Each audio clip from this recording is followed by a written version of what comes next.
Rich Dad, Poor Dad. What the rich teach their kids about money that the poor and middle class do not.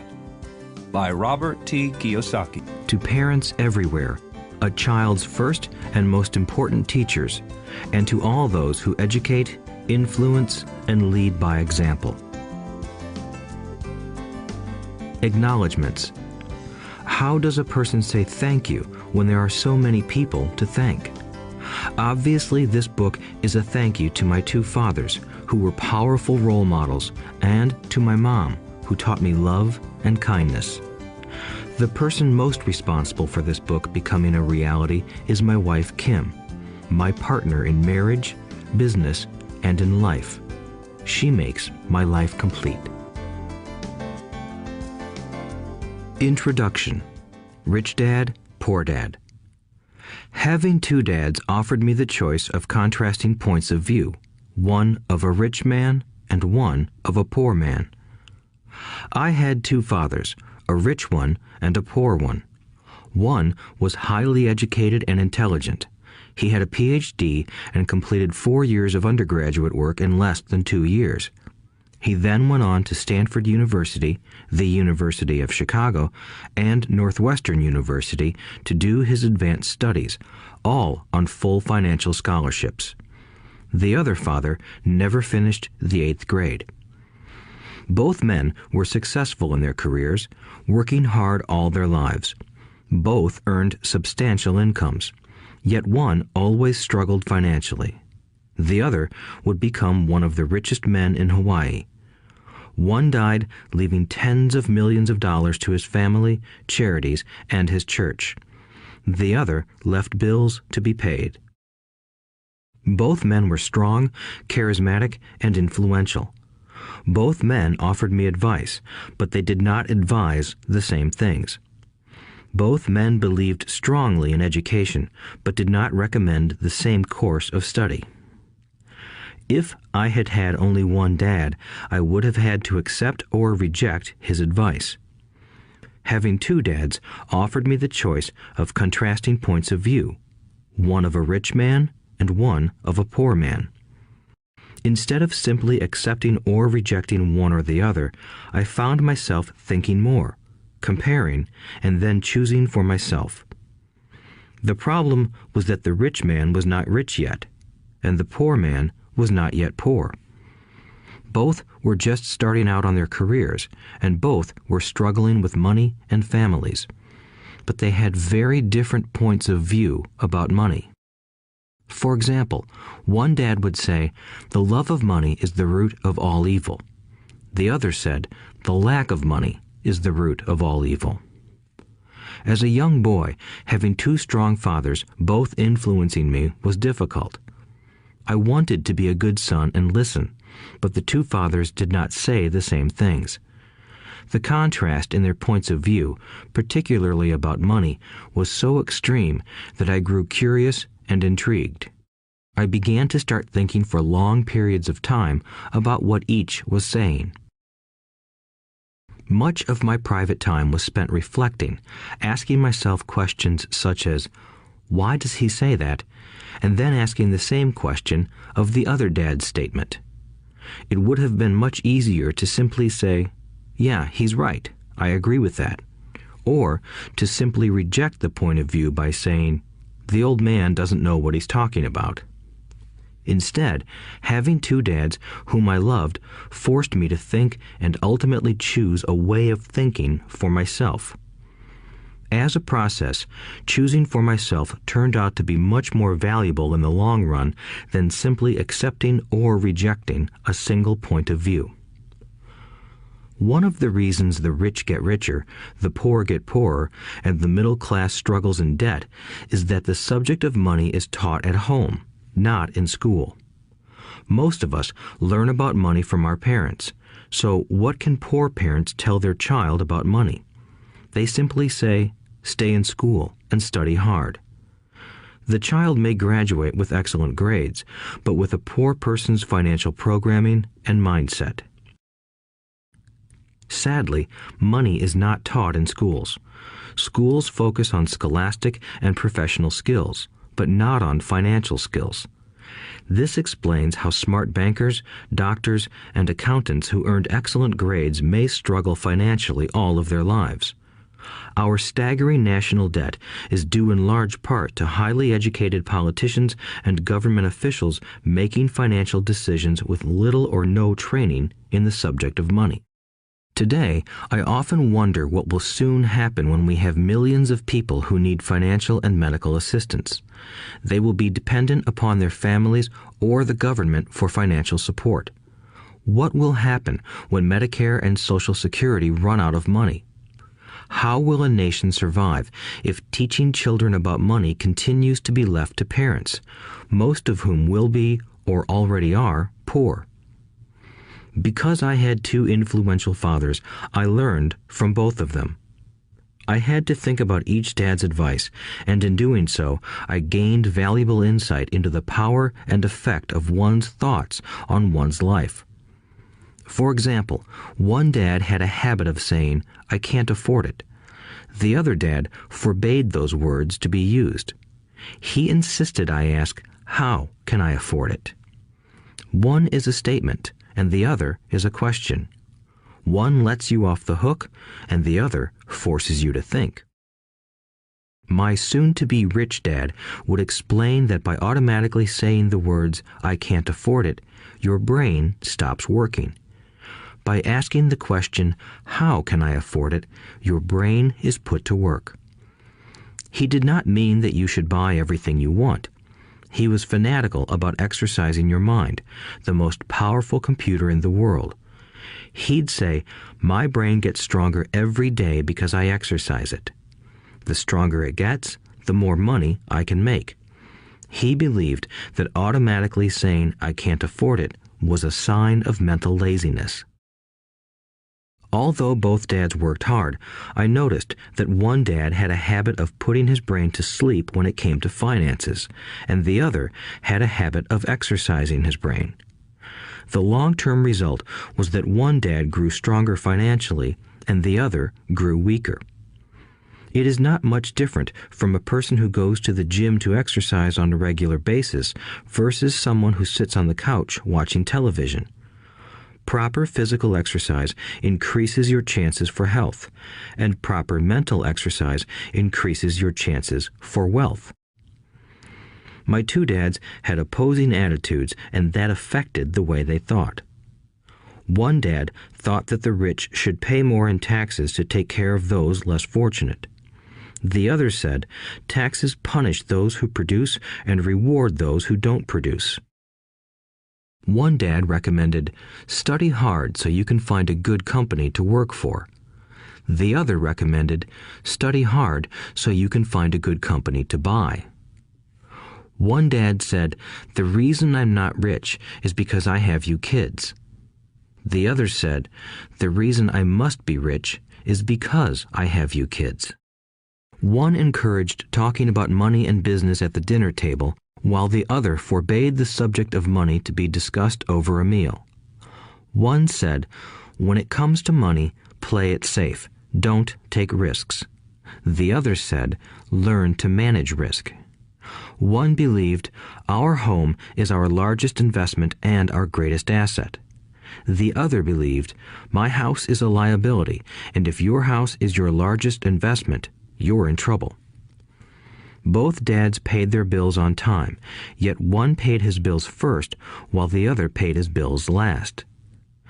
One dad believed in a company or the government taking care of you and your needs. He was always concerned about pay raises, retirement plans, medical benefits, sick leave, vacation days, and other perks. He was impressed with two of his uncles who joined the military and earned a retirement and entitlement package for life after 20 years of active service. He loved the idea of medical benefits and PX privileges the military provided its retirees. He also loved the tenure system available through the university. The idea of job protection for life and job benefits seemed more important at times than the job. He would often say, I've worked hard for the government and I'm entitled to these benefits. The other believed in total financial self-reliance. He spoke out against the entitlement mentality and how it created weak and financially needy people. He was emphatic about being financially competent. One dad struggled to save a few dollars. The other created investments. One dad taught me how to write an impressive resume so I could find a good job. The other taught me how to write strong business and financial plans so I could create jobs. Being a product of two strong dads allowed me the luxury of observing the effects different thoughts have on one's life. I noticed that people really do shape their lives through their thoughts. For example, my poor dad always said, "I'll never be rich," and that prophecy became reality. My rich dad, on the other hand, always referred to himself as rich. He would say things like, "I'm a rich man and rich people don't do this." Even when he was flat broke after a major financial setback, he continued to refer to himself as a rich man. He would cover himself by saying, "There is a difference between being poor and being broke. Broke is temporary. Poor is eternal." My poor dad would say, "I'm not interested in money," or "money doesn't matter." My rich dad always said, "Money is power." The power of our thoughts may never be measured or appreciated, but it became obvious to me as a young boy that it was important to be aware of my thoughts and how I expressed myself. I noticed that my poor dad was poor, not because of the amount of money he earned, which was significant, but because of his thoughts and actions. As a young boy having two fathers, I became acutely aware of being careful about which thoughts I chose to adopt as my own. Should I listen to my rich dad or to my poor dad? Although both men had tremendous respect for education and learning, they disagreed about what they thought was important to learn. One wanted me to study hard, earn a degree, and get a good job to earn money. He wanted me to study to become a professional, an attorney or an accountant, and to go to business school for my MBA. The other encouraged me to study to be rich, to understand how money works, and to learn how to have it work for me. "I don't work for money" were words he would repeat over and over. "Money works for me." At the age of 9, I decided to listen to and learn from my rich dad about money. In doing so, I chose not to listen to my poor dad, even though he was the one with all the college degrees. A lesson from Robert Frost. Robert Frost is my favorite poet. Although I love many of his poems, my favorite is "The Road Not Taken." I use its lesson almost daily. The road not taken. Two roads diverged in a yellow wood, and sorry I could not travel both. And be one traveler long I stood, and looked down one as far as I could, to where it bent in the undergrowth, then took the other as just as fair, and having perhaps the better claim, because it was grassy and wanted wear. Though as for that the passing there had worn them really about the same, and both that morning equally lay in leaves no step had trodden black. Oh, I kept the first for another day, yet knowing how way leads on to way, I doubted if I should ever come back. I shall be telling this with a sigh, somewhere ages and ages hence. Two roads diverged in a wood, and I took the one less traveled by, and that has made all the difference. And that has made all the difference. Over the years, I have often reflected upon Robert Frost's poem. Choosing not to listen to my highly educated dad's advice and attitude about money was a painful decision, but it was a decision that shaped the rest of my life. Once I made up my mind about whom to listen to, my education about money began. My rich dad taught me over a period of 30 years until I was 39 years old. He stopped once he realized that I knew and fully understood what he had been trying to drum into my often thick skull. Money is one form of power, but what is more powerful is financial education. Money comes and goes, but if you have the education about how money works, you gain power over it and can begin building wealth. The reason positive thinking alone does not work is because most people went to school and never learned how money works, so they spend their lives working for money. Because I was only 9 years old when I started, the lessons my rich dad taught me were simple. And when it was all said and done, there were only 6 main lessons, repeated over 30 years. This audiobook is about those 6 lessons, put as simply as possible, just as simply as my rich dad put forth those lessons to me. The lessons are meant not to be answers, but guideposts that will assist you and your children to grow wealthier no matter what happens in a world of increasing change and uncertainty. Chapter 1. Lesson 1. The rich don't work for money. The poor and the middle class work for money. The rich have money work for them. Dad, can you tell me how to get rich? My dad put down the evening paper. Why do you want to get rich, son? Because today Jimmy's mom drove up in their new Cadillac and they were going to their beach house for the weekend. He took 3 of his friends, but Mike and I weren't invited. They told us we weren't invited because we were poor kids. They did? My dad asked incredulously. Yeah, they did, I replied in a hurt tone. My dad silently shook his head, pushed his glasses up the bridge of his nose, and went back to reading the paper. I stood waiting for an answer. The year was 1956. I was 9 years old. By some twist of fate, I attended the same public school where the rich people sent their kids. We were primarily a sugar plantation town. The managers of the plantation and the other affluent people, such as doctors, business owners, and bankers, sent their children to this elementary school. After grade 6, their children were generally sent off to private schools. Because my family lived on one side of the street, I went to this school. Had I lived on the other side of the street, I would have gone to a different school with kids from families more like mine. After grade 6, these kids and I would go on to the public intermediate and high school. There was no private school for them or for me. My dad finally put down the paper. I could tell he was thinking. Well, son, he began slowly, if you want to be rich, you have to learn to make money. How do I make money? I asked. Well, use your head, son, he said, smiling. Even then, I knew that really meant, that's all I'm going to tell you, or, I don't know the answer, so don't embarrass me. A partnership is formed. The next morning, I told my best friend, Mike, what my dad had said. As best as I could tell, Mike and I were the only poor kids in this school. Mike was also in this school by a twist of fate. Someone had drawn a jog in the line for the school district, and we wound up in school with the rich kids.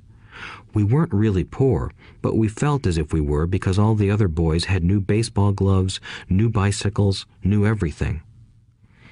Mom and Dad provided us with the basics, like food and shelter and clothes, but that was about it.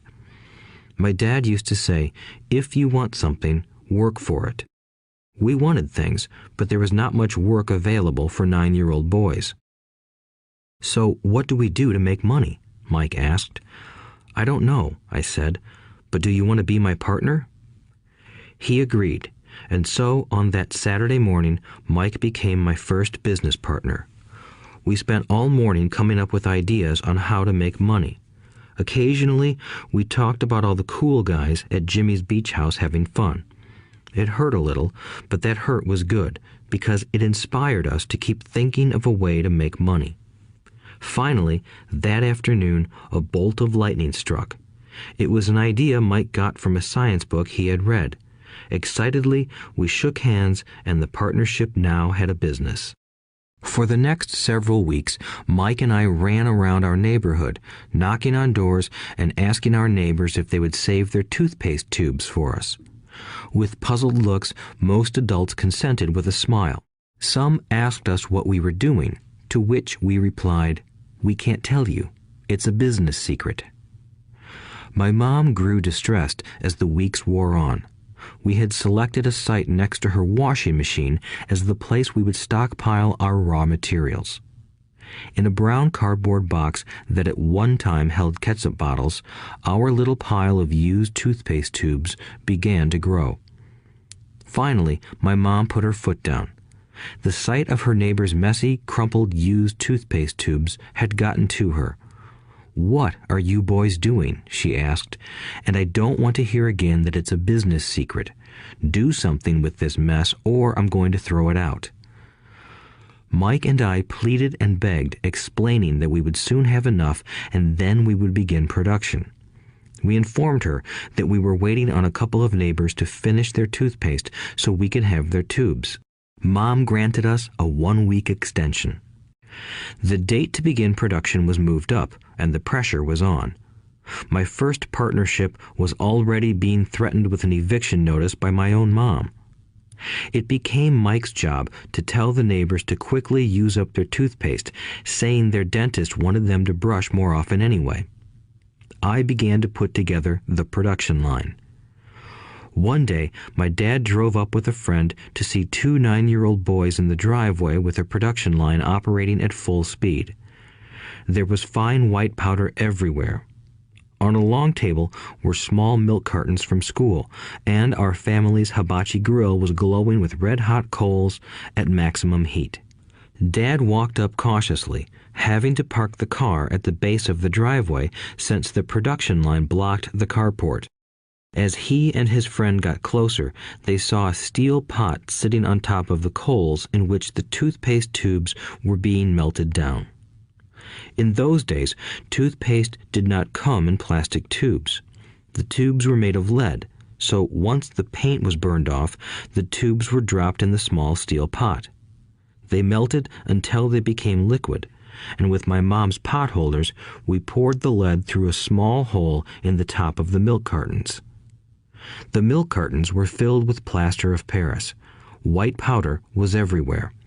In my haste, I had knocked the bag over, and the entire area looked like it had been hit by a snowstorm. The milk cartons were the outer containers for plaster of Paris molds. My dad and his friend watched as we carefully poured the molten lead through a small hole in the top of the plaster of Paris cube.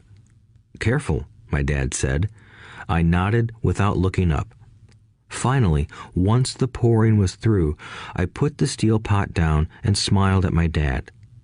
"What are you boys doing?" he asked with a cautious smile. "We're doing what you told me to do. We're going to be rich," I said. "Yup," said Mike, grinning and nodding his head. "We're partners." "And what is in those plaster molds?" my dad asked. "Watch," I said. "This should be a good batch." With a small hammer, I tapped at the seal that divided the cube in half. Cautiously, I pulled up the top half of the plaster mold, and a lead nickel fell out. "Oh my God," my dad said, "you're casting nickels out of lead." "That's right," Mike said. "We're doing as you told us to do. We're making money." My dad's friend turned and burst into laughter. My dad smiled and shook his head. Along with a fire and a box of spent toothpaste tubes, in front of him were 2 little boys covered with white dust, smiling from ear to ear. He asked us to put everything down and sit with him on the front step of our house. With a smile, he gently explained what the word counterfeiting meant. Our dreams were dashed. "You mean this is illegal?" asked Mike in a quivering voice. "Let them go," my dad's friend said. "They might be developing a natural talent." My dad glared at him. "Yes, it is illegal," my dad said gently, "but you boys have shown great creativity and original thought. Keep going. I'm really proud of you." Disappointed, Mike and I sat in silence for about 20 minutes before we began cleaning up our mess. The business was over on opening day. Sweeping the powder up, I looked at Mike and said, "I guess Jimmy and his friends are right. We are poor." My father was just leaving as I said that. "Boys," he said, "you're only poor if you give up. The most important thing is that you did something. Most people only talk and dream of getting rich. You've done something. I'm very proud of the two of you. I will say it again. Keep going. Don't quit." Mike and I stood there in silence. They were nice words, but we still did not know what to do. "So how come you're not rich, Dad?" I asked. "Because I chose to be a school teacher. School teachers really don't think about being rich. We just like to teach. I wish I could help you, but I really don't know how to make money." Mike and I turned and continued our cleanup. "I know," said my dad. "If you boys want to learn how to be rich, don't ask me. Talk to your dad, Mike." "My dad?" asked Mike with a scrunched-up face. "Yeah, your dad," repeated my dad with a smile. "Your dad and I have the same banker, and he raves about your father. He's told me several times that your father is brilliant when it comes to making money." "My dad?" Mike asked again in disbelief. "Then how come we don't have a nice car and a nice house like the rich kids at school?" "A nice car and a nice house don't necessarily mean you're rich or you know how to make money," my dad replied. "Jimmy's dad works for the sugar plantation. He's not much different from me. He works for a company and I work for the government. The company buys the car for him. The sugar company is in financial trouble, and Jimmy's dad may soon have nothing. Your dad is different, Mike. He seems to be building an empire, and I suspect in a few years he will be a very rich man." With that, Mike and I got excited again. With new vigor, we began cleaning up the mess caused by our now defunct first business. As we were cleaning, we made plans for how and when to talk to Mike's dad. The problem was that Mike's dad worked long hours and often did not come home until late.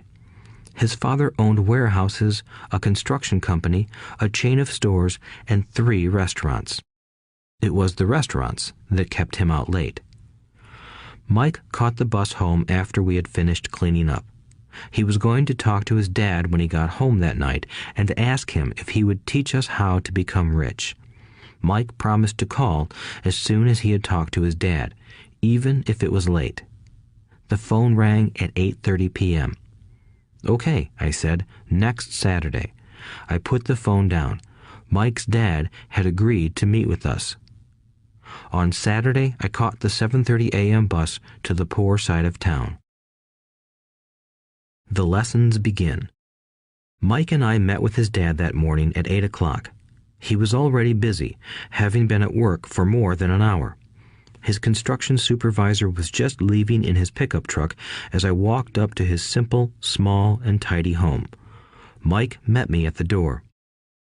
"Dad's on the phone, and he said to wait on the back porch," Mike said as he opened the door. The old wooden floor creaked as I stepped across the threshold of the aging house. There was a cheap mat just inside the door. The mat was there to hide the years of wear from countless footsteps that the floor had supported.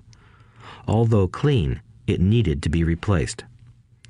I felt claustrophobic as I entered the narrow living room that was filled with old, musty, overstuffed furniture that today would be collector's items. Sitting on the couch were 2 women, both a little older than my mom. Across from the women sat a man in workman's clothes. He wore khaki slacks and a khaki shirt, neatly pressed but without starch, and polished work boots. He was about 10 years older than my dad. They smiled as Mike and I walked past them toward the back porch. I smiled back shyly. "Who are those people?" I asked. "Oh, they work for my dad. The older man runs his warehouses, and the women are the managers of the restaurants. And as you arrived, you saw the construction supervisor who was working on a road project about 50 miles from here. His other supervisor, who was building a track of houses, left before you got here." "Does this go on all the time?" I asked. "Not always, but quite often," said Mike, smiling as he pulled up a chair to sit down next to me. "I asked my dad if he would teach us to make money," Mike said. "Oh, and what did he say to that?" I asked with cautious curiosity. "Well, he had a funny look on his face at first, and then he said he would make us an offer." "Oh," I said, rocking my chair back against the wall. I sat there, perched on two rear legs of the chair. Mike did the same thing. "Do you know what the offer is?" I asked. "No, but we'll soon find out." Suddenly, Mike's dad burst through the rickety screen door and onto the porch. Mike and I jumped to our feet, not out of respect, but because we were startled. "Ready, boys?" he asked as he pulled up a chair to sit down with us. We nodded our heads as we pulled our chairs away from the wall to sit in front of him. He was a big man, about 6 feet tall and 200 pounds. My dad was taller, about the same weight, and 5 years older than Mike's dad. They sort of looked alike, though not of the same ethnic makeup. Maybe their energy was similar. "Mike says you want to learn to make money. Is that correct, Robert?" I nodded my head quickly, but with a little trepidation. He had a lot of power behind his words and smile. "Okay, here's my offer. I'll teach you, but I won't do it classroom style. You work for me, I'll teach you. You don't work for me, I won't teach you. I can teach you faster if you work, and I'm wasting my time if you just want to sit and listen like you do in school. That's my offer. Take it or leave it." May I ask a question first?" I asked. "No. Take it or leave it. I've got too much work to do to waste my time. If you can't make up your mind decisively, then you'll never learn to make money anyway. Opportunities come and go. Being able to know when to make quick decisions is an important skill. You have the opportunity that you asked for. School is beginning, or it's over, in 10 seconds, Mike's dad said with a teasing smile. "Take it," I said. "Take it," said Mike. "Good," said Mike's dad. "Mrs. Martin will be by in 10 minutes. After I'm through with her, you'll ride with her to my superette and you can begin working. I'll pay you 10 cents an hour and you'll work 3 hours every Saturday." "But I have a softball game today," I said. Mike's dad lowered his voice to a stern tone. "Take it or leave it," he said. "I'll take it," I replied, choosing to work and learn instead of playing.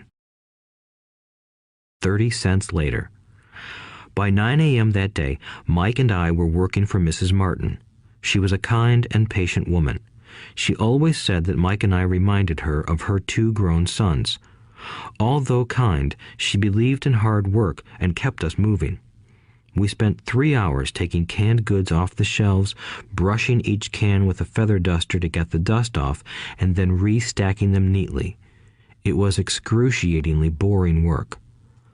Mike's dad, whom I called my rich dad, owned 9 of these little superettes, each with a large parking lot. They were the early version of the 7-Eleven convenience stores, little neighborhood grocery stores where people bought items such as milk, bread, butter, and cigarettes. The problem was that this was Hawaii before air conditioning was widely used, and the stores could not close their doors because of the heat. On 2 sides of the store, the doors had to be wide open to the road and parking lot. Every time a car drove by or pulled into the parking lot, dust would swirl and settle in the store. We knew we had a job as long as there was no air conditioning. For 3 weeks, Mike and I reported to Mrs. Martin and worked our 3 hours. By noon, our work was over, and she dropped 3 little dimes in each of our hands. Now, even at the age of 9 in the mid-1950s, 30 cents was not too exciting. Comic books cost 10 cents back then, so I usually spent my money on comic books and went home. By Wednesday of the 4th week, I was ready to quit. I had agreed to work only because I wanted to learn to make money from Mike's dad, and now I was a slave for 10 cents an hour. On top of that, I had not seen Mike's dad since that first Saturday. "I'm quitting," I told Mike at lunchtime. School was boring, and now I did not even have my Saturdays to look forward to. But it was the 30 cents that really got to me. This time, Mike smiled. "What are you laughing at?" I asked with anger and frustration. "Dad said this would happen. He said to meet with him when you were ready to quit." "What?" I said indignantly. "He's been waiting for me to get fed up?" Sort of, Mike said. Dad's kind of different. He doesn't teach like your dad. Your mom and dad lecture a lot. My dad is quiet and a man of few words. You just wait till this Saturday. I'll tell him you're ready. You mean I've been set up? No, not really. But maybe. Dad will explain on Saturday. Waiting in line on Saturday. I was ready to face Mike's dad. Even my real dad was angry with him. My real dad, the one I called the poor one, thought that my rich dad was violating child labor laws and should be investigated. My educated poor dad told me to demand what I deserve, at least 25 cents an hour. My poor dad told me that if I did not get a raise, I was to quit immediately. You don't need that damn job anyway, said my poor dad with indignation. At 8 o'clock Saturday morning, I walked through the door of Mike's house when Mike's dad opened it. Take a seat and wait in line, he said as I entered. He turned and disappeared into his little office next to a bedroom. I looked around the room and didn't see Mike anywhere. Feeling awkward, I cautiously sat down next to the same two women who were there 4 weeks earlier. They smiled and slid down the couch to make room for me. 45 minutes went by, and I was steaming. The two women had met with him and left 30 minutes earlier. An older gentleman was in there for 20 minutes and was also gone. The house was empty, and here I sat in a musty, dark living room on a beautiful, sunny Hawaiian day, waiting to talk to a cheapskate who exploited children. I could hear him rustling around the office, talking on the phone, and ignoring me. I was ready to walk out, but for some reason I stayed. Finally, 15 minutes later, at exactly 9 o'clock, Rich Dad walked out of his office, said nothing, and signaled with his hand for me to enter. I understand you want a raise or you're going to quit, Rich Dad said as he swiveled in his office chair. Well, you're not keeping your end of the bargain, I blurted out, nearly in tears. It was really frightening for me to confront a grown-up. You said that you would teach me if I worked for you. Well, I've worked for you. I've worked hard. I've given up my baseball games to work for you, but you haven't kept your word, and you haven't taught me anything. You are a crook like everyone in town thinks you are. You're greedy. You want all the money and don't take care of your employees. You made me wait and don't show me any respect. I'm only a little boy, but I deserve to be treated better. Rich Dad rocked back in his swivel chair, hands up to his chin, and stared at me. Not bad, he said. In less than a month, you sound like most of my employees. What? I asked. Not understanding what he was saying, I continued with my grievance. I thought you were going to keep your end of the bargain and teach me. Instead, you want to torture me? That's cruel. That's really cruel. I am teaching you, Rich Dad said quietly. What have you taught me? Nothing, I said angrily. You haven't even talked to me once since I agreed to work for peanuts. 10 cents an hour. Ha! I should notify the government about you. We have child labor laws, you know. My dad works for the government, you know. Wow, said Rich Dad. Now you sound just like most of the people who used to work for me. People I've either fired or who have quit. So, what do you have to say? I demanded, feeling pretty brave for a little kid. You lied to me. I've worked for you, and you have not kept your word. You haven't taught me anything. How do you know that I've not taught you anything? Asked Rich Dad calmly. Well, you've never talked to me. I've worked for 3 weeks, and you have not taught me anything, I said with a pout. Does teaching mean talking or a lecture? Rich Dad asked. Well, yes, I replied. That's how they teach you in school, he said, smiling. But that is not how life teaches you, and I would say that life is the best teacher of all. Most of the time, life does not talk to you. It just sort of pushes you around. Each push is life saying, wake up, there's something I want you to learn. What is this man talking about? I asked myself silently. Life pushing me around was life talking to me? Now I knew I had to quit my job.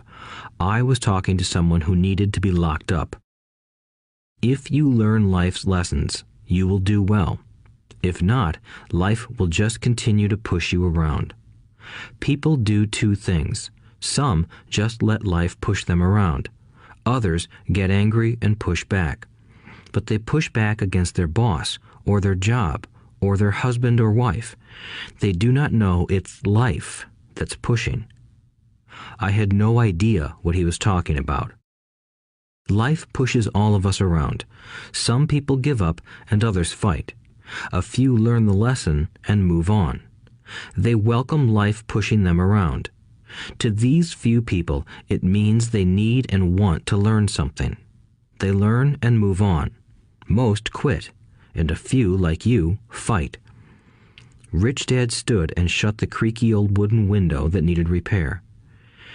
If you learn this lesson, you will grow into a wise, wealthy, and happy young man. If you don't, you will spend your life blaming a job, low pay, or your boss for your problems. You'll live life always hoping for that big break that will solve all your money problems. Rich Dad looked over at me to see if I was still listening. His eyes met mine. We stared at each other, communicating through our eyes. Finally, I looked away once I had absorbed his message. I knew he was right. I was blaming him, and I did ask to learn. I was fighting. Rich Dad continued. Or, if you are the kind of person who has no guts, you just give up every time life pushes you. If you are that kind of person, you'll live all your life playing it safe, doing the right things, saving yourself for some event that never happens. Then you die a boring old man. You'll have lots of friends who really like you because you were such a nice, hard-working guy. But the truth is that you let life push you into submission. Deep down, you were terrified of taking risks. You really wanted to win, but the fear of losing was greater than the excitement of winning. Deep inside, you and only you will know you didn't go for it. You chose to play it safe. Our eyes met again. "You've been pushing me around?" I asked. "Some people might say that," smiled Rich Dad. "I would say that I just gave you a taste of life." "What taste of life?" I asked, still angry, but now curious and ready to learn. "You boys are the first people that have ever asked me to teach them how to make money. I have more than 150 employees, and not one of them has asked me what I know about money. They ask me for a job and a paycheck, but never to teach them about money. So most will spend the best years of their lives working for money, not really understanding what it is they are working for." I sat there listening intently. "So when Mike told me you wanted to learn how to make money, I decided to design a course that mirrored real life. I could talk until I was blue in the face, but you wouldn't hear a thing. So I decided to let life push you around a bit so you could hear me. That's why I only paid you 10 cents. "So what is the lesson I learned from working for only 10 cents an hour?" I asked. "That you're cheap and exploit your workers?" Rich Dad rocked back and laughed heartily. Finally, he said, "You'd best change your point of view. Stop blaming me and thinking I'm the problem. If you think I'm the problem, then you have to change me. If you realize that you're the problem, then you can change yourself, learn something, and grow wiser. Most people want everyone else in the world to change but themselves. Let me tell you, it's easier to change yourself than everyone else." "I don't understand," I said. "Don't blame me for your problems," Rich Dad said, growing impatient. "But you only pay me 10 cents. "So what are you learning?" Rich Dad asked, smiling. "That you're cheap," I said with a sly grin. "See, you think I'm the problem," said Rich Dad. "But you are. Well, keep that attitude and you'll learn nothing. Keep the attitude that I'm the problem, and what choices do you have?" "Well, if you don't pay me more or show me more respect and teach me, I'll quit." "Well put," Rich Dad said, "and that's exactly what most people do. They quit and go looking for another job, a better opportunity and higher pay, actually thinking that this will solve the problem. In most cases, it won't. So what should I do? I asked. Just take this measly 10 cents an hour and smile? Rich Dad smiled. That's what the other people do. But that's all they do, waiting for a raise, thinking that more money will solve their problems. Most just accept it, and some take a second job working harder, but again, accepting a small paycheck. I sat staring at the floor, beginning to understand the lesson Rich Dad was presenting. I could sense it was a taste of life. Finally, I looked up and asked, "So what will solve the problem?" "This," he said, leaning forward in his chair and tapping me gently on the head. "This stuff between your ears." It was at that moment that Rich Dad shared the pivotal point of view that separated him from his employees and my poor dad, and led him to eventually become one of the richest men in Hawaii, while my highly educated but poor dad struggled financially all his life. It was a singular point of view that made all the difference over a lifetime. Rich Dad said this point of view over and over, which I call lesson number 1. The poor and the middle class work for money. The rich have money work for them. On that bright Saturday morning, I learned a completely different point of view from what I had been taught by my poor dad. At the age of 9, I understood that both dads wanted me to learn. Both dads encouraged me to study, but not the same things. My highly educated dad recommended that I do what he did. "Son, I want you to study hard, get good grades so you can find a safe, secure job with a big company, and make sure it has excellent benefits." My rich dad wanted me to learn how money works so I could make it work for me. These lessons I would learn through life with his guidance, not because of a classroom. My rich dad continued my first lesson. "I'm glad you got angry about working for 10 cents an hour.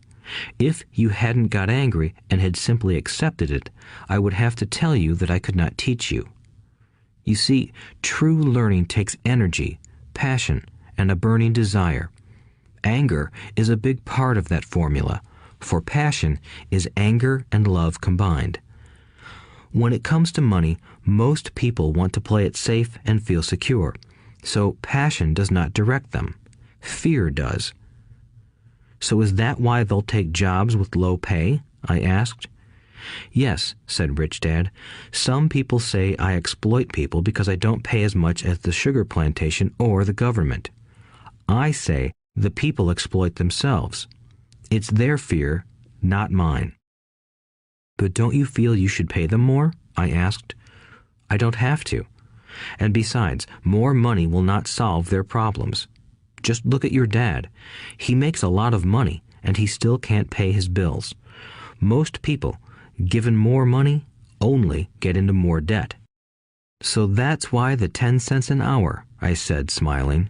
"It's part of the lesson." "That's right," smiled Rich Dad. "You see, your dad went to school and got an excellent education so he could get a high-paying job. But he still has money problems because he never learned anything about money in school. On top of that, he believes in working for money." "And you don't?" I asked. "No, not really," said Rich Dad. "If you want to learn to work for money, then stay in school. That is a great place to learn to do that. But if you want to learn how to have money work for you, then I will teach you that. But only if you want to learn." "Wouldn't everyone want to learn that?" I asked. "No," said Rich Dad, "simply because it's easier to learn to work for money, especially if fear is your primary emotion when the subject of money is discussed."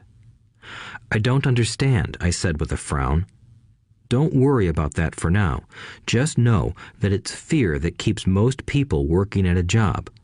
The fear of not paying their bills, the fear of being fired, the fear of not having enough money, and the fear of starting over. That's the price of studying to learn a profession or trade and then working for money. Most people become a slave to money and then get angry at their boss.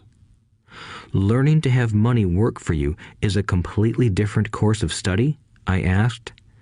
Absolutely, Rich Dad answered. Absolutely. We sat in the silence on that beautiful Hawaiian Saturday morning. My friends had just started their Little League baseball game, but for some reason I was now thankful I had decided to work for 10 cents an hour. I sensed that I was about to learn something my friends wouldn't learn in school. Ready to learn? Asked Rich Dad. Absolutely, I said with a grin. I have kept my promise. I've been teaching you from afar, my Rich Dad said. At 9 years old, you've gotten a taste of what it feels like to work for money. Just multiply your last month by 50 years, and you will have an idea of what most people spend their life doing. I don't understand, I said. How did you feel waiting in line to see me, once to get hired and once to ask for more money? Terrible, I said. If you choose to work for money, that is what life will be like, said Rich Dad. And how did you feel when Mrs. Martin dropped 3 dimes in your hand for 3 hours of work?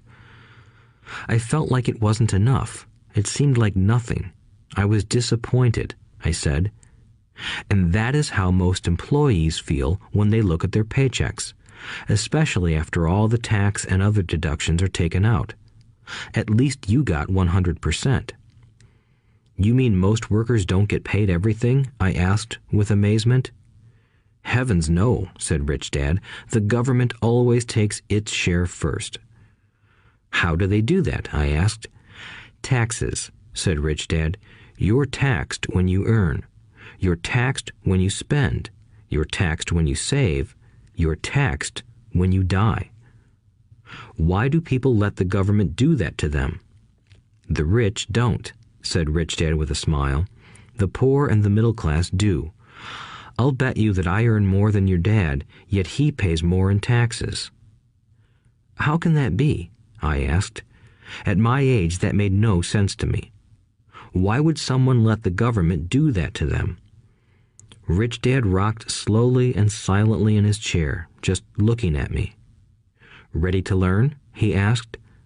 I nodded my head slowly. As I said, there is a lot to learn. Learning how to have money work for you is a lifetime study. Most people go to college for 4 years and their education ends. I already know that my study of money will continue over my lifetime, simply because the more I find out, the more I need to know. Most people never study the subject.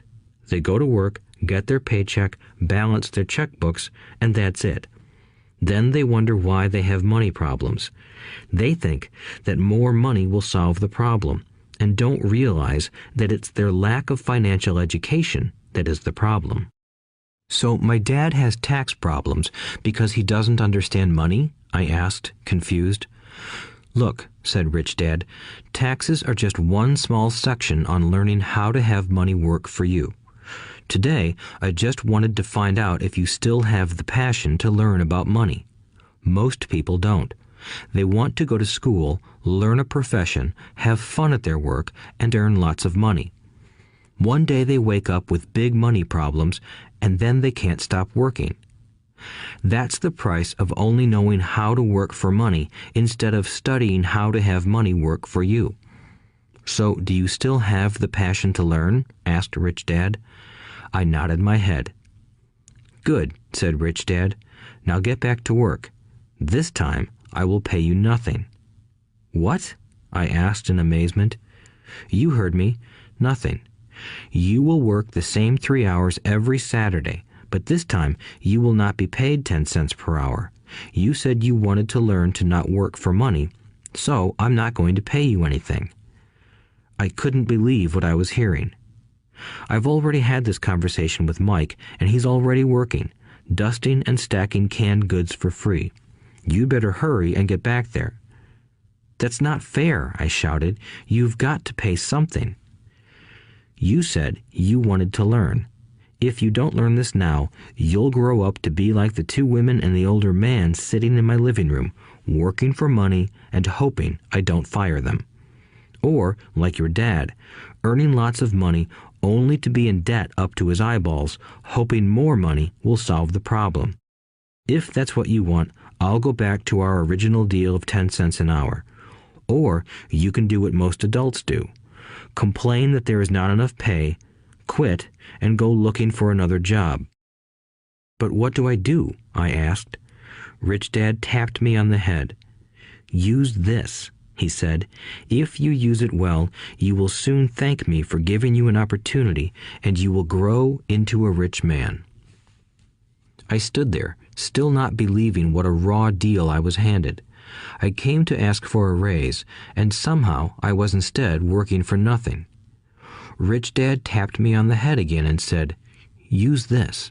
Now, get out of here and get back to work." Lesson number 1. The rich don't work for money.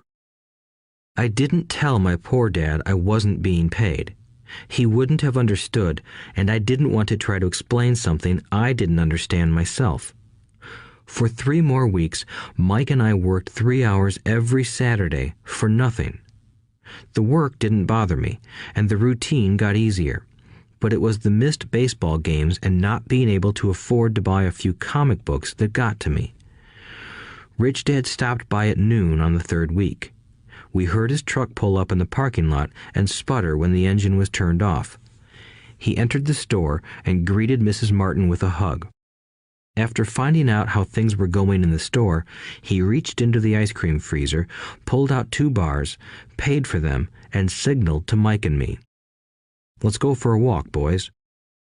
We crossed the street, dodging a few cars, and walked across a large grassy field where a few adults were playing softball. Sitting down at a lone picnic table, he handed Mike and me the treats. "How's it going, boys?" "Okay," Mike said. I nodded in agreement. "Learn anything yet?" Rich Dad asked. Mike and I looked at each other, shrugged our shoulders, and shook our heads in unison. Avoiding one of life's biggest traps. Well, you boys had better start thinking. You're staring at one of life's biggest lessons. If you learn it, you'll enjoy a life of great freedom and security. If you don't, you'll wind up like Mrs. Martin and most of the people playing softball in this park. They work very hard for little money, clinging to the illusion of job security and looking forward to a 3-week vacation each year and maybe a skimpy pension after 45 years of service. If that excites you, I'll give you a raise to 25 cents an hour. But these are good, hard-working people. Are you making fun of them? I demanded. A smile came over Rich Dad's face. Mrs. Martin is like a mother to me. I would never be that cruel. I may sound unkind because I'm doing my best to point something out to the two of you. I want to expand your point of view so you can see something most people never have the benefit of seeing because their vision is too narrow. Most people never see the trap they are in. Mike and I sat there, uncertain of his message. He sounded cruel, yet we could sense he was trying to drive home a point. With a smile, Rich Dad said, "Doesn't that 25 cents an hour sound good? Doesn't it make your heart beat a little faster?" I shook my head no, but it really did. 25 cents an hour would be big bucks to me. "Okay, I'll pay you $1 an hour," Rich Dad said, with a sly grin. Now my heart started to race. My brain was screaming, "Take it, take it." I could not believe what I was hearing. Still, I said nothing. "Okay, $2 an hour." My little brain and heart nearly exploded. After all, it was 1956, and being paid $2 an hour would have made me the richest kid in the world. I couldn't imagine earning that kind of money. I wanted to say yes. I wanted the deal. I could picture a new bicycle, new baseball glove, and the adoration of my friends when I flashed some cash. On top of that, Jimmy and his rich friends could never call me poor again. But somehow, my mouth stayed shut. The ice cream had melted and was running down my hand. Rich Dad was looking at two boys staring back at him, eyes wide open and brains empty. He was testing us, and he knew there was a part of our emotions that wanted to take the deal. He understood that every person has a weak and needy part of their soul that can be bought, and he knew that every individual also had a part of their soul that was resilient and could never be bought. It was only a question of which one was stronger. Okay, $5 an hour. Suddenly, I was silent. Something had changed. The offer was too big and ridiculous. Not many grown-ups in 1956 made more than that, but quickly my temptation disappeared and calm set in. Slowly, I turned to my left to look at Mike. He looked back at me. The part of my soul that was weak and needy was silenced. The part of me that had no price took over. I knew Mike had gotten to that point too. "Good," said Rich Dad softly. "Most people have a price, and they have a price because of human emotions named fear and greed. First, the fear of being without money motivates us to work hard, and then, once we get that paycheck, greed or desire starts us thinking about all the wonderful things money can buy. The pattern is then set."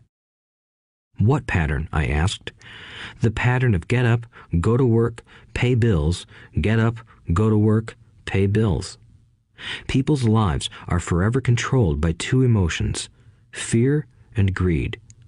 Offer them more money, and they continue the cycle by increasing their spending. This is what I call the rat race. "There is another way?" Mike asked. "Yes," said Rich Dad slowly, "but only a few people find it." "And what is that way?" Mike asked. "That's what I hope you boys will learn as you work and study with me. That is why I took away all forms of pay." "Any hints?" Mike asked. "We're kind of tired of working hard, especially for nothing." "Well, the first step is telling the truth," said Rich Dad. "We haven't been lying," I said. "I did not say you were lying. I said to tell the truth," Rich Dad retorted. "The truth about what?" I asked. "How you're feeling," Rich Dad said. "You don't have to say it to anyone else. Just admit it to yourself." "You mean the people in this park, the people who work for you, Mrs. Martin, they don't do that?" I asked. "I doubt it," said Rich Dad. "Instead, they feel the fear of not having money. They don't confront it logically. They react emotionally instead of using their heads," Rich Dad said. "Then they get a few bucks in their hands, and again, the emotions of joy, desire, and greed take over. And again they react instead of think."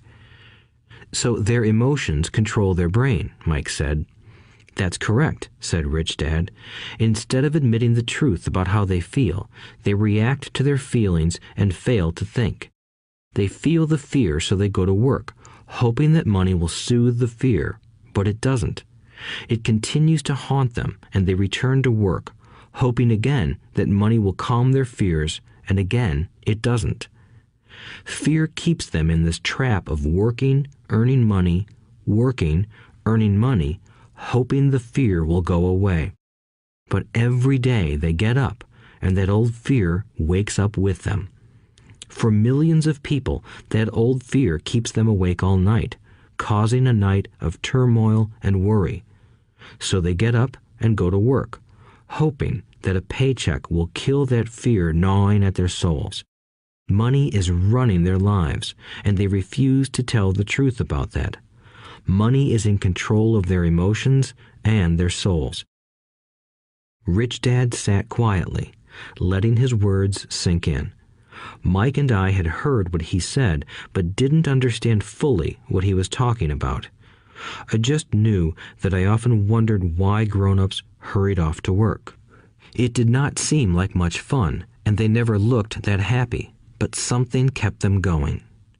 Realizing we had absorbed as much as possible of what he was talking about, Rich Dad said, "I want you boys to avoid that trap.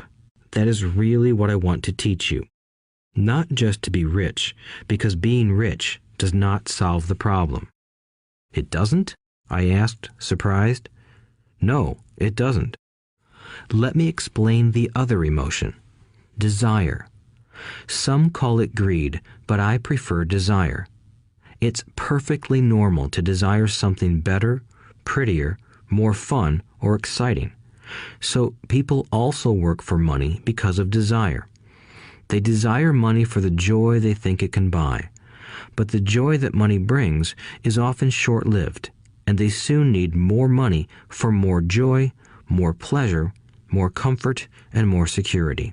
So they keep working, thinking money will soothe their souls that are troubled by fear and desire. But money can't do that. Even rich people do this? Mike asked. Rich people included, said Rich Dad. In fact, the reason many rich people are rich isn't because of desire, but because of fear. They believe that money can eliminate the fear of being poor, so they amass tons of it, only to find the fear gets worse. Now they fear losing the money. I have friends who keep working even though they have plenty. I know people who have millions who are more afraid now than when they were poor. They're terrified of losing it all. The fears that drove them to get rich got worse. That weak and needy part of their soul is actually screaming louder. They don't want to lose the big houses, the cars, and the high life money has bought them. They worry about what their friends would say if they lost all their money. Many are emotionally desperate and neurotic, although they look rich and have more money. So, is a poor man happier? I asked. No, I don't think so, replied Rich Dad. The avoidance of money is just as psychotic as being attached to money. As if on cue, the town derelict went past our table, stopping by the large rubbish can and rummaging around in it. The three of us watched him with great interest, when before we probably would have just ignored him. Rich Dad pulled $1 out of his wallet and gestured to the older man.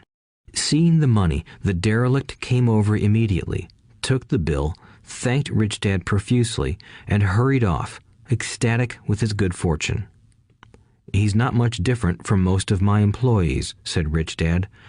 I've met so many people who say, "Oh, I'm not interested in money," yet they'll work at a job for 8 hours a day. That's a denial of truth. If they weren't interested in money, then why are they working? That kind of thinking is probably more psychotic than a person who hoards money. As I sat there listening to my rich dad, my mind flashed back to the countless times my own dad said, "I'm not interested in money." He said those words often. He also covered himself by always saying, "I work because I love my job." So, what do we do? I asked. Not work for money until all traces of fear and greed are gone? No, that would be a waste of time, said Rich Dad. Emotions are what make us human. The word emotion stands for energy in motion. Be truthful about your emotions and use your mind and emotions in your favor, not against yourself. Whoa, said Mike. Don't worry about what I just said. It will make more sense in years to come. Just be an observer, not a reactor, to your emotions. Most people do not know that it's their emotions that are doing the thinking. Your emotions are your emotions, but you have got to learn to do your own thinking. Can you give me an example? I asked. Sure, replied Rich Dad. When a person says, "I need to find a job," it's most likely an emotion doing the thinking. Fear of not having money generates that thought. But people do need money if they have bills to pay, I said. Sure they do, smiled Rich Dad. All I'm saying is that it's fear that is all too often doing the thinking. I don't understand, said Mike. For example, said Rich Dad, if the fear of not having enough money arises, instead of immediately running out to get a job, they instead might ask themselves this question. Will a job be the best solution to this fear over the long run? In my opinion, the answer is no. A job is really a short-term solution to a long-term problem. But my dad is always saying, stay in school and get good grades so you can find a safe, secure job, I interjected, somewhat confused. Yes, I understand he says that, said Rich Dad, smiling. Most people recommend that, and it's a good path for most people. But people make that recommendation primarily out of fear. You mean my dad says that because he's afraid? Yes, said Rich Dad. He's terrified that you won't earn enough money and won't fit into society. Don't get me wrong. He loves you and wants the best for you. I, too, believe an education and a job are important, but it won't handle the fear. You see, that same fear that makes him get up in the morning to earn a few bucks is the fear that is causing him to be so fanatical about your going to school. So what do you recommend? I asked. I want to teach you to master the power of money instead of being afraid of it. They don't teach that in school, and if you don't learn it, you become a slave to money. It was finally making sense. He wanted us to widen our views and to see what the Mrs. Martins of this world couldn't see. He used examples that sounded cruel at the time, but I've never forgotten them. My vision widened that day, and I began to see the trap that lay ahead for most people. You see, we're all employees ultimately. We just work at different levels, said Rich Dad. I just want you boys to have a chance to avoid the trap caused by those two emotions, fear and desire. Use them in your favor, not against you. That's what I want to teach you. I'm not interested in just teaching you to make a pile of money. That won't handle the fear or desire. If you don't first handle fear and desire, and you get rich, you'll only be a highly paid slave. So how do we avoid the trap? I asked. The main cause of poverty or financial struggle is fear and ignorance, not the economy or the government or the rich. It's self-inflicted fear and ignorance that keep people trapped. So you boys go to school and get your college degrees, and I'll teach you how to stay out of the trap. The pieces of the puzzle were appearing. My highly educated dad had a great education and a great career, but school never told him how to handle money or his fear of it. It became clear that I could learn different and important things from two fathers. So you've been talking about the fear of not having money. How does the desire for money affect our thinking? Mike asked. How did you feel when I tempted you with a pay raise? Did you notice your desires rising? We nodded our heads. By not giving in to your emotions, you were able to delay your reactions and think. That is important. We will always have emotions of fear and greed. From here on in, it's imperative for you to use those emotions to your advantage, and for the long term to not let your emotions control your thinking. Most people use fear and greed against themselves. That's the start of ignorance.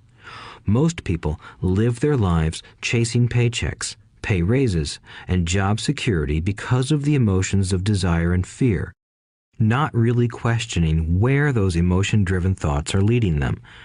It's just like the picture of a donkey dragging a cart with its owner dangling a carrot just in front of its nose. The donkey's owner may be going where he wants to, but the donkey is chasing an illusion. Tomorrow, there will only be another carrot for the donkey.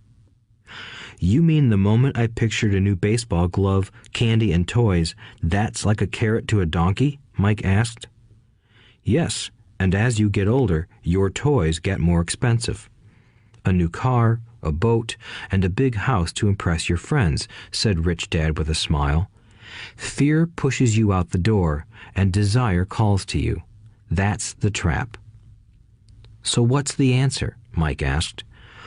What intensifies fear and desire is ignorance. That is why rich people with lots of money often have more fear the richer they get.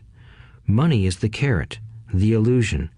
If the donkey could see the whole picture, it might rethink its choice to chase the carrot. Rich Dad went on to explain that a human's life is a struggle between ignorance and illumination. He explained that once a person stops searching for information and self-knowledge, ignorance sets in. That struggle is a moment-to-moment decision to learn to open or close one's mind. Look, school is very important. You go to school to learn a skill or profession to become a contributing member of society.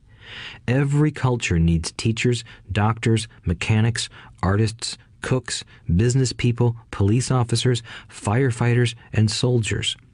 Schools train them so society can thrive and flourish, said Rich Dad.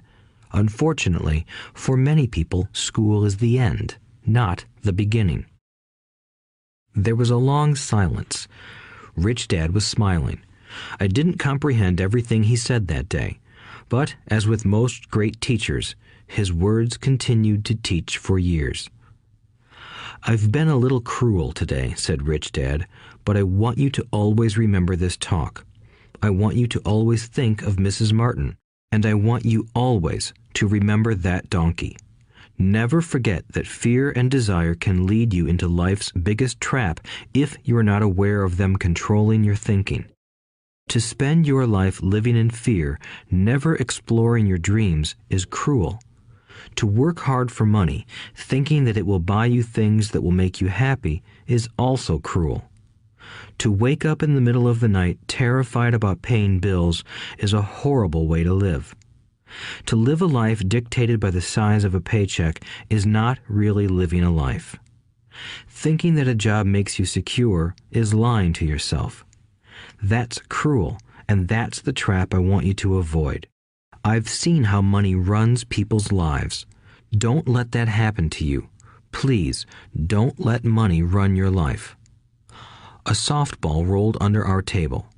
Rich Dad picked it up and threw it back.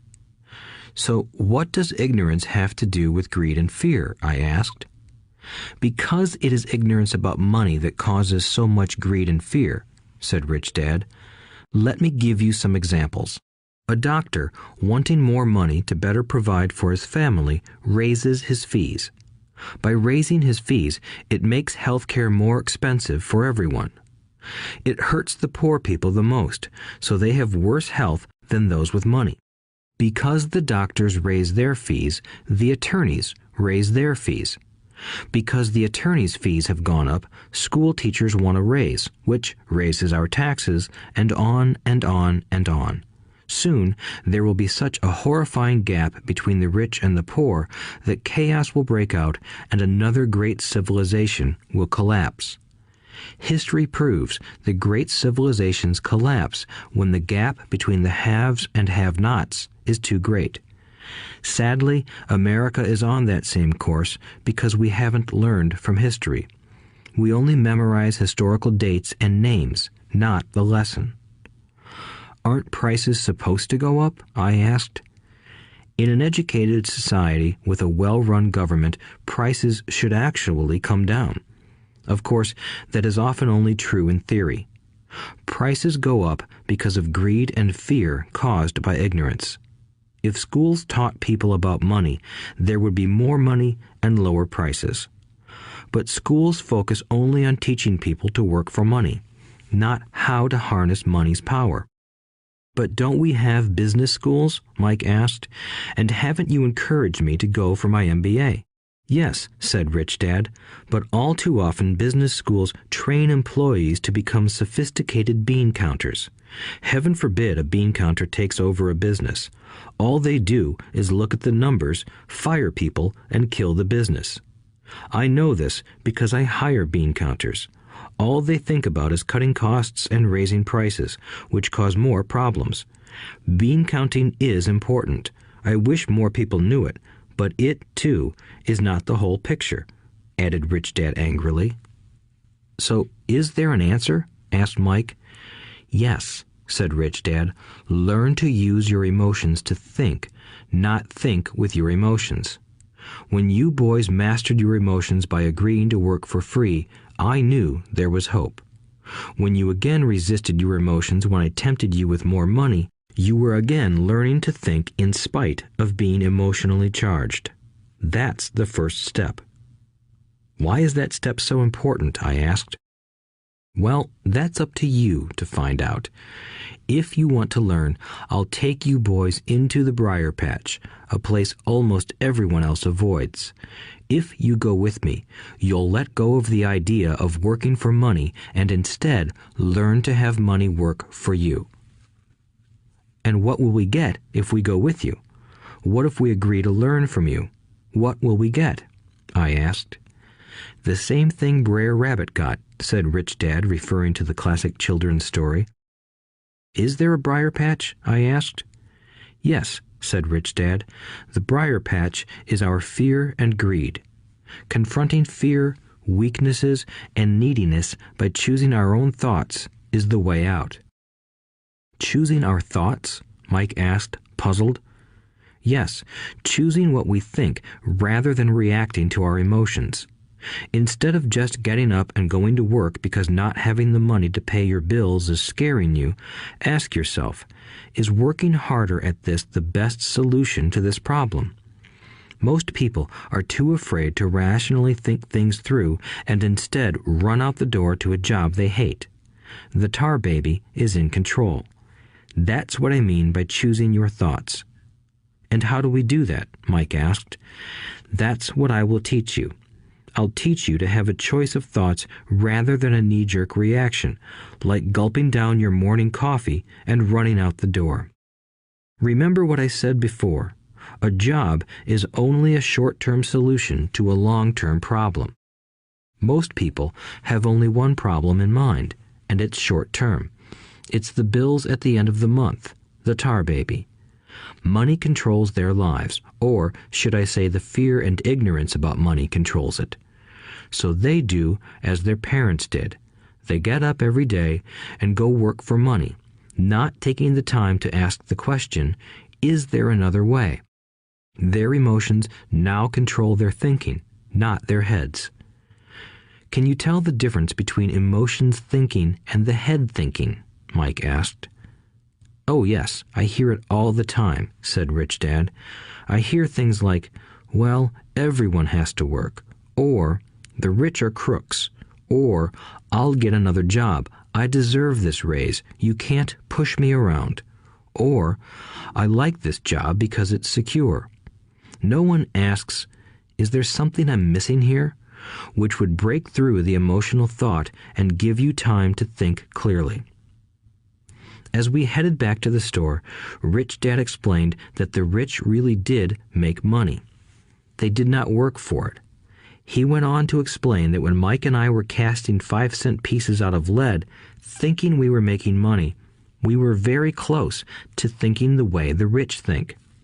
The problem was that creating money is legal for the government and banks to do, but illegal for us to do. There are legal ways to create money from nothing, he told us. Rich Dad went on to explain that the rich know that money is an illusion, truly like the carrot for the donkey. It's only out of fear and greed that the illusion of money is held together by billions of people who believe that money is real. It's not. Money is really made up. It is only because of the illusion of confidence and the ignorance of the masses that this house of cards stands. He talked about the gold standard that America was on, and that each dollar bill was actually a silver certificate. What concerned him was the rumor that we would someday go off the gold standard and our dollars would no longer be backed by something tangible. If that happens, boys, all hell will break loose. The poor, the middle class, and the ignorant will have their lives ruined simply because they will continue to believe that money is real and that the company they work for, or the government, will look after them. We really did not understand what he was saying that day, but over the years, it made more and more sense. Seeing what others miss. As he climbed into his pickup truck outside his convenience store, Rich Dad said, "Keep working, boys, but the sooner you forget about needing a paycheck, the easier your adult life will be. Keep using your brain, work for free, and soon your mind will show you ways of making money far beyond what I could ever pay you. You will see things that other people never see. Most people never see these opportunities because they're looking for money and security, so that's all they get. The moment you see one opportunity, you'll see them for the rest of your life. The moment you do that, I'll teach you something else. Learn this, and you'll avoid one of life's biggest traps. Mike and I picked up our things from the store and waved goodbye to Mrs. Martin. We went back to the park, to the same picnic bench, and spent several more hours thinking and talking. We spent the next week at school thinking and talking too. For 2 more weeks, we kept thinking, talking, and working for free. At the end of the second Saturday, I was again saying goodbye to Mrs. Martin and looking at the comic book stand with a longing gaze. The hard thing about not even getting 30 cents every Saturday was that I didn't have any money to buy comic books. Suddenly, as Mrs. Martin said goodbye to Mike and me, I saw her do something I'd never seen her do before. Mrs. Martin was cutting the front page of the comic book in half. She kept the top half of the comic book cover and threw the rest of the book into a large cardboard box. When I asked her what she did with the comic books, she said, "I throw them away. I give the top half of the cover back to the comic book distributor for credit when he brings in the new comics. He's coming in an hour." Mike and I waited for an hour. Soon the distributor arrived, and I asked him if we could have the comic books. To my delight, he said, "You can have them if you work for this store and do not resell them." Remember our old business partnership? Well, Mike and I revived it. Using a spare room in Mike's basement, we began piling hundreds of comic books in that room. Soon, our comic book library was open to the public.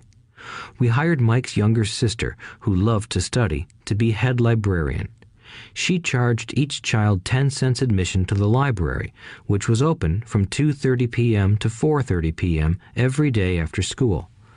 The customers, the children of the neighborhood, could read as many comics as they wanted in 2 hours. It was a bargain for them since a comic cost 10 cents each, and they could read 5 or 6 in 2 hours. Mike's sister would check the kids as they left to make sure they weren't borrowing any comic books. She also kept the books, logging in how many kids showed up each day, who they were, and any comments they might have. Mike and I averaged $9.50 per week over a 3-month period. We paid his sister $1 a week and allowed her to read the comics for free, which she rarely did since she was always studying.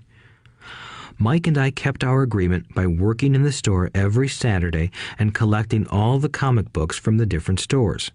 We kept our agreement to the distributor by not selling any comic books.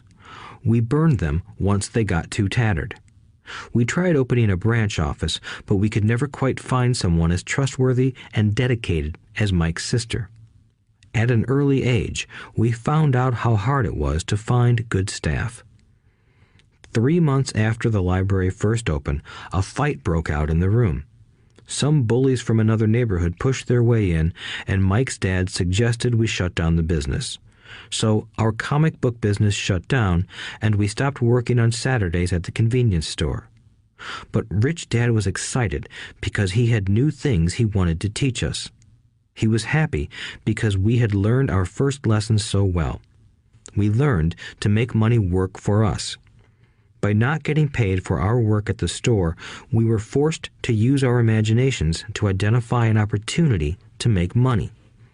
By starting our own business, the comic book library, we were in control of our own finances, not dependent on an employer. The best part was that our business generated money for us even when we weren't physically there. Our money worked for us. Instead of paying us money, Rich Dad had given us so much more. Chapter 2. Lesson 2.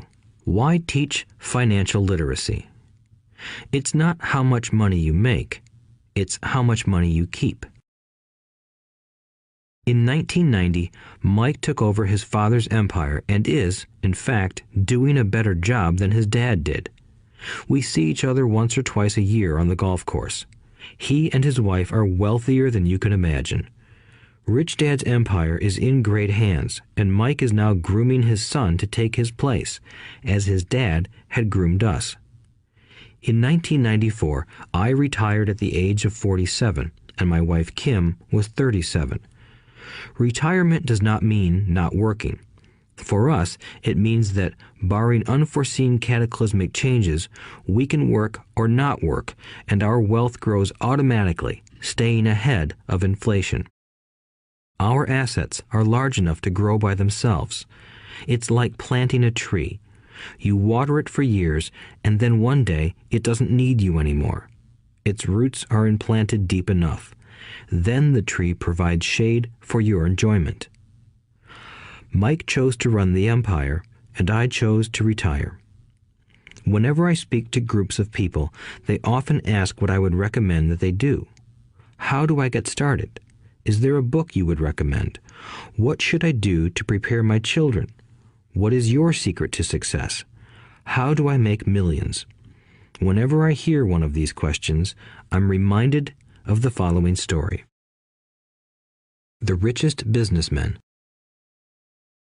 In 1923, a group of our greatest leaders and richest businessmen held a meeting at the Edgewater Beach Hotel in Chicago.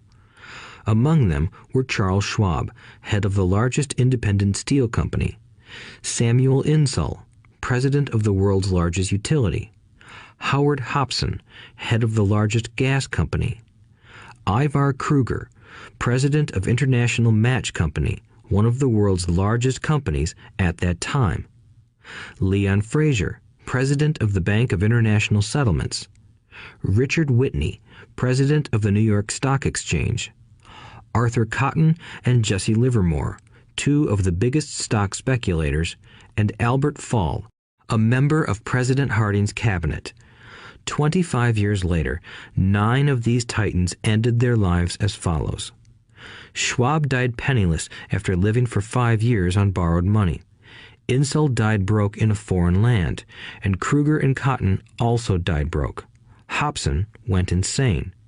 Whitney and Albert Fall were released from prison, and Fraser and Livermore committed suicide. I doubt if anyone can say what really happened to these men. If you look at the date, 1923, it was just before the 1929 market crash and the Great Depression, which I suspect had a great impact on these men and their lives. The point is this. Today, we live in times of greater and faster change than these men did. I suspect there will be many booms and busts in the coming years that will parallel the ups and downs these men faced. I am concerned that too many people are too focused on money and not on their greatest wealth, their education. If people are prepared to be flexible, keep an open mind, and learn, they will grow richer and richer despite tough changes. If they think money will solve problems, they will have a rough ride. Intelligence solves problems and produces money. Money without financial intelligence is money soon gone. Most people fail to realize that in life, it's not how much money you make, it's how much money you keep. We've all heard stories of lottery winners who are poor, then suddenly rich, and then poor again. They win millions, yet are soon back where they started. Or stories of professional athletes who at the age of 24 are earning millions but are sleeping under a bridge 10 years later. I remember a story of a young basketball player who a year ago had millions. Today, at just 29, he claims his friends, attorney, and accountant took his money and he was forced to work at a car wash for minimum wage. He was fired from the car wash because he refused to take off his championship ring as he was wiping off the cars. His story made national news, and he is appealing his termination, claiming hardship and discrimination. He claims that the ring is all he has left, and if it was stripped away, he'll crumble. I know so many people who became instant millionaires, and while I am glad some people have become richer and richer, I caution them that in the long run, it's not how much money you make, it's how much you keep and how many generations you keep it. So when people ask, where do I get started, or tell me how to get rich quick, they often are greatly disappointed with my answer. I simply say to them what my rich dad said to me when I was a little kid. If you want to be rich, you need to be financially literate. That idea was drummed into my head every time we were together. As I said, my educated dad stressed the importance of reading books, while my rich dad stressed the need to master financial literacy. If you are going to build the Empire State Building, the first thing you need to do is dig a deep hole and pour a strong foundation. If you are going to build a home in the suburbs, all you need to do is pour a 6-inch slab of concrete. Most people, in their drive to get rich, are trying to build an Empire State Building on a 6-inch slab. Our school system, created in the agrarian age, still believes in homes with no foundation. Dirt floors are still the rage, so kids graduate from school with virtually no financial foundation. One day, sleepless and deep in debt in suburbia, living the American dream, they decide that the answer to their financial problems is to find a way to get rich quick. Construction on the skyscraper begins. It goes up quickly, and soon, instead of the Empire State Building, we have the Leaning Tower of suburbia. The sleepless nights return. As for Mike and me in our adult years, both of our choices were possible because we were taught to pour a strong financial foundation when we were just kids. Accounting is possibly the most confusing, boring subject in the world, but if you want to be rich long term, it could be the most important subject. For Rich Dad, the question was how to take a boring and confusing subject and teach it to kids. The answer he found was to make it simple by teaching it in pictures. My rich dad poured a strong financial foundation for Mike and me. Since we were just kids, he created a simple way to teach us. For years, he only drew pictures and used few words. Mike and I understood the simple drawings, the jargon, the movement of money, and then in later years, Rich Dad began adding numbers. Today, Mike has gone on to master much more complex and sophisticated accounting analysis because he had to in order to run his empire. I am not as sophisticated because my empire is smaller, yet we come from the same simple foundation. Over the following pages, we will discuss those same simple line drawings Mike's dad created for us. Though basic, those drawings helped guide two little boys in building great sums of wealth on a solid and deep foundation. Rule number 1. You must know the difference between an asset and a liability, and buy assets. If you want to be rich, this is all you need to know. It is rule number 1. It is the only rule. This may sound absurdly simple, but most people have no idea how profound this rule is. Most people struggle financially because they do not know the difference between an asset and a liability. Rich people acquire assets. The poor and middle class acquire liabilities that they think are assets, said Rich Dad. When Rich Dad explained this to Mike and me, we thought he was kidding. Here we were, nearly teenagers, and waiting for the secret to getting rich. And this was his answer. It was so simple that we stopped for a long time to think about it. "What is an asset?" asked Mike. "Don't worry right now," said Rich Dad. "Just let the idea sink in. If you can comprehend the simplicity, your life will have a plan and be financially easy. It is simple. That is why the idea is missed." "You mean all we need to know is what an asset is, acquire them, and we'll be rich?" I asked. Rich Dad nodded his head. "It's that simple." "If it's that simple, how come everyone is not rich?" I asked. Rich Dad smiled. "Because people do not know the difference between an asset and a liability." I remember asking, how could adults be so misguided? If it is that simple, if it is that important, why would everyone not want to find out? It took Rich Dad only a few minutes to explain what assets and liabilities were. As an adult, I have difficulty explaining it to other adults. The simplicity of the idea escapes them because they have been educated differently. They were taught by other educated professionals, such as bankers, accountants, real estate agents, financial planners, and so forth. The difficulty comes in asking adults to unlearn or become children again. An intelligent adult often feels it is demeaning to pay attention to simplistic definitions. Rich Dad believed in the KISS principle. Keep it simple, stupid, or keep it super simple. So he kept it simple for us, and that made our financial foundation strong. So what causes the confusion? How could something so simple be so screwed up? Why would someone buy an asset that was really a liability? The answer is found in basic education. We focus on the word literacy and not financial literacy. What defines something to be an asset or a liability are not words. In fact, if you really want to be confused, look up the words asset and liability in the dictionary. I know the definition may sound good to a trained accountant, but for the average person, it makes no sense.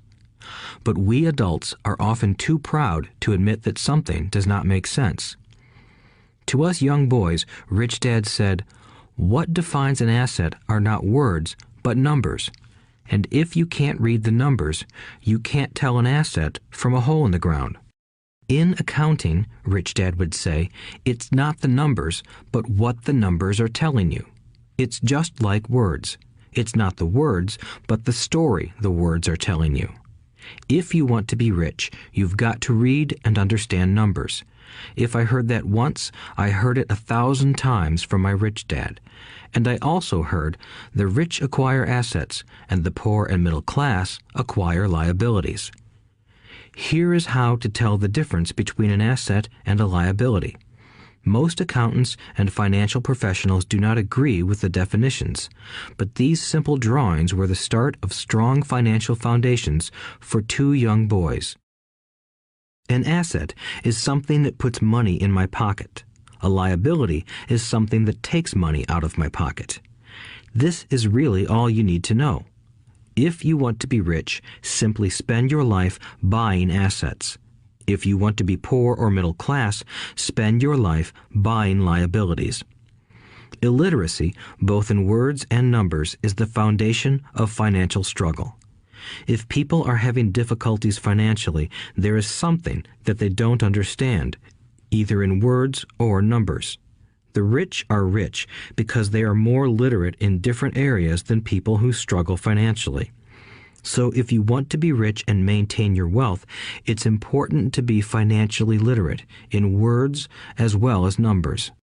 Numbers alone mean little, just as words out of context mean little. It's the story that counts. In financial reporting, reading numbers is looking for the plot, the story of where the cash is flowing.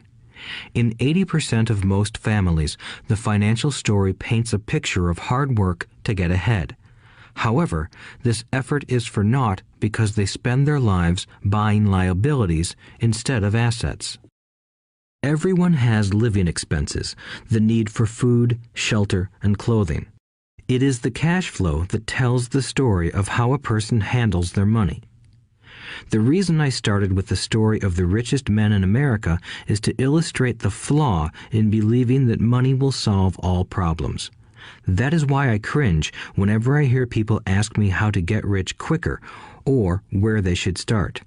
I often hear, "I'm in debt, so I need to make more money." But more money will often not solve the problem. In fact, it may compound the problem.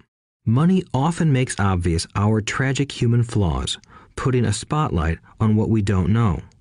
That is why, all too often, a person who comes into a sudden windfall of cash, let's say an inheritance, a pay raise, or lottery winnings, soon returns to the same financial mess, if not worse than the mess they were in before. Money only accentuates the cash flow pattern running in your head. If your pattern is to spend everything you get, most likely an increase in cash will just result in an increase in spending. Thus the saying, "A fool and his money is one big party."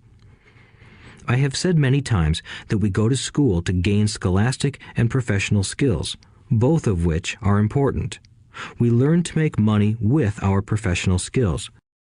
In the 1960s, when I was in high school, if someone did well academically, people assumed this bright student would go on to be a medical doctor because it was the profession with the promise of the greatest financial reward. Today, doctors face financial challenges I wouldn't wish on my worst enemy. Insurance companies taking control of the business, managed healthcare, government intervention, and malpractice suits. Today, kids want to be famous athletes, movie stars, rock stars, beauty queens, or CEOs because that is where the fame, money, and prestige are. That is the reason it is so hard to motivate kids in school today. They know that professional success is no longer solely linked to academic success, as it once was. Because students leave school without financial skills, millions of educated people pursue their profession successfully, but later find themselves struggling financially. They work harder, but don't get ahead. What is missing from their education is not how to make money, but how to manage money. It's called financial aptitude, what you do with the money once you make it, how to keep people from taking it from you, how to keep it longer, and how to make that money work hard for you. Most people don't understand why they struggle financially because they don't understand cash flow. A person can be highly educated, professionally successful, and financially illiterate. These people often work harder than they need to because they learned how to work hard, but not how to have their money work hard for them. The story of how the quest for a financial dream turns into a financial nightmare. The classic story of hardworking people has set a pattern. Recently married, the happy, highly educated young couple moves into one of their cramped, rented apartments. Immediately, they realize that they are saving money because two can live as cheaply as one. The problem is the apartment is cramped. They decide to save money to buy their dream home so they can have kids. They now have two incomes, and they begin to focus on their careers. Their incomes begin to increase. As their incomes go up, their expenses go up as well. The number one expense for most people is taxes. Many people think it's income tax, but for most Americans, their highest tax is Social Security. As an employee, it appears as if the Social Security tax combined with the Medicare tax rate is roughly 7.5%, but it's really 15% since the employer must match the Social Security amount. In essence, it is money the employer can't pay you. On top of that, you still have to pay income tax on the amount deducted from your wages for Social Security tax. Income you never received because it went directly to Social Security through withholding. Going back to the young couple, as a result of their incomes increasing, they decide to buy the house of their dreams. Once in their house, they have a new tax called property tax. Then they buy a new car, new furniture, and new appliances to match their new house. All of a sudden, they wake up and their liabilities column is full of mortgage and credit card debt. Their liabilities go up. They're now trapped in the rat race. Pretty soon, a baby comes along and they work harder. The process repeats itself. Higher incomes cause higher taxes, also called bracket creep. A credit card comes in the mail. They use it. It maxes out. A loan company calls and says their greatest asset, their home, has appreciated in value. Because their credit is so good, the company offers a bill consolidation loan and tells them the intelligent thing to do is clear off the high-interest consumer debt by paying off their credit card. And besides, interest on their home is a tax deduction. They go for it and pay off those high-interest credit cards. They breathe a sigh of relief. Their credit cards are paid off. They've now folded their consumer debt into their home mortgage. Their payments go down because they extend their debt over 30 years. It is the smart thing to do. Their neighbor calls to invite them to go shopping. The Memorial Day sale is on. They promise themselves they'll just window shop, but they take a credit card, just in case. I run into this young couple all the time. Their names change, but their financial dilemma is the same. They come to one of my talks to hear what I have to say. They ask me, "Can you tell us how to make more money?" They don't understand that their trouble is really how they choose to spend the money they do have. It is caused by financial illiteracy and not understanding the difference between an asset and a liability. More money seldom solves someone's money problems. Intelligence solves problems. There is a saying a friend of mine says over and over to people in debt. If you find you have dug yourself into a hole, stop digging. As a child, my dad often told us that the Japanese were aware of 3 powers: the power of the sword, the jewel, and the mirror. The sword symbolizes the power of weapons. America has spent trillions of dollars on weapons, and because of this is a powerful military presence in the world. The jewel symbolizes the power of money. There is some degree of truth to the saying, "Remember the golden rule. He who has the gold makes the rules." The mirror symbolizes the power of self-knowledge. This self-knowledge, according to Japanese legend, was the most treasured of the 3. All too often, the poor and middle class allow the power of money to control them. By simply getting up and working harder, failing to ask themselves if what they do makes sense, they shoot themselves in the foot as they leave for work every morning. By not fully understanding money, the vast majority of people allow its awesome power to control them.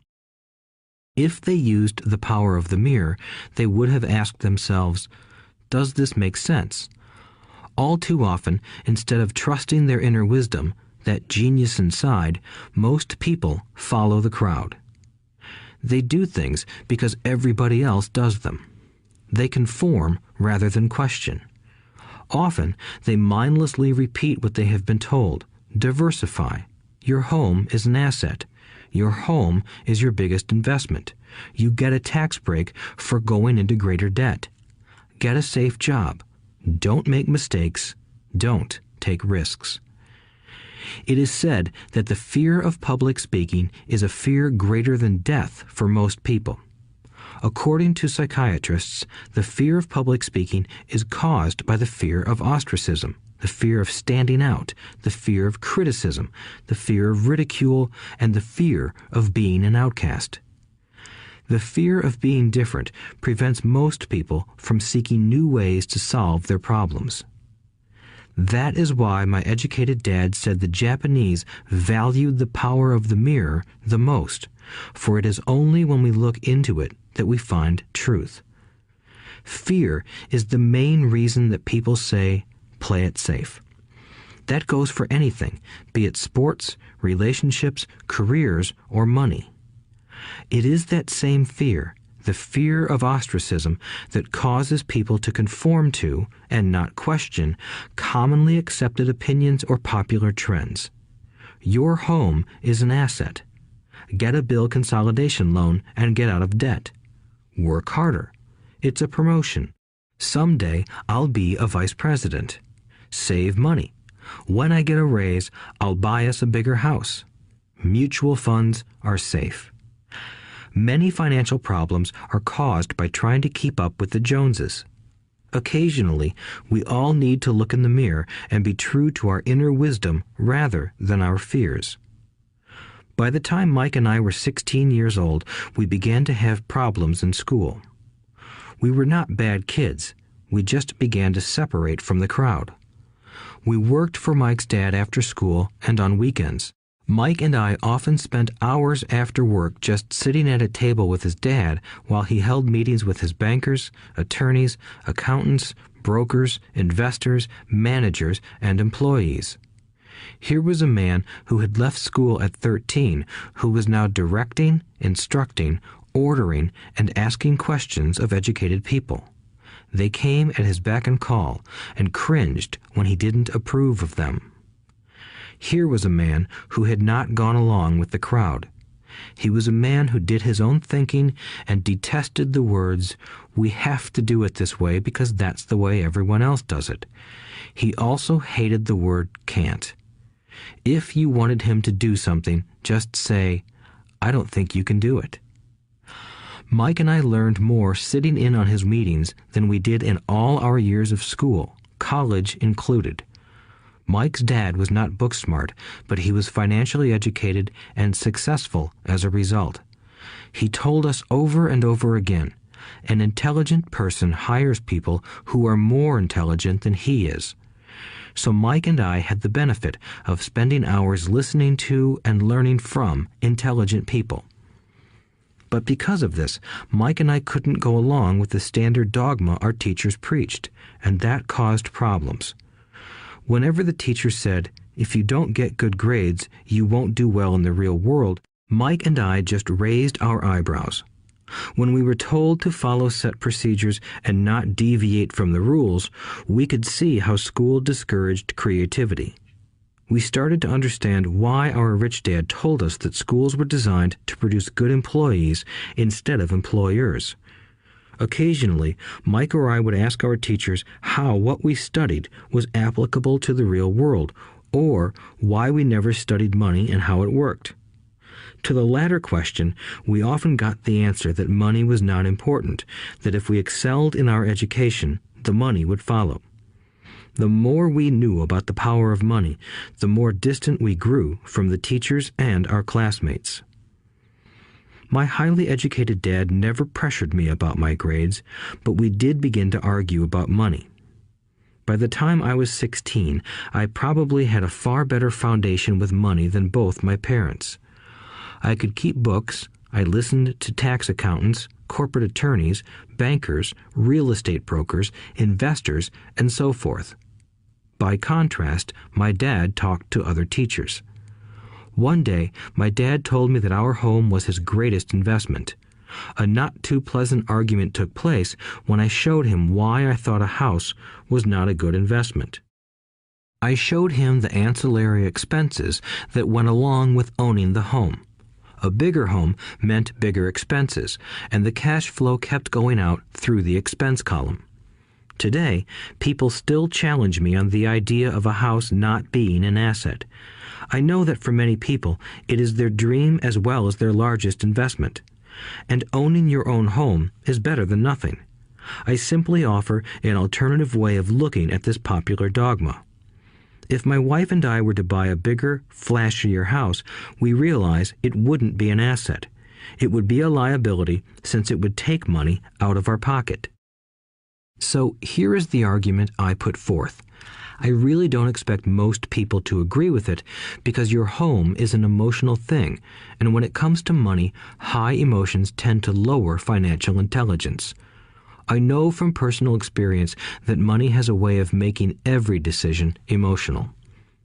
1. When it comes to houses, most people work all their lives paying for a home they never own. In other words, most people buy a new house every few years, each time incurring a new 30-year loan to pay off the previous one. 2. Even though people receive a tax deduction for interest on mortgage payments, they pay for all their other expenses with after-tax dollars, even after they pay off their mortgage. 3. My wife's parents were shocked when the property taxes on their home increased to $1,000 a month. This was after they had retired, so the increase put a strain on their retirement budget and they felt forced to move. 4. Houses do not always go up in value. I have friends who owe $1 million for a home that today would sell for far less. 5. The greatest losses of all are those from missed opportunities. If all your money is tied up in your house, you may be forced to work harder because your money continues blowing out of the expense column instead of adding to the asset column, the classic middle-class cash flow pattern. If a young couple would put more money into their asset column early on, their later years would be easier. Their assets would have grown and would be available to help cover expenses. All too often, a house only serves as a vehicle for incurring a home equity loan to pay for mounting expenses. In summary, the end result in making a decision to own a house that is too expensive in lieu of starting an investment portfolio impacts an individual in at least the following 3 ways. 1. Loss of time during which other assets could have grown in value. 2. Loss of additional capital which could have been invested instead of paying for high maintenance expenses related directly to the home. 3. Loss of education. Too often, people count their house and savings and retirement plans as all they have in their asset column. Because they have no money to invest, they simply don't invest. This costs them investment experience. Most never become what the investment world calls a sophisticated investor. And the best investments are usually first sold to sophisticated investors, who then turn around and sell them to the people playing it safe. I am not saying don't buy a house. What I'm saying is that you should understand the difference between an asset and a liability. When I want a bigger house, I first buy assets that will generate the cash flow to pay for the house. My educated dad's personal financial statement best demonstrates the life of someone caught in the rat race. His expenses match his income, never allowing him enough left over to invest in assets. As a result, his liabilities are larger than his assets. Why the rich get richer. A review of my rich dad's financial statement shows why the rich get richer. The asset column generates more than enough income to cover expenses, with the balance reinvested into the asset column. The asset column continues to grow, and therefore the income it produces grows with it. The result is that the rich get richer. Why the middle class struggle. The middle class finds itself in a constant state of financial struggle. Their primary income is through their salary. As their wages increase, so do their taxes. Their expenses tend to increase in proportion to their salary increase, hence the phrase, the rat race. They treat their home as their primary asset instead of investing in income-producing assets. This pattern of treating your home as an investment and the philosophy that a pay raise means you can buy a larger home or spend more is the foundation of today's debt-ridden society. Increased spending throws families into greater debt and into more financial uncertainty, even though they may be advancing in their jobs and receiving raises on a regular basis. This is high-risk living caused by weak financial education. The massive loss of jobs in recent times proves how shaky the middle class really is financially. Company pension plans are being replaced by 401k plans. Social Security is obviously in trouble and can't be relied upon as a source for retirement. Panic has set in for the middle class. Today, mutual funds are popular because they supposedly represent safety. Average mutual fund buyers are too busy working to pay taxes and mortgages, save for their children's college, and pay off credit cards. They do not have time to study investing, so they rely on the expertise of the manager of a mutual fund. Also, because the mutual fund includes many different types of investments, they feel their money is safer because it is diversified. This educated middle class subscribes to the dogma put out by mutual fund brokers and financial planners. Play it safe, avoid risk. The real tragedy is that the lack of early financial education is what creates the risk faced by average middle-class people. The reason they have to play it safe is because their financial positions are tenuous at best. Their balance sheets are not balanced. Instead, they are loaded with liabilities and have no real assets that generate income. Typically, their only source of income is their paycheck. Their livelihood becomes entirely dependent on their employer. So when genuine deals of a lifetime come along, these people can't take advantage of them because they are working so hard, are taxed to the max, and are loaded with debt. As I said at the start of this section, the most important rule is to know the difference between an asset and a liability. Once you understand the difference, concentrate your efforts on buying income-generating assets. That's the best way to get started on a path to becoming rich. Keep doing that and your asset column will grow. Keep liabilities and expenses down so more money is available to continue pouring into the asset column. Soon, the asset base will be so deep that you can afford to look at more speculative investments. Investments that may have returns of 100% to infinity. $5,000 investments that are soon turned into $1 million or more. Investments that the middle class calls too risky. The investment is not risky for the financially literate. As an employee who is also a homeowner, your working efforts are generally as follows. 1. You work for the company. Employees make their business owner or the shareholders rich, not themselves. Your efforts and success will help provide for the owner's success and retirement. 2. You work for the government. The government takes its share from your paycheck before you even see it. By working harder, you simply increase the amount of taxes taken by the government. Most people work from January to May just for the government. 3. You work for the bank. After taxes, your next largest expense is usually your mortgage and credit card debt. The problem with simply working harder is that each of these 3 levels takes a greater share of your increased efforts. You need to learn how to have your increased efforts benefit you and your family directly. Once you have decided to concentrate on minding your own business, focusing your efforts on acquiring assets instead of a bigger paycheck, how do you set your goals? Most people must keep their job and rely on their wages to fund their acquisition of assets. As their assets grow, how do they measure the extent of their success? When does someone know that they are rich, that they have wealth? As well as having my own definitions for assets and liabilities, I also have my own definition for wealth. Actually, I borrowed it from a man named R. Buckminster Fuller. Some call him a quack, and others call him a genius. Years ago, he got architects buzzing because he applied for a patent for something he called a geodesic dome. But in the application, Fuller also said something about wealth. It was pretty confusing at first, but after reading it, it began to make some sense. Wealth is a person's ability to survive so many number of days forward, or, if I stopped working today, how long could I survive? Unlike net worth, the difference between your assets and liabilities, which is often filled with a person's expensive junk and opinions of what things are worth, this definition creates the possibility for developing a truly accurate measurement.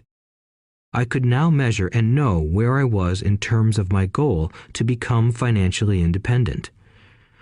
Although net worth often includes non-cash producing assets, like stuff you bought that now sits in your garage, wealth measures how much money your money is making and, therefore, your financial survivability.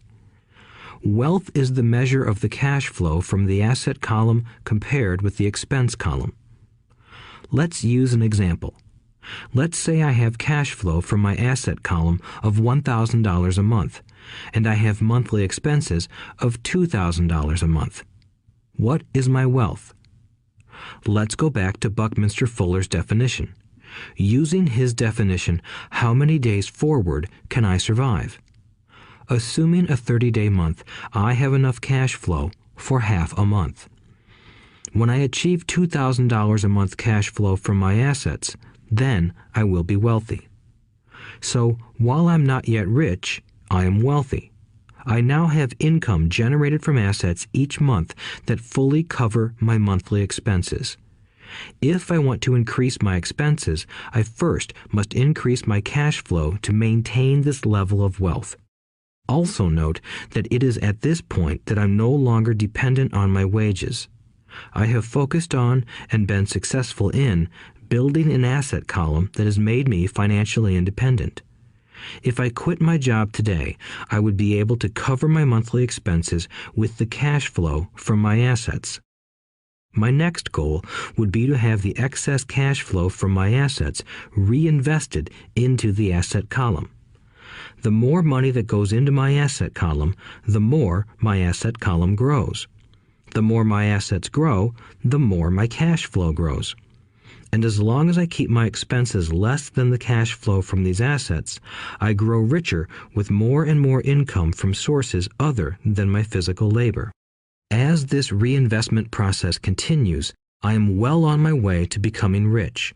Just remember this simple observation. The rich buy assets. The poor only have expenses. The middle class buy liabilities they think are assets. So how do I start minding my own business? What is the answer? Listen to the founder of McDonald's in the next chapter. Chapter 3. Lesson 3. Mind your own business.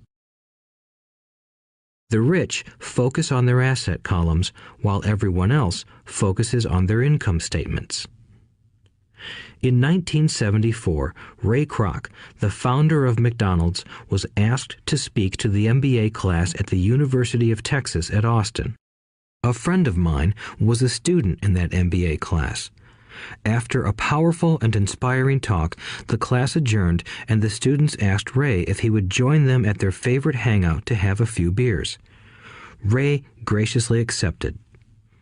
"What business am I in?" Ray asked once the group had all their beers in hand. Everyone laughed, my friend said. Most of the MBA students thought Ray was just fooling around. No one answered, so Ray asked again. "What business do you think I'm in?" The students laughed again, and finally one brave soul yelled out, "Ray, who in the world doesn't know that you're in the hamburger business?" Ray chuckled. "That's what I thought you would say." He paused and then quickly added, "Ladies and gentlemen, I'm not in the hamburger business. My business is real estate." As my friend tells the story, Ray spent a good amount of time explaining his viewpoint. In his business plan, Ray knew that the primary business focus was to sell hamburger franchises, but what he never lost sight of was the location of each franchise. He knew that the land and its location were the most significant factors in the success of each franchise. Basically, the person who bought the franchise was also buying the real estate under the franchise for Ray Kroc's organization. Today, McDonald's is the largest single owner of real estate in the world, owning even more than the Catholic Church. McDonald's owns some of the most valuable intersections and street corners in America and around the globe. My friend considers this as one of the most important lessons in his life. Today, he owns car washes, but his business is the real estate under those car washes. The previous chapter presented that most people work for everyone but themselves. They work first for the owners of the company, then for the government through taxes, and finally for the bank that owns their mortgage. When I was a young boy, we did not have a McDonald's nearby. Yet my rich dad was responsible for teaching Mike and me the same lesson that Ray Kroc talked about at the University of Texas. It is secret number 3 of the rich. The secret is mind your own business. Financial struggle is often directly the result of people working all their lives for someone else. Many people will simply have nothing at the end of their working days to show for their efforts. Our current educational system focuses on preparing today's youth to get good jobs by developing scholastic skills. Their lives will revolve around their wages or, as described earlier, their income column. Many will study further to become engineers, scientists, cooks, police officers, artists, writers, and so on. These professional skills allow them to enter the workforce and work for money. But there is a big difference between your profession and your business. Often I ask people, "What is your business?" And they will say, "Oh, I'm a banker." Then I ask them if they own the bank, and they usually respond, "No, I work there." In that instance, they have confused their profession with their business. Their profession may be a banker, but they still need their own business. A problem with school is that you often become what you study. So if you study cooking, you become a chef. If you study the law, you become an attorney. And a study of auto mechanics makes you a mechanic. The mistake in becoming what you study is that too many people forget to mind their own business. They spend their lives minding someone else's business and making that person rich. To become financially secure, a person needs to mind their own business. Your business revolves around your asset column, not your income column. As stated earlier, the number one rule is to know the difference between an asset and a liability and to buy assets. The rich focus on their asset columns, while everyone else focuses on their income statements. That is why we hear so often, "I need a raise. If only I had a promotion. I am going back to school to get more training so I can get a better job. I am going to work overtime. Maybe I can get a second job." In some circles, these are sensible ideas, but you are still not minding your own business. These ideas all still focus on the income column and will only help a person become more financially secure if the additional money is used to purchase income-generating assets. The primary reason the majority of the poor and middle class are fiscally conservative, which means I can't afford to take risks, is that they have no financial foundation. They have to cling to their jobs and play it safe. When downsizing became the in thing to do, millions of workers found out their largest so-called asset, their home, was eating them alive. Their asset was costing them money every month. Their car, another asset, was eating them alive. The golf clubs in the garage that cost $1,000 were not worth $1,000 anymore. Without job security, they had nothing to fall back on. What they thought were assets could not help them survive in a time of financial crisis. I assume most of us have filled out a credit application to buy a house or a car. It's always interesting to look at the net worth section because of what accepted banking and accounting practices allow a person to count as assets. One day when I wanted a loan, my financial position did not look too good. So I added my new golf clubs, my art collection, books, electronics, Armani suits, wristwatches, shoes, and other personal effects to boost the number in the asset column. But I was turned down because I had too much investment real estate. The loan committee didn't like that I made so much money from rent. They wanted to know why I did not have a normal job with a salary. They did not question the Armani suits, golf clubs, or art collection. Life is sometimes tough when you do not fit the standard profile. I cringe every time I hear someone say to me that their net worth is $1 million or $100,000 or whatever. One of the main reasons net worth is not accurate is simply because the moment you begin selling your assets, you are taxed for any gains. So many people have put themselves in deep financial trouble when they run short of income. To raise cash, they sell their assets, but their personal assets can generally be sold for only a fraction of the value that is listed on their personal balance sheet. Or, if there is a gain on the sale of the assets, they are taxed on the gain. So again, the government takes its share, thus reducing the amount available to help them out of debt. That is why I say someone's net worth is often worth less than they think. Start minding your own business. Keep your daytime job, but start buying real assets, not liabilities or personal effects that have no real value once you get them home. A new car loses nearly 25% of the price you pay for it the moment you drive it off the lot. It is not a true asset even if your banker lets you list it as one. My $400 new titanium driver was worth $150 the moment I teed off. Keep expenses low, reduce liabilities, and diligently build a base of solid assets. For young people who have not yet left home, it is important for parents to teach them the difference between an asset and a liability. Get them to start building a solid asset column before they leave home, get married, buy a house, have kids, and get stuck in a risky financial position, clinging to a job and buying everything on credit. I see so many young couples who get married and trap themselves into a lifestyle that will not let them get out of debt for most of their working years. For many people, just as the last child leaves home, the parents realize they have not adequately prepared for retirement and they begin to scramble to put some money away. Then their own parents become ill and they find themselves with new responsibilities. So, what kind of assets am I suggesting that you or your children acquire? In my world, real assets fall into the following categories. Businesses that do not require my presence. I own them, but they are managed or run by other people. If I have to work there, it's not a business. It becomes my job.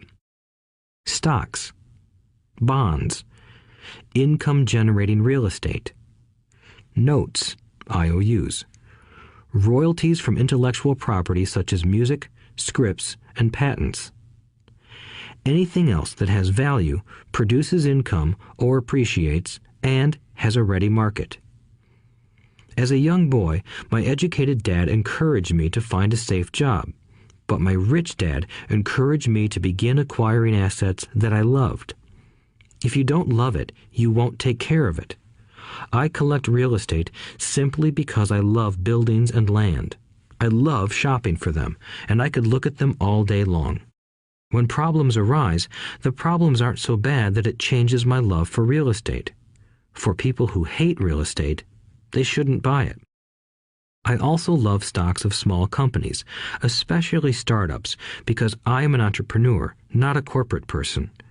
In my early years, I worked in large organizations such as Standard Oil of California, the U.S. Marine Corps, and Xerox Corporation.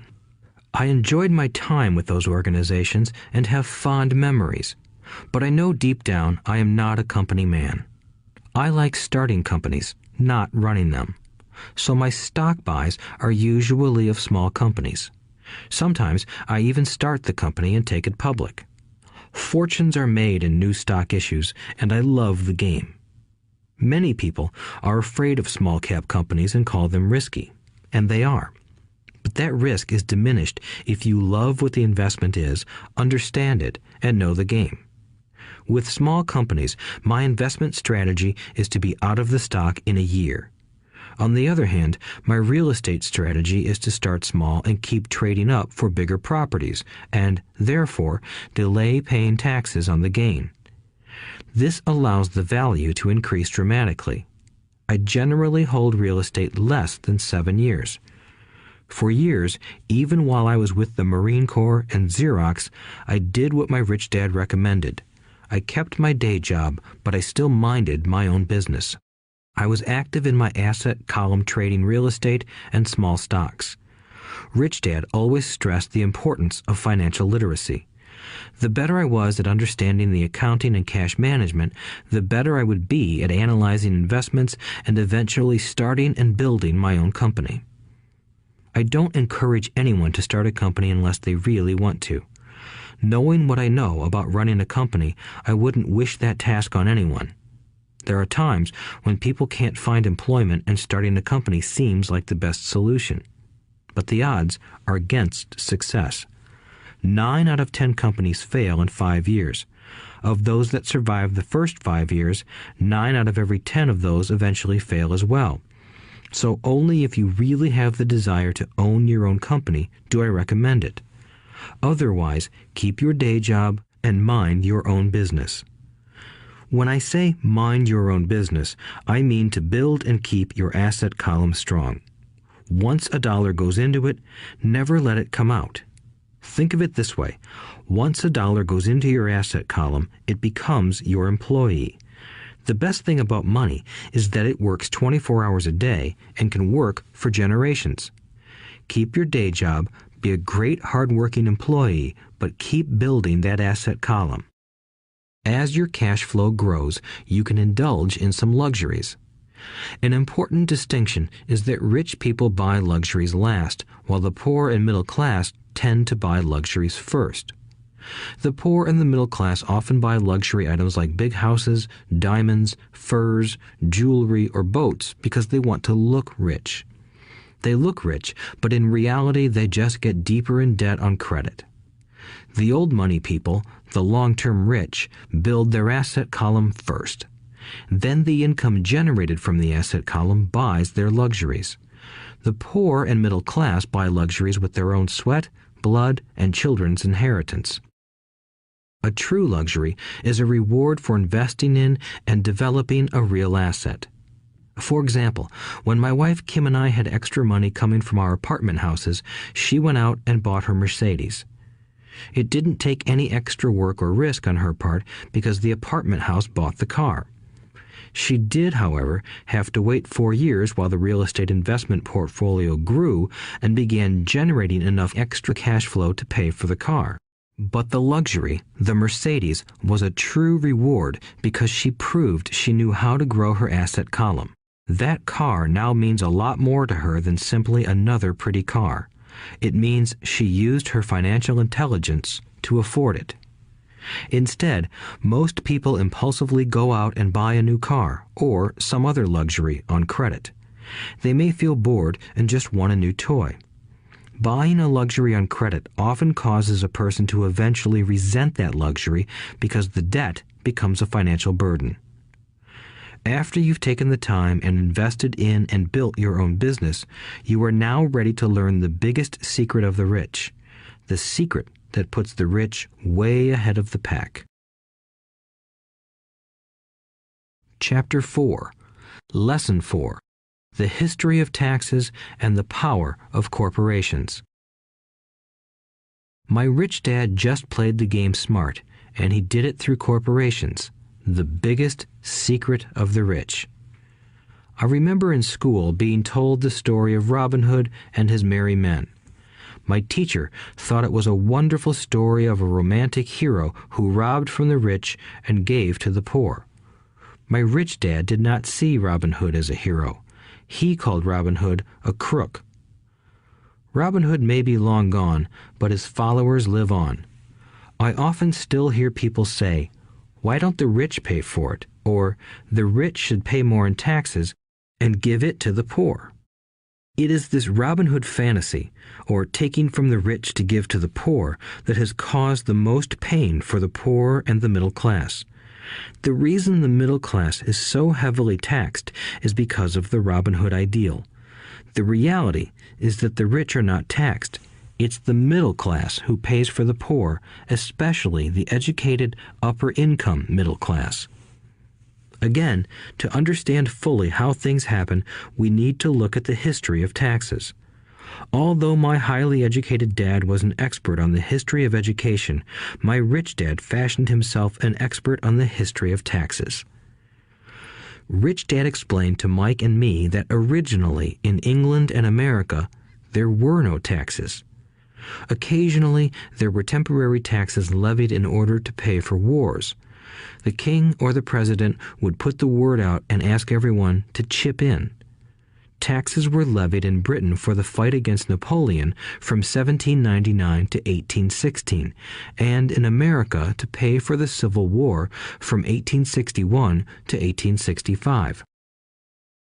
In 1874, England made income tax a permanent levy on its citizens.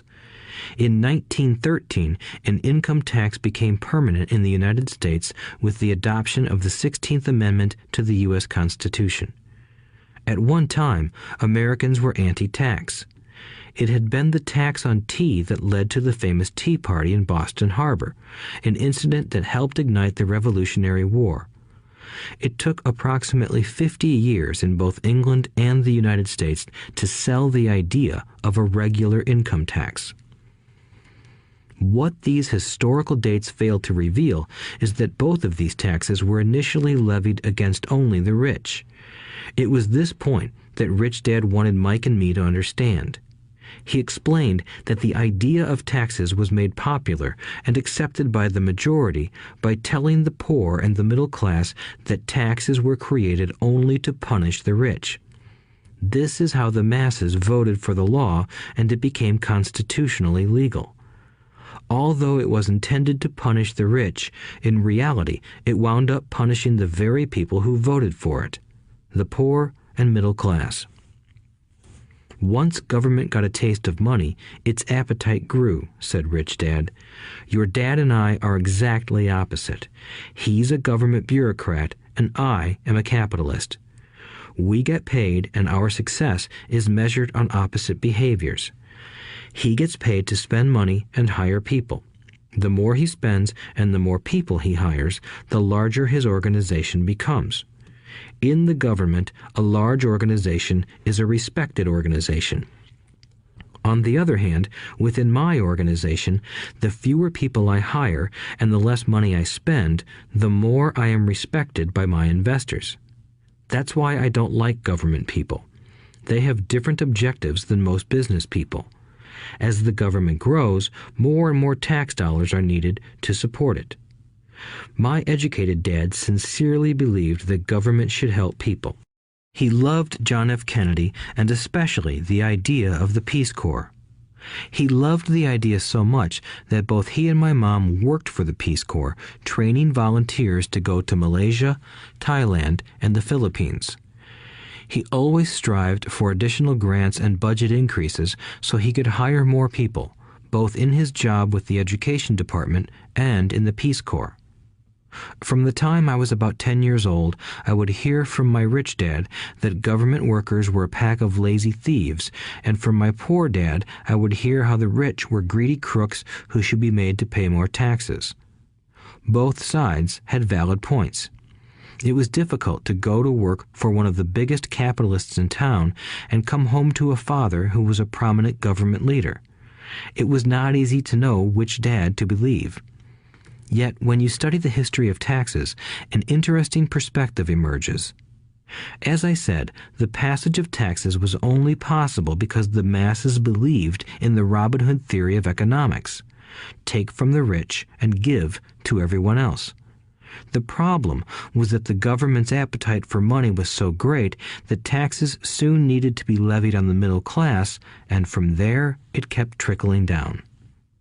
However, the rich saw an opportunity because they don't play by the same set of rules.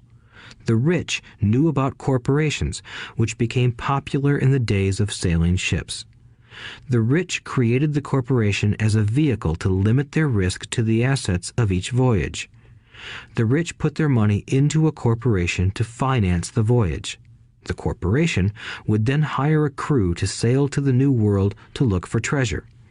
If the ship was lost, the crew lost their lives, but the loss to the rich would be limited only to the money they invested for that particular voyage. It is the knowledge of the legal corporate structure that really gives the rich a vast advantage over the poor and middle class. Having two fathers teaching me, one a socialist and the other a capitalist, I quickly began to realize that the philosophy of the capitalist made more financial sense to me.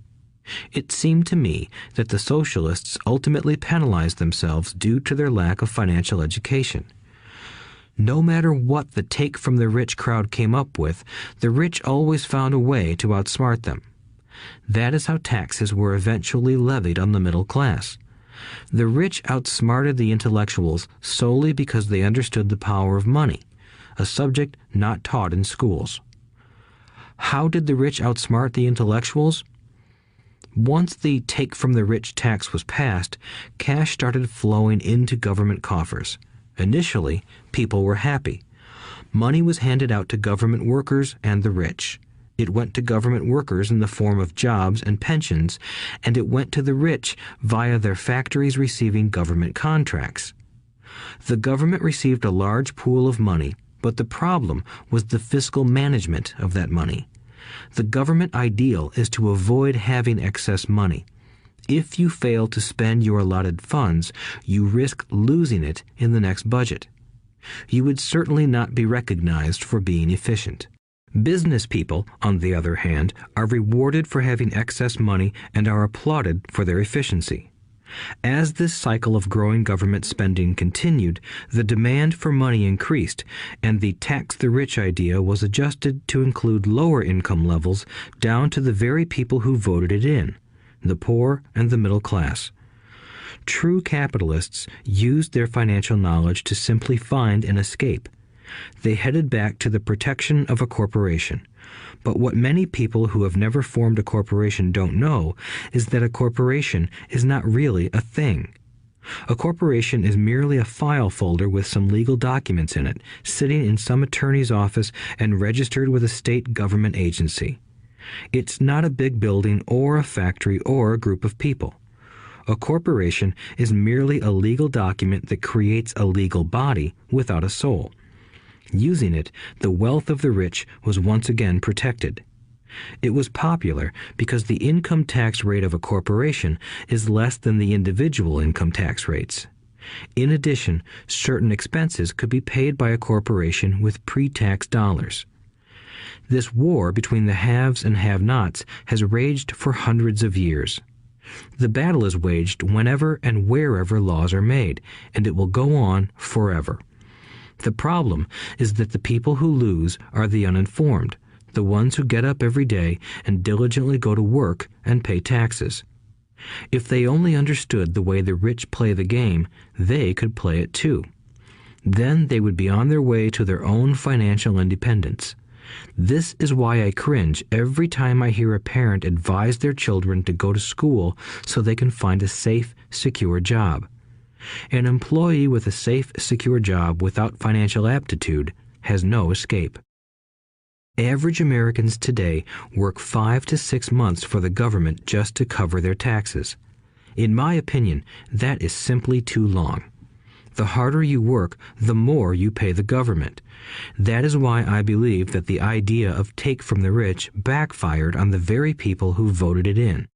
Every time people try to punish the rich don't simply comply. They react. They have the money, power, and intent to change things. They don't just sit there and voluntarily pay more taxes. Instead, they search for ways to minimize their tax burden. They hire smart attorneys and accountants and persuade politicians to change laws or create legal loopholes. They use their resources to effect change. The tax code of the United States also allows other ways to reduce taxes. Most of these vehicles are available to anyone, but it is the rich who find them because they are minding their own business. For example, 1031 is jargon for Section 1031 of the Internal Revenue Code, which allows a seller to delay paying taxes on a piece of real estate that is sold for a capital gain through an exchange for a more expensive piece of real estate. Real estate is one investment vehicle that has a great tax advantage. As long as you keep trading up in value, you will not be taxed on the gains until you liquidate. People who don't take advantage of these legal tax savings are missing a great opportunity to build their asset columns. The poor and middle class don't have the same resources. They sit there and let the government's needles enter their arm and allow the blood donation to begin. Today, I am constantly shocked at the number of people who pay more taxes or take fewer deductions simply because they are afraid of the government. I have friends who have had their businesses shut down and destroyed, only to find out it was a mistake on the part of the government. I realize all that, but the price of working from January to May is a high price to pay for that intimidation. My poor dad never fought back. My rich dad didn't either. He just played the game smarter, and he did it through corporations, the biggest secret of the rich. You may remember the first lesson I learned from my rich dad. I was a little boy of 9 who had to sit and wait for him to choose to talk to me. I sat in his office waiting for him to get to me.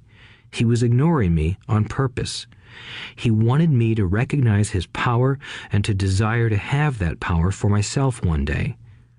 During all the years I studied and learned from him, he always reminded me that knowledge is power. and with money comes great power that requires the right knowledge to keep it and make it multiply.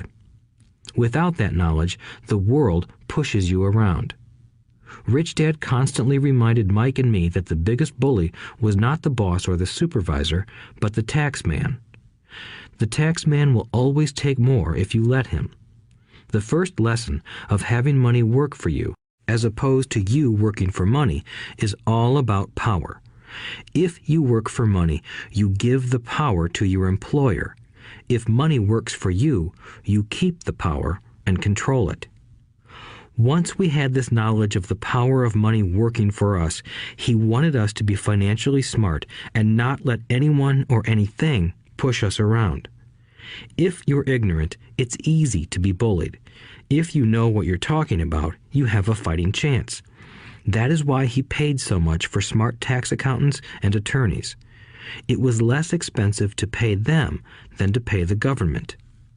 His best lesson to me was, be smart and you won't be pushed around as much.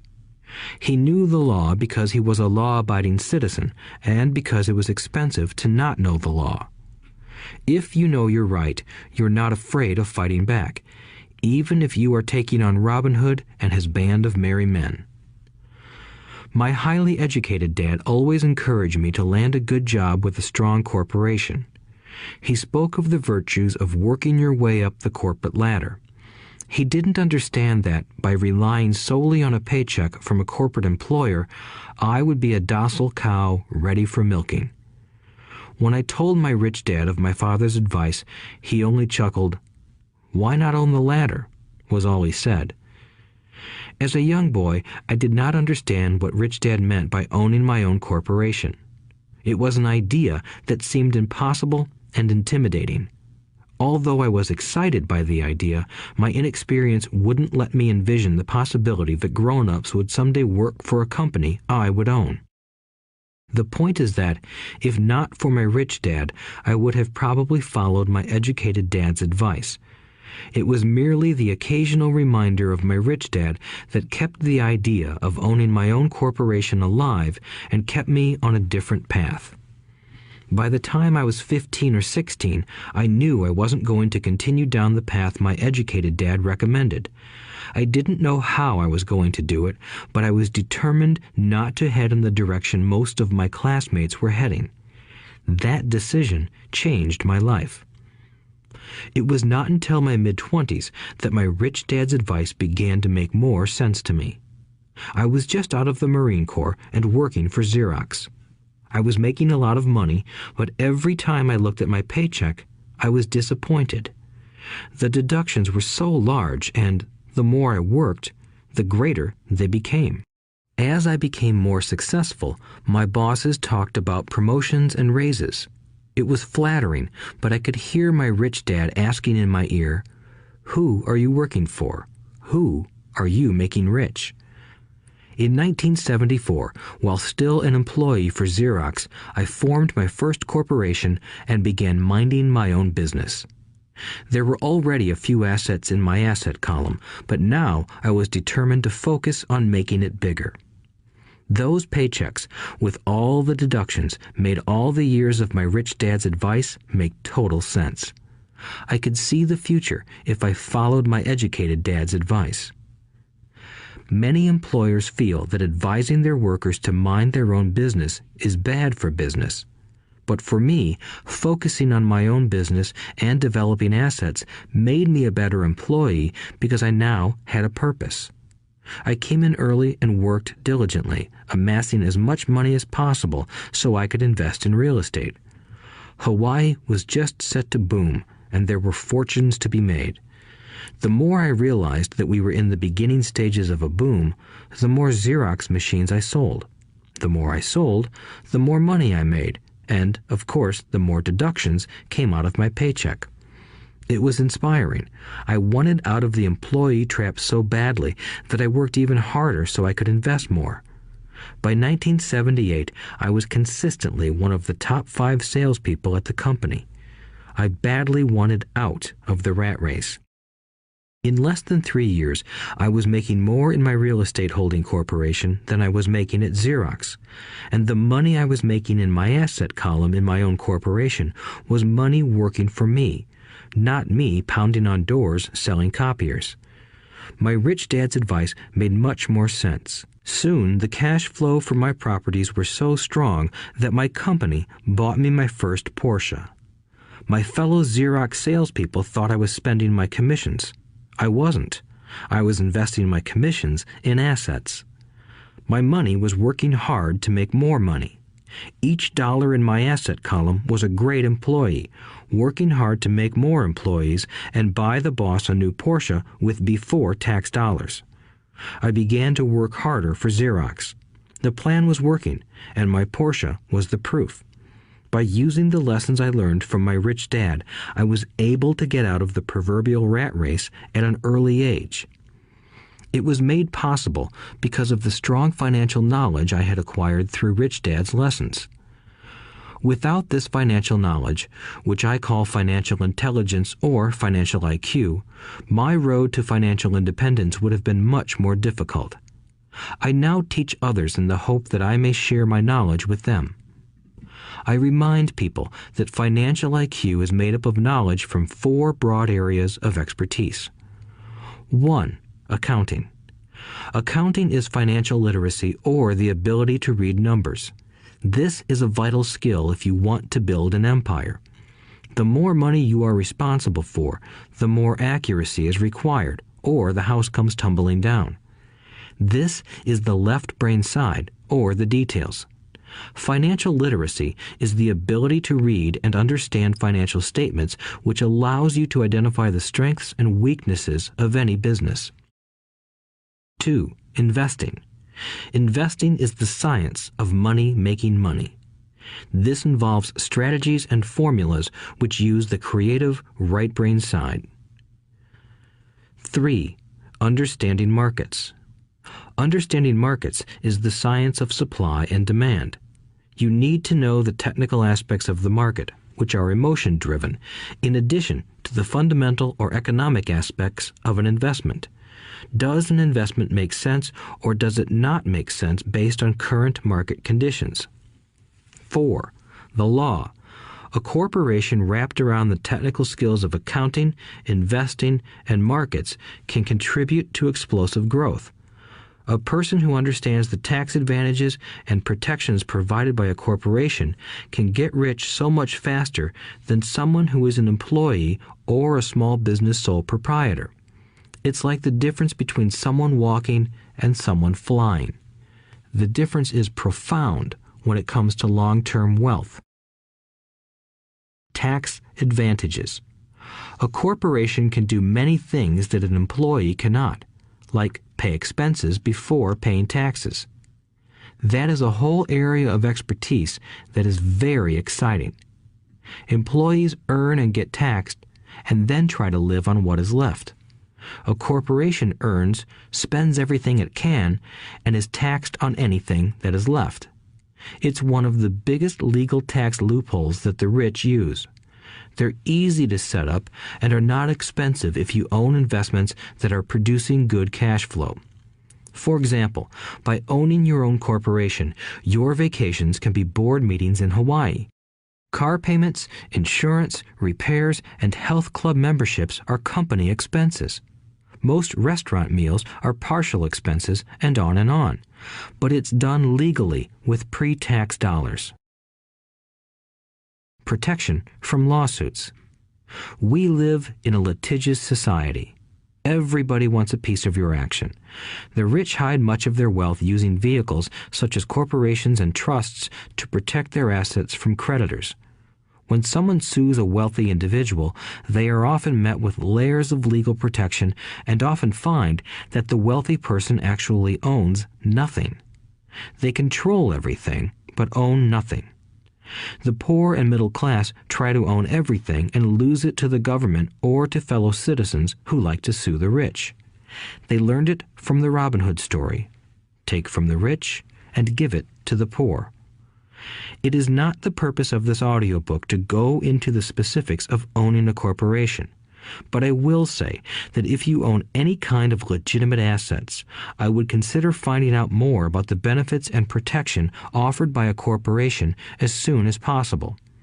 There are many books written on the subject that will detail the benefits and even walk you through the steps necessary to set up a corporation. Garrett Sutton's books on corporations provide wonderful insight into the power of personal corporations. Financial IQ is actually the synergy of many skills and talents.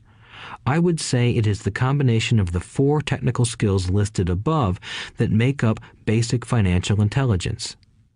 If you aspire to great wealth, it is the combination of these skills that will greatly amplify your financial intelligence. In summary, business owners with corporations 1. Earn, 2. Spend, 3. Pay taxes. Employees who work for corporations 1. Earn, 2. Pay taxes, 3. Spend. As part of your overall financial strategy, I recommend that you learn about the protection that legal entities can provide for businesses and assets. Chapter 5. Lesson 5. The rich invent money. Often in the real world, it's not the smart who get ahead, but the bold. Last night, I took a break from writing and watched a TV program on the history of a young man named Alexander Graham Bell. Bell had just patented his telephone and was having growing pains because the demand for his new invention was so strong. Needing a bigger company, he then went to the giant at that time, Western Union, and asked them if they would buy his patent and his tiny company. He wanted $100,000 for the whole package. The president of Western Union scoffed at him and turned him down, saying the price was ridiculous. The rest is history. A multi-billion-dollar industry emerged, and AT&T was born. The evening news came on right after the story of Alexander Graham Bell. On the news was a story of another downsizing at a local company. The workers were angry and complained that the company ownership was unfair. A terminated manager of about 45 years of age had his wife and 2 babies at the plant and was begging the guards to let him talk to the owners to ask if they would reconsider his termination. He had just bought a house and was afraid of losing it. The camera focused in on his pleading for all the world to see. Needless to say, it held my attention. I have been teaching professionally since 1984. It has been a great experience and a rewarding one. It is also a disturbing profession, for I have taught thousands of individuals, and I see one thing in common in all of us, myself included. We all have tremendous potential, and we all are blessed with gifts. Yet the one thing that holds all of us back is some degree of self-doubt. It is not so much the lack of technical information that holds us back, but more the lack of self-confidence. Some are more affected than others. Once we leave school, most of us know that it is not so much a matter of college degrees or good grades that count. In the real world, outside of academics, something more than just grades is required. I have heard it called many things: guts, chutzpah, balls, audacity, bravado, cunning, daring, tenacity, and brilliance. This factor, whatever it is labeled, ultimately decides one's future much more than school grades do. Inside each of us is one of these brave, brilliant, and daring characters. There is also the flip side of that character, people who could get down on their knees and beg if necessary. After a year in Vietnam as a Marine Corps pilot, I got to know both of those characters inside of me intimately. One is not better than the other. Yet, as a teacher, I recognized that it was excessive fear and self-doubt that were the greatest detractors of personal genius. It broke my heart to see students know the answers, yet lack the courage to act on the answer. Often in the real world, it's not the smart who get ahead, but the bold. In my personal experience, your financial genius requires both technical knowledge as well as courage. If fear is too strong, the genius is suppressed. In my classes, I strongly urge students to learn to take risks, to be bold, and to let their genius convert that fear into power and brilliance. It works for some and just terrifies others. I have come to realize that for most people, when it comes to the subject of money, they would rather play it safe. I have had to field questions such as, why take risks? Why should I bother developing my financial IQ? Why should I become financially literate? And I answer, just to have more options. There are huge changes up ahead. In the coming years, there will be more people just like the young inventor Alexander Graham Bell. There will be 100 people like Bill Gates and hugely successful companies like Microsoft created every year all over the world. And there will also be many more bankruptcies, layoffs, and downsizings. So why bother developing your financial IQ? No one can answer that but you. Yet I can tell you why I myself do it. I do it because it is the most exciting time to be alive. I'd rather be welcoming change than dreading change. I'd rather be excited about making millions than worrying about not getting a raise. This period we are in now is a most exciting time, unprecedented in our world's history. Generations from now, people will look back at this period of time and remark at what an exciting era it must have been. It was the death of the old and birth of the new. It was full of turmoil, and it was exciting. So why bother developing your financial IQ? Because if you do, you will prosper greatly. And if you don't, this period of time will be a frightening one. It will be a time of watching some people move boldly forward while others cling to worn-out life preservers. Land was wealth 300 years ago, so the person who owned the land owned the wealth. Later, wealth was in factories and production, and America rose to dominance. The industrialist owned the wealth. Today, wealth is in information, and the person who has the most timely information owns the wealth. The problem is that information flies around the world at the speed of light. The new wealth cannot be contained by boundaries and borders as land and factories were. The changes will be faster and more dramatic. There will be a dramatic increase in the number of new multimillionaires. There also will be those who are left behind. I find so many people struggling today, often working harder, simply because they cling to old ideas. They want things to be the way they were, and they resist change. I know people who are losing their jobs or their houses, and they blame technology or the economy or their boss. Sadly, they fail to realize that they might be the problem. Old ideas are their biggest liability. It is a liability simply because they fail to realize that while that idea or way of doing something was an asset yesterday, yesterday is gone. One afternoon, I was teaching how to invest using a board game I had invented, Cash Flow, as a teaching tool. A friend had brought someone along to attend the class. This friend of a friend was recently divorced, had been badly burned in the divorce settlement, and was now searching for some answers. Her friend thought the class might help. The game was designed to help people learn how money works. In playing the game, they learn about the interaction of the income statement with the balance sheet. They learn how cash flows between the two and how the road to wealth is through striving to increase your monthly cash flow from the asset column to the point that it exceeds your monthly expenses. Once you accomplish this, you are able to get out of the rat race and out onto the fast track. As I have said, some people hate the game, some love it, and others miss the point. This woman missed a valuable opportunity to learn something. In the opening round, she drew a doodad card with the boat on it.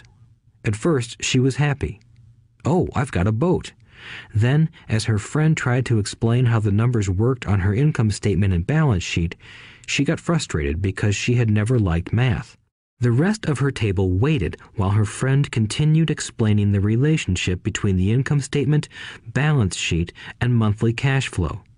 Suddenly, when she realized how the numbers worked, it dawned on her that her boat was eating her alive. Later on in the game, she was also downsized and had a child. It was a horrible game for her. After the class, her friend came by and told me that she was upset. She had come to the class to learn about investing and did not like the idea that it took so long to play a silly game. Her friend attempted to tell her to look within herself to see if the game reflected her in any way. With that suggestion, the woman demanded her money back. She said that the very idea that a game could be a reflection of her was ridiculous. Her money was promptly refunded, and she left. Since 1984, I have made millions simply by doing what the school system does not do. In school, most teachers lecture. I hated lectures as a student. I was soon bored, and my mind would drift. In 1984, I began teaching via games and simulations, and I still rely on these tools today. I always encourage adult students to look at games as reflecting back to them what they know and what they need to learn. Most importantly, games reflect behavior. They are instant feedback systems. Instead of the teacher lecturing you, the game is giving you a personalized lecture, one that is custom-made just for you. The friend of the woman who left later called to give me an update. She said her friend was fine and had calmed down. In her cooling off period, she could see some slight relationship between the game and her life. Although she and her husband did not own a boat, they did own everything else imaginable.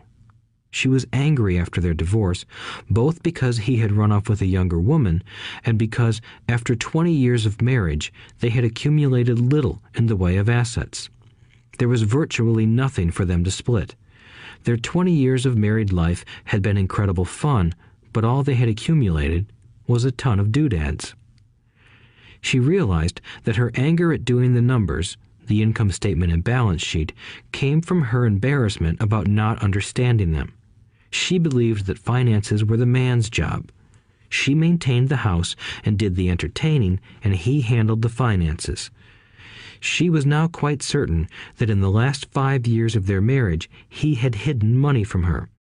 She was angry at herself for not being more aware of where the money was going, as well as for not knowing about the other woman. Just like a board game, the world is always providing us with instant feedback. We could learn a lot if we tuned in more. One day, not long ago, I complained to my wife that the cleaners must have shrunk my pants. My wife gently smiled and poked me in the stomach to inform me that the pants had not shrunk. Something else had expanded. Me. The cash flow game was designed to give every player personal feedback. Its purpose is to give you options. If you draw the boat card and it puts you into debt, the question is, now what can you do? How many different financial options can you come up with? That is the purpose of the game, to teach players to think and create new and various financial options. Thousands of people throughout the world have played this game. The players who get out of the rat race the quickest are the people who understand numbers and have creative financial minds. They recognize different financial options. Rich people are often creative and take calculated risks. People who take the longest are people who are not familiar with numbers and often do not understand the power of investing. Some people playing cash flow gain lots of money in the game, but they don't know what to do with it. Even though they have money, everyone else seems to be getting ahead of them. And that is true in real life. There are a lot of people who have a lot of money and do not get ahead financially. Limiting your options is the same as hanging on to old ideas. I have a friend from high school who now works at 3 jobs. Years ago, he was the richest of all my classmates. When the local sugar plantation closed, the company he worked for went down with the plantation. In his mind, he had but one option, and that was the old option: work hard. The problem was that he couldn't find an equivalent job that recognized his seniority from the old company. As a result, he is overqualified for the jobs he currently has. so his salary is lower. He now works 3 jobs to earn enough to survive. I have watched people playing cash flow complain that the right opportunity cards are not coming their way, so they sit there. I know people who do that in real life. They wait for the right opportunity. I have watched people get the right opportunity card and then not have enough money. Then they complain that they would have gotten out of the rat race if they had had more money. So they sit there. I know people in real life who do that also. They see all the great deals, but they have no money. And I have seen people pull a great opportunity card, read it out loud, and have no idea that it is a great opportunity. They have the money, the time is right, they have the card, but they can't see the opportunity staring them in the face. They fail to see how it fits into their financial plan for escaping the rat race. And I know more people like that than all the others combined. Most people have an opportunity of a lifetime flash right in front of them, and they fail to see it. A year later, they find out about it, after everyone else got rich. Financial intelligence is simply having more options. If the opportunities aren't coming your way, what else can you do to improve your financial position? If an opportunity lands in your lap and you have no money and the bank won't talk to you, what else can you do to get the opportunity to work in your favor? If your hunch is wrong and what you've been counting on doesn't happen, how can you turn a lemon into millions? That is financial intelligence. It is not so much what happens, but how many different financial solutions you can think of to turn a lemon into millions. It is how creative you are in solving financial problems. Most people only know one solution: work hard, save, and borrow. So why would you want to increase your financial intelligence? Because you want to be the kind of person who creates your own luck. You take whatever happens and make it better. Few people realize that luck is created, just as money is. And if you want to be luckier and create money instead of working hard, then your financial intelligence is important. If you are the kind of person who is waiting for the right thing to happen, you might wait for a long time. It's like waiting for all the traffic lights to be green for 5 miles before you'll start your trip. As young boys, Mike and I were constantly told by my rich dad that money is not real. Rich Dad occasionally reminded us of how close we came to the secret of money on that first day we got together and began making money out of plaster of Paris. The poor and middle class work for money, he would say. The rich make money. The more real you think money is, the harder you will work for it. If you can grasp the idea that money is not real, you will grow richer faster. What is it? Was a question Mike and I often came back with. What is money if it is not real? What we agree it is, was all Rich Dad would say. The single most powerful asset we all have is our mind. If it is trained well, it can create enormous wealth seemingly instantaneously. An untrained mind can also create extreme poverty that can crush a family for generations. In the information age, money is increasing exponentially. A few individuals are getting ridiculously rich from nothing, just ideas and agreements. If you ask many people who trade stocks or other investments for a living, they see it done all the time. Often, millions can be made instantaneously from nothing. And by nothing, I mean no money was exchanged. It is done via agreement, a hand signal in a trading pit, a blip on a trader's screen in Lisbon from a trader's screen in Toronto and back to Lisbon, a call to my broker to buy and a moment later to sell. Money did not change hands. Agreements did. So why develop your financial genius? Only you can answer that. I can tell you why I have been developing this area of my intelligence. I do it because I want to make money fast. Not because I need to, but because I want to. It is a fascinating learning process. I develop my financial IQ because I want to participate in the fastest game and biggest game in the world. And, in my own small way, I would like to be part of this unprecedented evolution of humanity, the era where humans work purely with their minds and not with their bodies. Besides, it is where the action is. It is what is happening.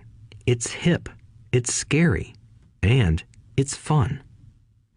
That is why I invest in my financial intelligence, developing the most powerful asset I have.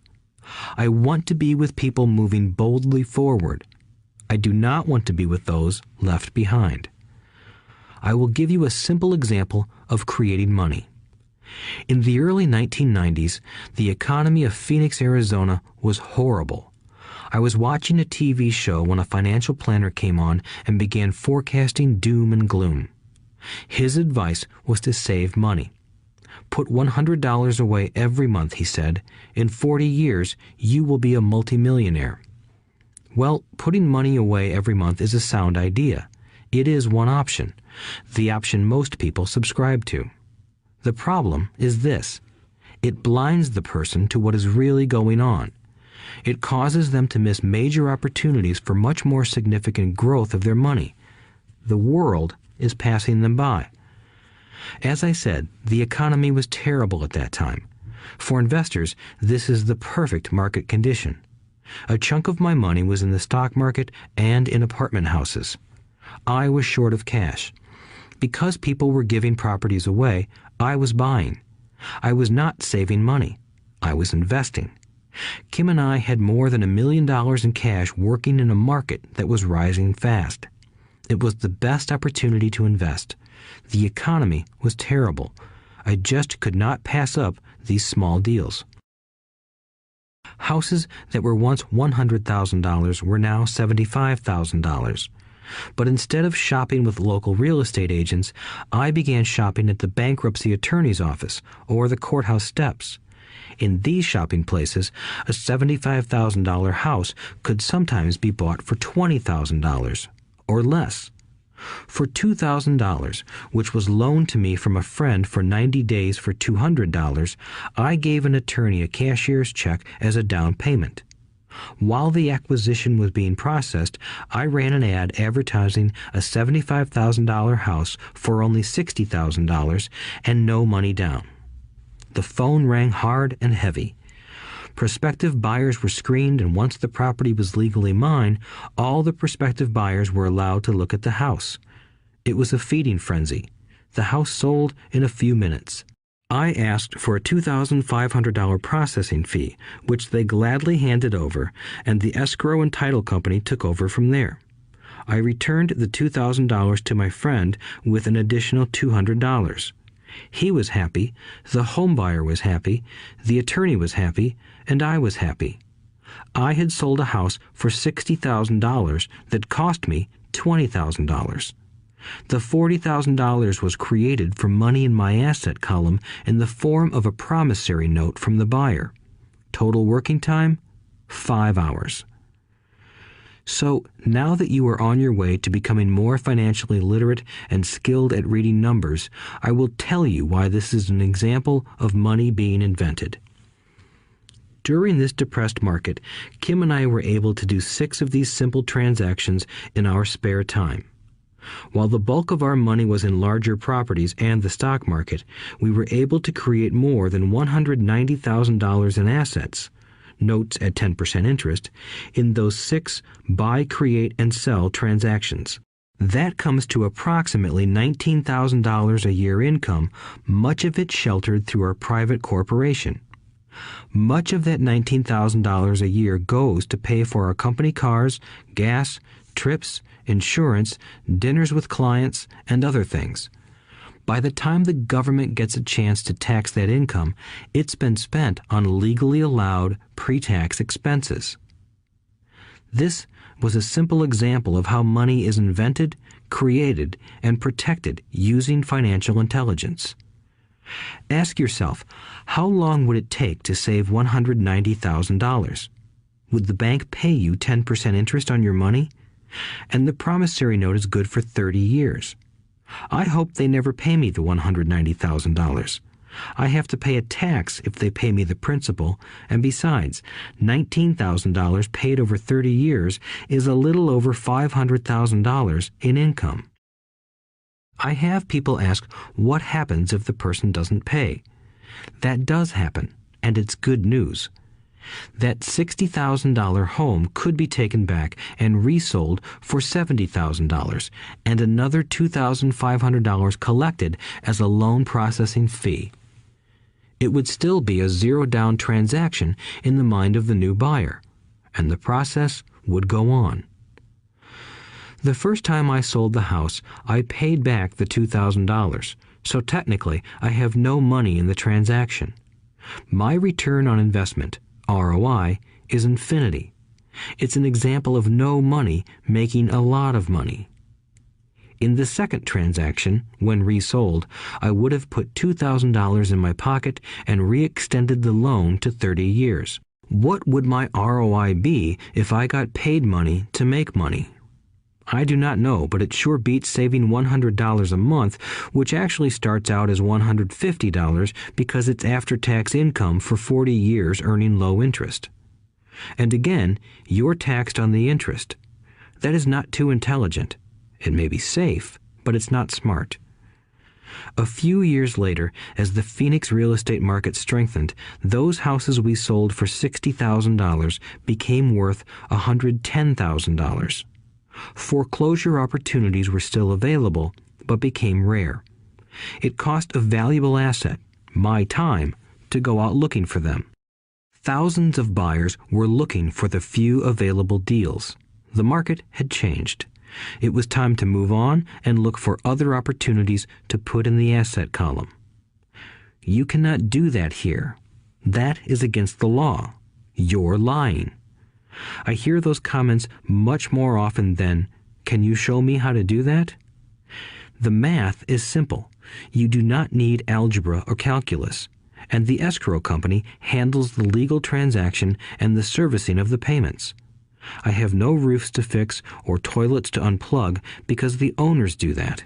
It's their house. Occasionally, someone does not pay, and that is wonderful because there are late fees, or they move out and the property is sold again.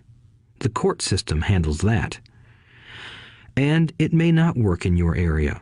The market conditions may be different, but the example illustrates how a simple financial process can create hundreds of thousands of dollars with little money and low risk. It is an example of money being only an agreement. Anyone with a high school education can do it. Yet most people won't. Most people listen to the standard advice of work hard and save money. For about 30 hours of work, approximately $190,000 was created in the asset column, and no taxes were paid. Which one sounds harder to you? 1. Work hard, pay 50% in taxes, save what is left, your savings, then earn 5%, which is also taxed. Or 2. Take the time to develop your financial intelligence, harness the power of your brain and the asset column. If you use option number 1, be sure to factor in how much time it takes you to save $190,000. Time is one of your greatest assets. Now, you may understand why I silently shake my head when I hear parents say, "My child is doing well in school and receiving a good education." It may be good, but is it adequate? I know the above investment strategy is a small one. It is used to illustrate how small can grow into big. Again, my success reflects the importance of a strong financial foundation, which starts with a strong financial education. I have said it before, but it's worth repeating. Financial intelligence is made up of these 4 main technical skills. 1. Accounting. Accounting is financial literacy, or the ability to read numbers. This is a vital skill if you want to build businesses or investments. 2. Investing. Investing is the science of money making money. 3. Understanding markets. Understanding markets is the science of supply and demand. Alexander Graham Bell gave the market what it wanted. So did Bill Gates. A $75,000 house offered for $60,000 that cost $20,000 was also the result of seizing an opportunity created by the market. Somebody was buying, and someone was selling. 4. The law. The law is the awareness of accounting, corporate, state, and federal regulations. I recommend playing by the rules. It is this basic foundation, or the combination of these skills, that is needed to be successful in the pursuit of wealth, whether it be through the buying of small homes, apartment buildings, companies, stocks, bonds, precious metals, baseball cards, or the like. A few years later, the real estate market rebounded and everyone else was getting in. The stock market was booming and everyone was getting in. The U.S. economy was getting back on its feet. I began selling and was now traveling to Peru, Norway, Malaysia, and the Philippines. The investment landscape had changed. We were no longer buying real estate. Now I just watch the values climb inside the asset column and will probably begin selling. I suspect that some of those 6 little house deals will sell and the $40,000 note will be converted to cash. I need to call my accountant to be prepared for cash and seek ways to shelter it. The point I would like to make is that investments come and go. The market goes up and comes down. Economies improve and crash. The world is always handing you opportunities of a lifetime, every day of your life, but all too often we fail to see them. But they are there. And the more the world changes and the more technology changes, the more opportunities there will be to allow you and your family to be financially secure for generations to come. So why bother developing your financial intelligence? Again, only you can answer that. I know why I continue to learn and develop. I do it because I know there are changes coming. I'd rather welcome change than cling to the past. I know there will be market booms and market crashes. I want to continually develop my financial intelligence because at each market change, some people will be on their knees begging for their jobs. Others, meanwhile, will take the lemons that life hands them, and we are all handed lemons occasionally, and turn them into millions. That's financial intelligence. I am often asked about the lemons I have turned into millions. I hesitate using many more examples of personal investments because I am afraid it comes across as bragging or tooting my own horn. That is not my intention. I use the examples only as numerical and chronological illustrations of actual and simple cases. I use the examples because I want you to know that it is easy. And the more familiar you become with the 4 pillars of financial intelligence, the easier it becomes. Personally, I use 2 main vehicles to achieve financial growth: real estate and small cap stocks. I use real estate as my foundation. Day in and day out, my properties provide cash flow and occasional spurts of growth and value. The small cap stocks are used for fast growth. I do not recommend anything that I do. The examples are just that, examples. If the opportunity is too complex and I do not understand the investment, I don't do it. Simple math and common sense are all you need to do well financially. There are 5 reasons for using examples. 1. To inspire people to learn more. 2. To let people know it is easy if the foundation is strong. 3. To show that anyone can achieve great wealth. 4. To show that there are millions of ways to achieve your goals. 5. To show that it's not rocket science. In 1989, I used to jog through a lovely neighborhood in Portland, Oregon. It was a suburb that had little gingerbread houses. They were small and cute.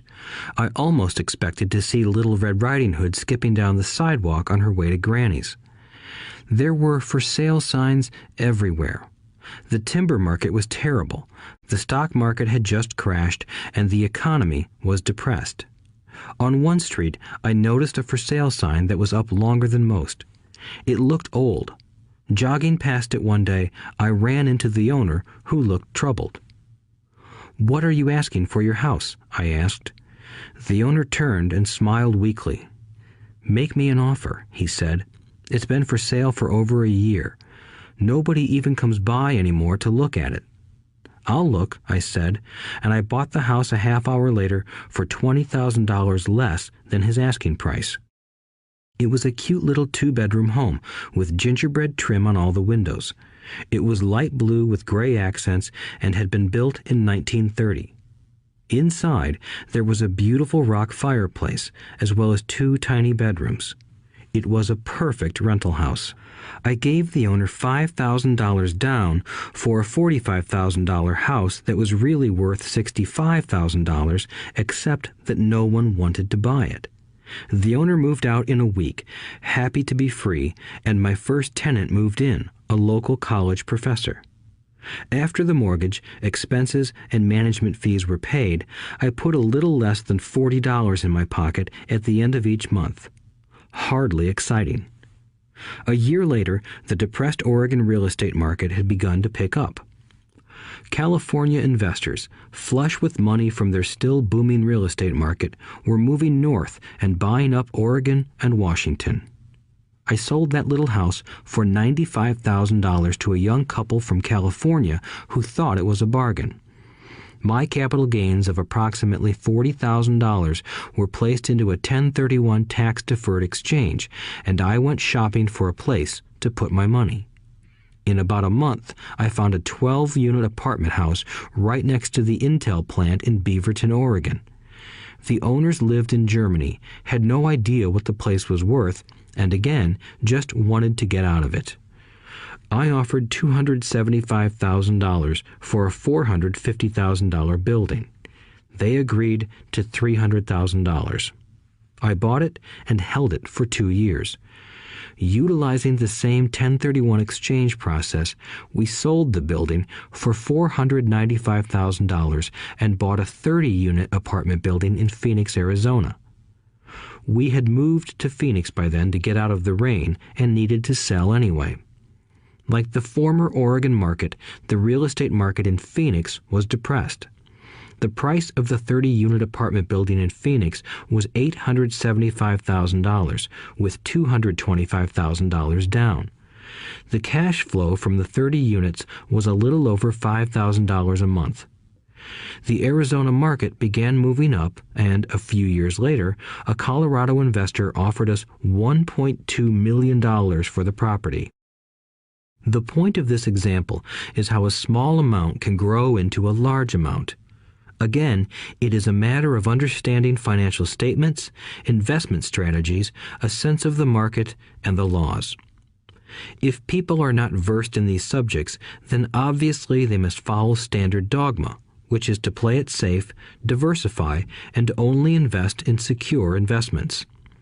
The problem with secure investments is that they are often sanitized, that is, made so safe that the gains are less. Most large brokerage houses will not touch speculative transactions in order to protect themselves and their clients, and that is a wise policy. The really hot deals are not offered to people who are novices. Often, the best deals that make the rich even richer are reserved for those who understand the game. It is technically illegal to offer speculative deals to someone who is considered not sophisticated, but of course, it happens. The more sophisticated I get, the more opportunities come my way. Another case for developing your financial intelligence over a lifetime is simply that more opportunities are presented to you. And the greater your financial intelligence, the easier it is to tell whether a deal is good. It's your intelligence that can spot a bad deal or make a bad deal good. The more I learn, and there is a lot to learn, the more money I make simply because I gain experience and wisdom as the years go on. I have friends who are playing it safe, working hard at their profession and failing to gain financial wisdom, which does take time to develop. My overall philosophy is to plant seeds inside my asset column. That is my formula. I start small and plant seeds. Some grow, some don't. Inside our real estate corporation, we have property worth several $1 million. It is our own right, or real estate investment trust. The point I'm making is that most of those millions started out as little $5,000 to $10,000 investments. All of those down payments were fortunate to catch a fast-rising market and increase tax-free. We traded in and out several times over a number of years. We also own a stock portfolio, surrounded by a corporation that Kim and I call our personal mutual fund. We have friends who deal specifically with investors like us who have extra money each month to invest. We buy high-risk, speculative private companies that are just about to go public on a stock exchange in the United States or Canada. An example of how fast gains can be made are 100,000 shares purchased for 25 cents each before the company goes public. 6 months later, the company is listed, and the 100,000 shares now are worth $2 each. If the company is well managed, the price keeps going up, and the stock may go to $20 or more per share. There are years when our $25,000 has gone to $1 million in less than a year. It is not gambling if you know what you're doing. It is gambling if you're just throwing money into a deal and praying. The idea in anything is to use your technical knowledge, wisdom, and love of the game to cut the odds down, to lower the risk. Of course, there is always risk. It is financial intelligence that improves the odds. Thus, what is risky for one person is less risky to someone else. That is the primary reason I constantly encourage people to invest more in their financial education than in stocks, real estate, or other markets. The smarter you are, the better chance you have of beating the odds. The stock plays I personally invested in were extremely high risk for most people and absolutely not recommended. I have been playing that game since 1979 and have paid more than my share in dues. But if you will review why investments such as these are high risk for most people, you may be able to set your life up differently, so that the ability to take $25,000 and turn it into $1 million in a year is low risk for you. As stated earlier, nothing I have written is a recommendation. It is only used as an example of what is simple and possible. What I do is small potatoes in the grand scheme of things. Yet, for the average individual, a passive income of more than $100,000 a year is nice and not hard to achieve. Depending on the market and how smart you are, it could be done in 5 to 10 years. If you keep your living expenses modest, $100,000 coming in as additional income is pleasant, regardless of whether you work. You can work if you like, or take time off if you choose, and use the government tax system in your favor rather than against you. My personal basis is real estate. I love real estate because it's stable and slow-moving. I keep the base solid. The cash flow is fairly steady and, if properly managed, has a good chance of increasing in value. The beauty of a solid base of real estate is that it allows me to take greater risks, as I do with speculative stocks. If I make great profits in the stock market, I pay my capital gains tax on the gain and then reinvest what's left in real estate, again further securing my asset foundation. A last word on real estate. I have traveled all over the world and taught investing. In every city, I hear people say you cannot buy real estate cheap. That is not my experience. Even in New York or Tokyo, or just on the outskirts of the city, prime bargains are overlooked by most people. In Singapore, with their high real estate prices, there are still bargains to be found within a short driving distance. So whenever I hear someone say, "You can't do that here," pointing at me, I remind them that maybe the real statement is, "I don't know how to do that here. Yet." Great opportunities are not seen with your eyes. They are seen with your mind. Most people never get wealthy simply because they are not trained financially to recognize opportunities right in front of them. I am often asked, how do I start? In the final chapter of this audiobook, I offer 10 steps that I followed on the road to my financial freedom. But always remember to have fun. When you learn the rules and the vocabulary of investing and begin to build your asset column, I think you'll find that it's as fun a game as you've ever played. Sometimes you win, and sometimes you learn. But have fun. Most people never win because they're more afraid of losing. That is why I found school so silly. In school, we learn that mistakes are bad, and we are punished for making them. Yet if you look at the way humans are designed to learn, we learn by making mistakes. We learn to walk by falling down. If we never fell down, we would never walk. The same is true for learning to ride a bike. I still have scars on my knees, but today I can ride a bike without thinking. The same is true for getting rich.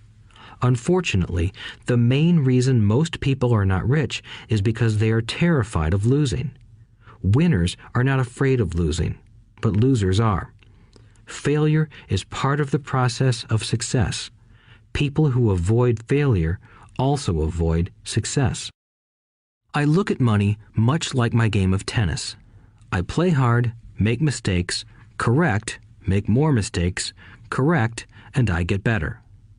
If I lose the game, I reach across the net, shake my opponent's hand, smile, and say, "See you next Saturday." There are two kinds of investors. One, the first and most common type is a person who buys a packaged investment. They call a retail outlet, such as a real estate company, a stockbroker, or a financial planner, and they buy something. It could be a mutual fund, a right, a stock, or bond. It is a clean and simple way of investing.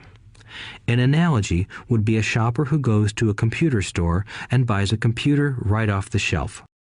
2. The second type is an investor who creates investments.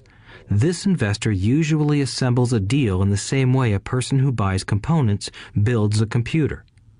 I do not know the first thing about putting components of a computer together, but I do know how to put pieces of opportunities together, or know people who know how. It is this second type of investor who is the more professional investor. Sometimes it may take years for all the pieces to come together. And sometimes they never do. It is this second type of investor that my rich dad encouraged me to be. It is important to learn how to put the pieces together, because that is where the huge wins reside, and sometimes some huge losses if the tide goes against you. If you want to be the second type of investor, you need to develop 3 main skills.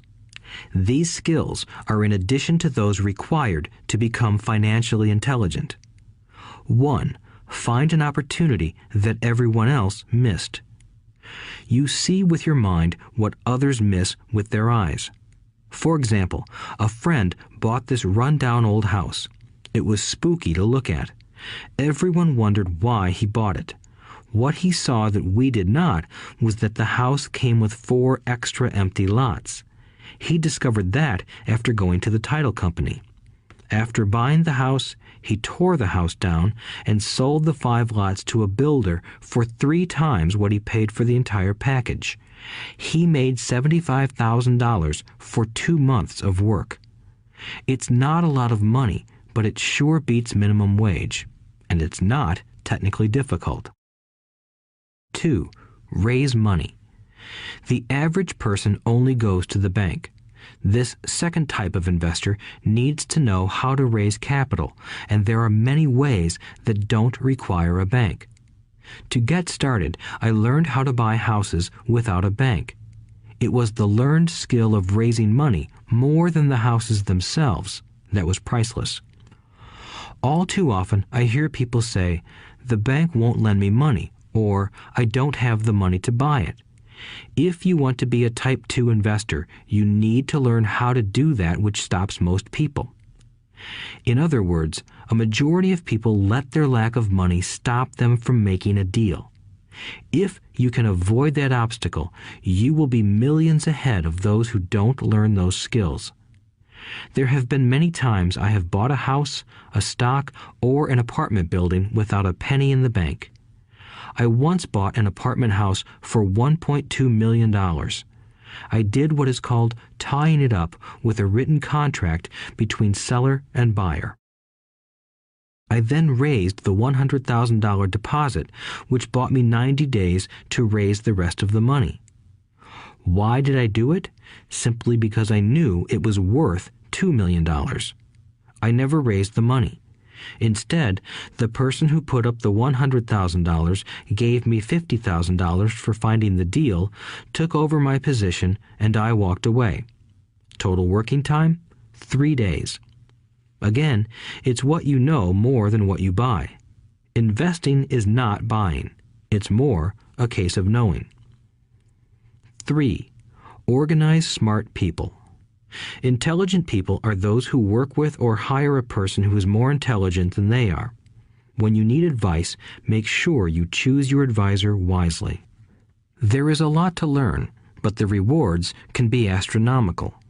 If you do not want to learn those skills, then being a Type 1 investor is highly recommended. It is what you know that is your greatest wealth. It is what you do not know that is your greatest risk. There is always risk, so learn to manage risk instead of avoiding it. Chapter 6. Lesson 6. Work to learn, don't work for money. Job security meant everything to my educated dad. Learning meant everything to my rich dad. A few years ago, I granted an interview with a newspaper in Singapore. The young female reporter was on time, and the interview got underway immediately. We sat in the lobby of a luxurious hotel, sipping coffee and discussing the purpose of my visit to Singapore. I was to share the platform with Zig Ziglar. He was speaking on motivation, and I was speaking on the secrets of the rich. Someday, I would like to be a best-selling author like you, she said. I had seen some of the articles she had written for the paper, and I was impressed. She had a tough, clear style of writing. Her articles held a reader's interest. You have a great style, I said in reply. What holds you back from achieving your dream? My work does not seem to go anywhere, she said quietly. Everyone says that my novels are excellent, but nothing happens. So I keep my job with the paper. At least it pays the bills. Do you have any suggestions? Yes, I do, I said brightly. A friend of mine here in Singapore runs a school that trains people to sell. He runs sales training courses for many of the top corporations here in Singapore, and I think attending one of his courses would greatly enhance your career. She stiffened. Are you saying I should go to school to learn to sell? I nodded. You aren't serious, are you? Again, I nodded. What is wrong with that? I was now backpedaling. She was offended by something, and now I was wishing I had not said anything. In my attempt to be helpful, I found myself defending my suggestion. I have a master's degree in English literature. Why would I go to school to learn to be a salesperson? I am a professional. I went to school to be trained in a profession so I would not have to be a salesperson. I hate salespeople. All they want is money. So tell me why I should study sales. She was packing her briefcase. The interview was over. On the coffee table sat a copy of an earlier best-selling book I wrote. I picked it up as well as the notes she had jotted down on her legal pad. Do you see this? I said, pointing to her notes. She looked down at her notes. What? She said, confused. Again, I pointed deliberately to her notes. On her pad she had written, Robert Kiyosaki, best-selling author. It says best-selling author, not best writing author, I said quietly. Her eyes widened. I am a terrible writer, I said. You are a great writer. I went to sales school. You have a master's degree. Put them together, and you get a best-selling author and a best-writing author. Anger flared from her eyes. I'll never stoop so low as to learn how to sell. People like you have no business writing. I'm a professionally trained writer, and you are a salesman. It is not fair, she fumed.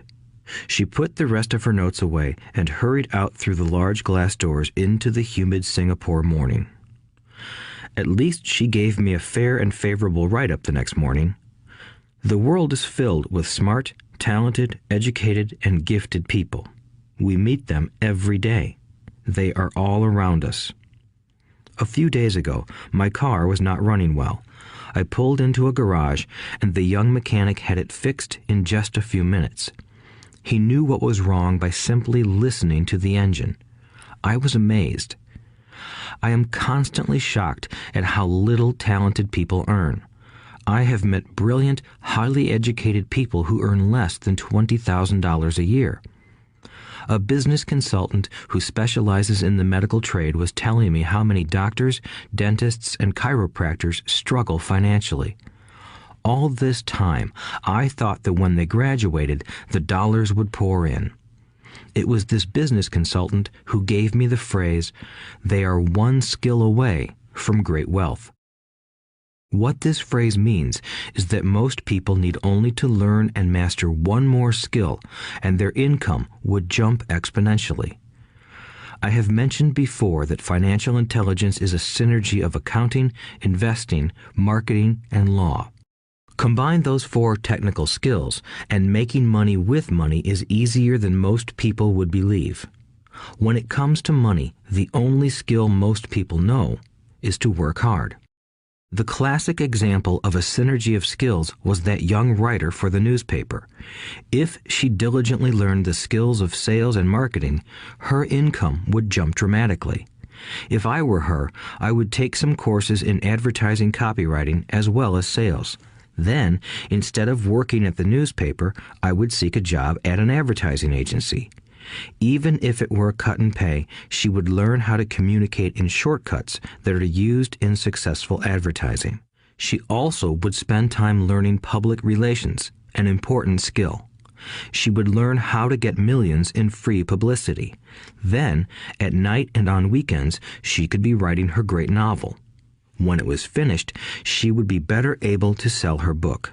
Then, in a short while, she could be a best-selling author.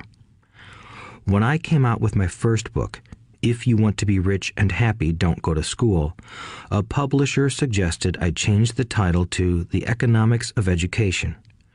I told the publisher that, with a title like that, I would sell 2 books, one to my family and one to my best friend. The problem is that they would expect it for free. The obnoxious title, If You Want to Be Rich and Happy, Don't Go to School, was chosen because we knew it would get tons of publicity. I am pro-education and believe in education reform. If I were not pro-education, why would I continue to press for changing our antiquated educational system? So I chose a title that would get me on more TV and radio shows simply because I was willing to be controversial. Many people thought I was a fruitcake, but the book sold and sold. When I graduated from the U.S. Merchant Marine Academy in 1969, my educated dad was happy. Standard Oil of California had hired me for its oil tanker fleet as a third mate. The pay was low compared with my classmates, but it was okay for a first real job after college. My starting pay was about $42,000 a year, including overtime, and I only had to work for 7 months. I had 5 months of vacation. If I had wanted to, I could have taken the run to Vietnam with a subsidiary shipping company and easily doubled my pay instead of taking 5 months of vacation. I had a great career ahead of me, yet I resigned after 6 months with the company and joined the Marine Corps to learn how to fly. My educated dad was devastated. Rich Dad congratulated me. In school and in the workplace, the popular opinion is the idea of specialization. That is, in order to make more money or get promoted, you need to specialize. That is why medical doctors immediately begin to seek a specialty such as orthopedics or pediatrics. The same is true for accountants, architects, lawyers, pilots, and others. My educated dad believed in the same dogma. That is why he was thrilled when he eventually achieved his doctorate. He often admitted that schools reward people who study more and more about less and less. Rich Dad encouraged me to do exactly the opposite. You want to know a little about a lot, was his suggestion. That is why for years I worked in different areas of his companies. For a while, I worked in his accounting department. Although I would probably never have been an accountant, he wanted me to learn via osmosis. Rich Dad knew I would pick up jargon and a sense of what is important and what is not. I also worked as a busboy and construction worker as well as in sales, reservations, and marketing. He was grooming Mike and me. That is why he insisted we sit in on the meetings with his bankers, lawyers, accountants, and brokers. He wanted us to know a little about every aspect of his empire. When I quit my high-paying job with Standard Oil, my educated dad had a heart-to-heart talk with me. He was bewildered. He could not understand my decision to resign from a career that offered high pay, great benefits, lots of time off, and opportunity for promotion. When he asked me one evening, "Why did you quit?" I could not explain it to him, though I tried hard to. My logic did not fit his logic. The big problem was that my logic was my rich dad's logic. Job security meant everything to my educated dad. Learning meant everything to my rich dad. Educated dad thought I went to school to learn to be a ship's officer. Rich dad knew that I went to school to study international trade. So as a student, I made cargo runs, navigating large freighters, oil tankers, and passenger ships to the Far East and the South Pacific. Rich Dad emphasized that I should stay in the Pacific instead of taking ships to Europe because he knew that the emerging nations were in Asia, not Europe. While most of my classmates, including Mike, were partying at their fraternity houses, I was studying trade, people, business styles, and cultures in Japan, Taiwan, Thailand, Singapore, Hong Kong, Vietnam, Korea, Tahiti, Samoa, and the Philippines. I was partying also, but it was not in any frat house. I grew up rapidly. Educated Dad just could not understand why I decided to quit and join the Marine Corps. I told him I wanted to learn to fly, but really I wanted to learn to lead troops. Rich Dad explained to me that the hardest part of running a company is managing people. He had spent 3 years in the Army. My educated dad was draft exempt. Rich Dad valued learning to lead men into dangerous situations. Leadership is what you need to learn next, he said. If you are not a good leader, you'll get shot in the back, just like they do in business. Returning from Vietnam in 1973, I resigned my commission, even though I loved flying. I found a job with Xerox Corporation.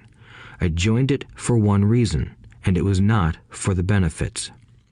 I was a shy person, and the thought of selling was the most frightening subject in the world. Xerox has one of the best sales trainings programs in America. Rich Dad was proud of me. My educated dad was ashamed. Being an intellectual, he thought that salespeople were below him. I worked with Xerox for 4 years until I overcame my fear of knocking on doors and being rejected. Once I could consistently be in the top 5 in sales, I again resigned and moved on, leaving behind another great career with an excellent company. In 1977, I formed my first company. Rich Dad had groomed Mike and me to take over companies, so I now had to learn to form them and put them together. My first product, the nylon and Velcro wallet, was manufactured in the Far East and shipped to a warehouse in New York, near where I had gone to school. My formal education was complete, and it was time to test my wings. If I failed, I would go broke. Rich Dad thought it best to go broke before 30. You still have time to recover, was his advice. On the eve of my 30th birthday, my first shipment left Korea for New York. Today, I still do business internationally, and as my rich dad encouraged me to do, I keep seeking the emerging nations. Today, my investment company invests in South American countries and Asian countries, as well as in Norway and Russia.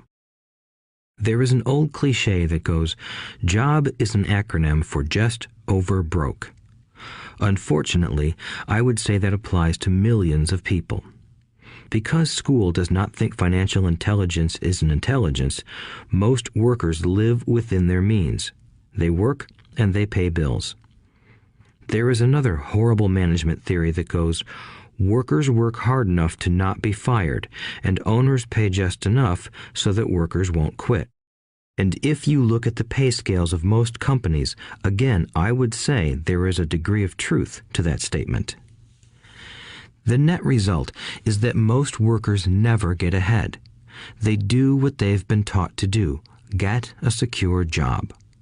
Most workers focus on working for pay and benefits that reward them in the short term, but are often disastrous in the long run. Instead, I recommend to young people to seek work for what they will learn more than what they will earn. Look down the road at what skills they want to acquire before choosing a specific profession and before getting trapped in the rat race. Once people are trapped in the lifelong process of bill paying, they become like those little hamsters running around in those metal wheels. Their little furry legs are spinning furiously, the wheel is turning furiously, but come tomorrow morning, they'll still be in the same cage. Great job. In the movie Jerry Maguire, starring Tom Cruise, there are many great one-liners. Probably the most memorable is, "Show me the money." But there is one line I thought most truthful. It comes from the scene where Tom Cruise is leaving the firm. He has just been fired, and he is asking the entire company, "Who wants to come with me?" And the whole place is silent and frozen. Only one woman speaks up and says, "I'd like to, but I'm due for a promotion in 3 months." That statement is probably the most truthful statement in the whole movie. It is the type of statement that people use to keep themselves busy, working away to pay bills. I know my educated dad looked forward to his pay raise every year, and every year he was disappointed. So he would go back to school to earn more qualifications so he could get another raise. Then, once again, there would be another disappointment. The question I often ask people is, where is this daily activity taking you? Just like the little hamster, I wonder if people look at where their hard work is taking them. What does the future hold? In his book, The Retirement Myth, Craig S. Carpel writes, "I visited the headquarters of a major national pension consulting firm and met with a managing director who specializes in designing lush retirement plans for top management. When I asked her what people who don't have corner offices will be able to expect in the way of pension income, she said with a confident smile, 'The silver bullet.'" "What," I asked, "is the silver bullet?" She shrugged and said, "If baby boomers discover they don't have enough money to live on when they're older, they can always blow their brains out." Carpel goes on to explain the difference between the old defined benefit retirement plans and the new 401k plans that are riskier. It is not a pretty picture for most people working today, and that is just for retirement. Add medical fees and long-term nursing home care, and the picture is frightening. Already, many hospitals in countries with socialized medicine need to make tough decisions such as who will live and who will die. They make those decisions purely on how much money they have and how old the patients are. If the patient is old, they often will give the medical care to someone younger. The older, poor patient gets put to the back of the line. Just as the rich can afford better education, the rich will be able to keep themselves alive, while those who have little wealth will die. So I wonder, are workers looking into the future or just until their next paycheck, never questioning where they are headed? When I speak to adults who want to earn more money, I always recommend the same thing. I suggest taking a long view of their life. Instead of simply working for the money and security, which I admit are important, I suggest they take a second job that will teach them a second skill. Often I recommend joining a network marketing company, also called multi-level marketing, if they want to learn sales skills. Some of these companies have excellent training programs that help people get over their fear of failure and rejection, which are the main reasons people are unsuccessful. Education is more valuable than money in the long run. When I offer this suggestion, I often hear in response, "Oh, that is too much hassle," or "I only want to do what I am interested in." If they say it's too much of a hassle, I ask, so you would rather work all your life giving 50% of what you earn to the government? If they tell me, I only do what I am interested in, I say, I'm not interested in going to the gym, but I go because I want to feel better and live longer. Unfortunately, there is some truth to the old statement, you can't teach an old dog new tricks. Unless a person is used to changing, it's hard to change. But for those of you who might be on the fence when it comes to the idea of working to learn something new, I offer this word of encouragement. Life is much like going to the gym. The most painful part is deciding to go. Once you get past that, it's easy. There have been many days I have dreaded going to the gym, but once I am there and in motion, it is a pleasure. After the workout is over, I am always glad I talked myself into going. If you are unwilling to work to learn something new and instead insist on becoming highly specialized within your field, make sure the company you work for is unionized. Labor unions are designed to protect specialists. My educated dad, after falling from grace with the governor, became the head of the teachers' union in Hawaii. He told me that it was the hardest job he ever held. My rich dad, on the other hand, spent his life doing his best to keep his companies from becoming unionized. He was successful.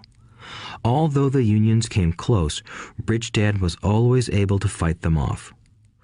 Personally, I take no sides because I can see the need for and the benefits of both sides. If you do as school recommends, become highly specialized, then seek union protection. For example, had I continued with my flying career, I would have sought a company that had a strong pilots union. Why? Because my life would be dedicated to learning a skill that was valuable in only one industry. If I were pushed out of that industry, my life's skills would not be as valuable to another industry. A displaced senior pilot with 100,000 hours of heavy airline transport time, earning $150,000 a year, would have a hard time finding an equivalent high-paying job teaching in school. Skills do not necessarily transfer from industry to industry. Skills the pilots are paid for in the airline industry are not as important in, say, the school system. The same is true even for doctors today. With all the changes in medicine, many medical specialists are needing to conform to medical organizations such as HMOs. School teachers definitely need to be union members. Today in America, the teachers' union is the largest and the richest labor union of all. The NEA, the National Education Association, has tremendous political clout. Teachers need the protection of their union because their skills are also of limited value to an industry outside of education. So the rule of thumb is highly specialized, then unionize.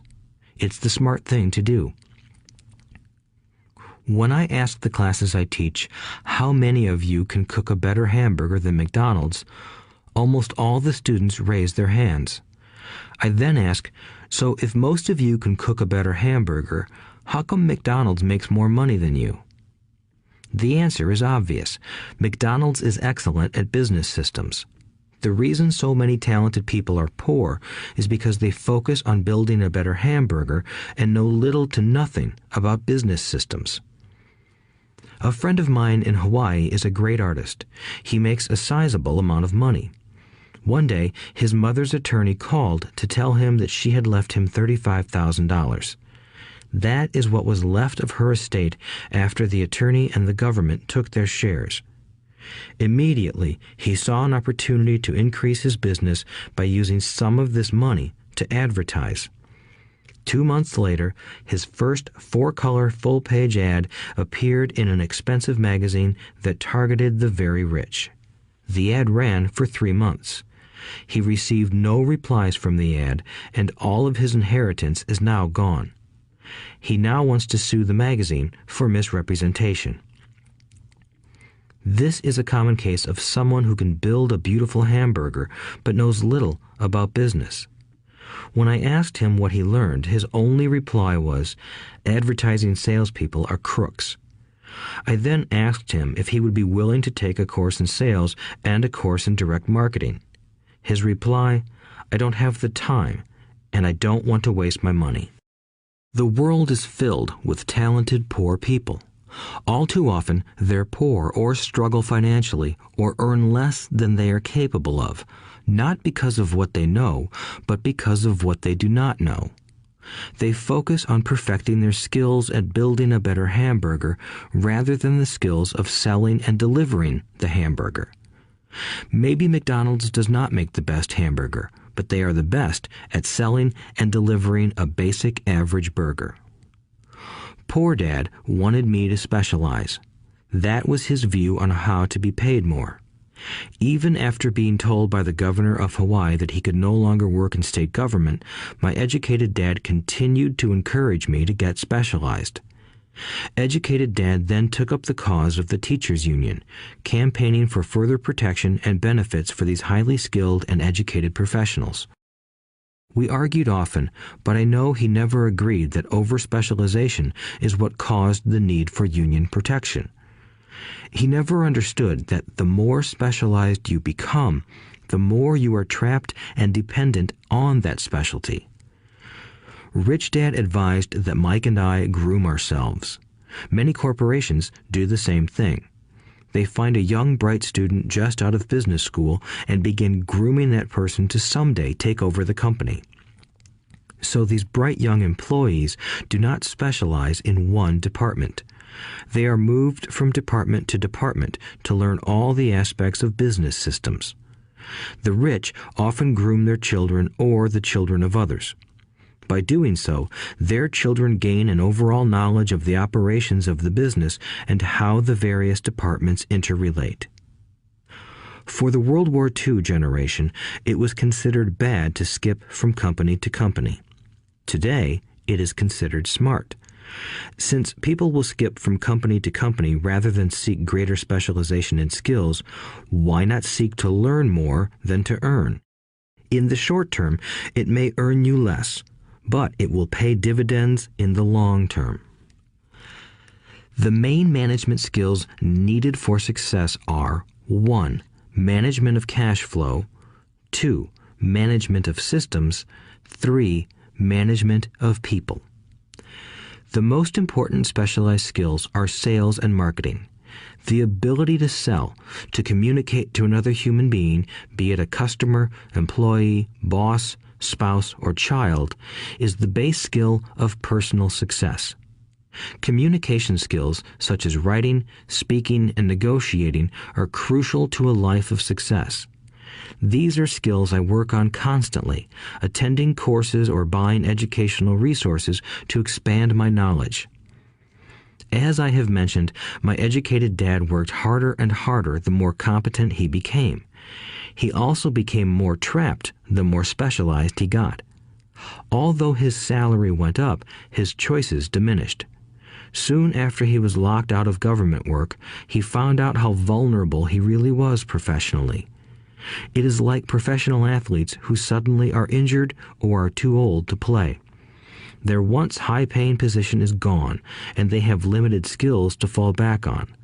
I think that is why my educated dad sided so much with the unions after that. He realized how much a union would have benefited him. Rich Dad encouraged Mike and me to know a little about a lot. He encouraged us to work with people smarter than we were and to bring smart people together to work as a team. Today, it would be called a synergy of professional specialties. Today, I meet ex-school teachers earning hundreds of thousands of dollars a year. They earn that much because they have specialized skills in their field as well as other skills. They can teach as well as sell and market. I know of no other skills to be more important than selling and marketing. The skills of selling and marketing are difficult for most people, primarily due to their fear of rejection. The better you are at communicating, negotiating, and handling your fear of rejection, the easier life is. Just as I advise that newspaper writer who wanted to become a best-selling author, I advise anyone else today. Being technically specialized has its strengths as well as its weaknesses. I have friends who are geniuses, but they cannot communicate effectively with other human beings, and, as a result, their earnings are pitiful. I advise them to just spend a year learning to sell. Even if they earn nothing, their communication skills will improve, and that is priceless.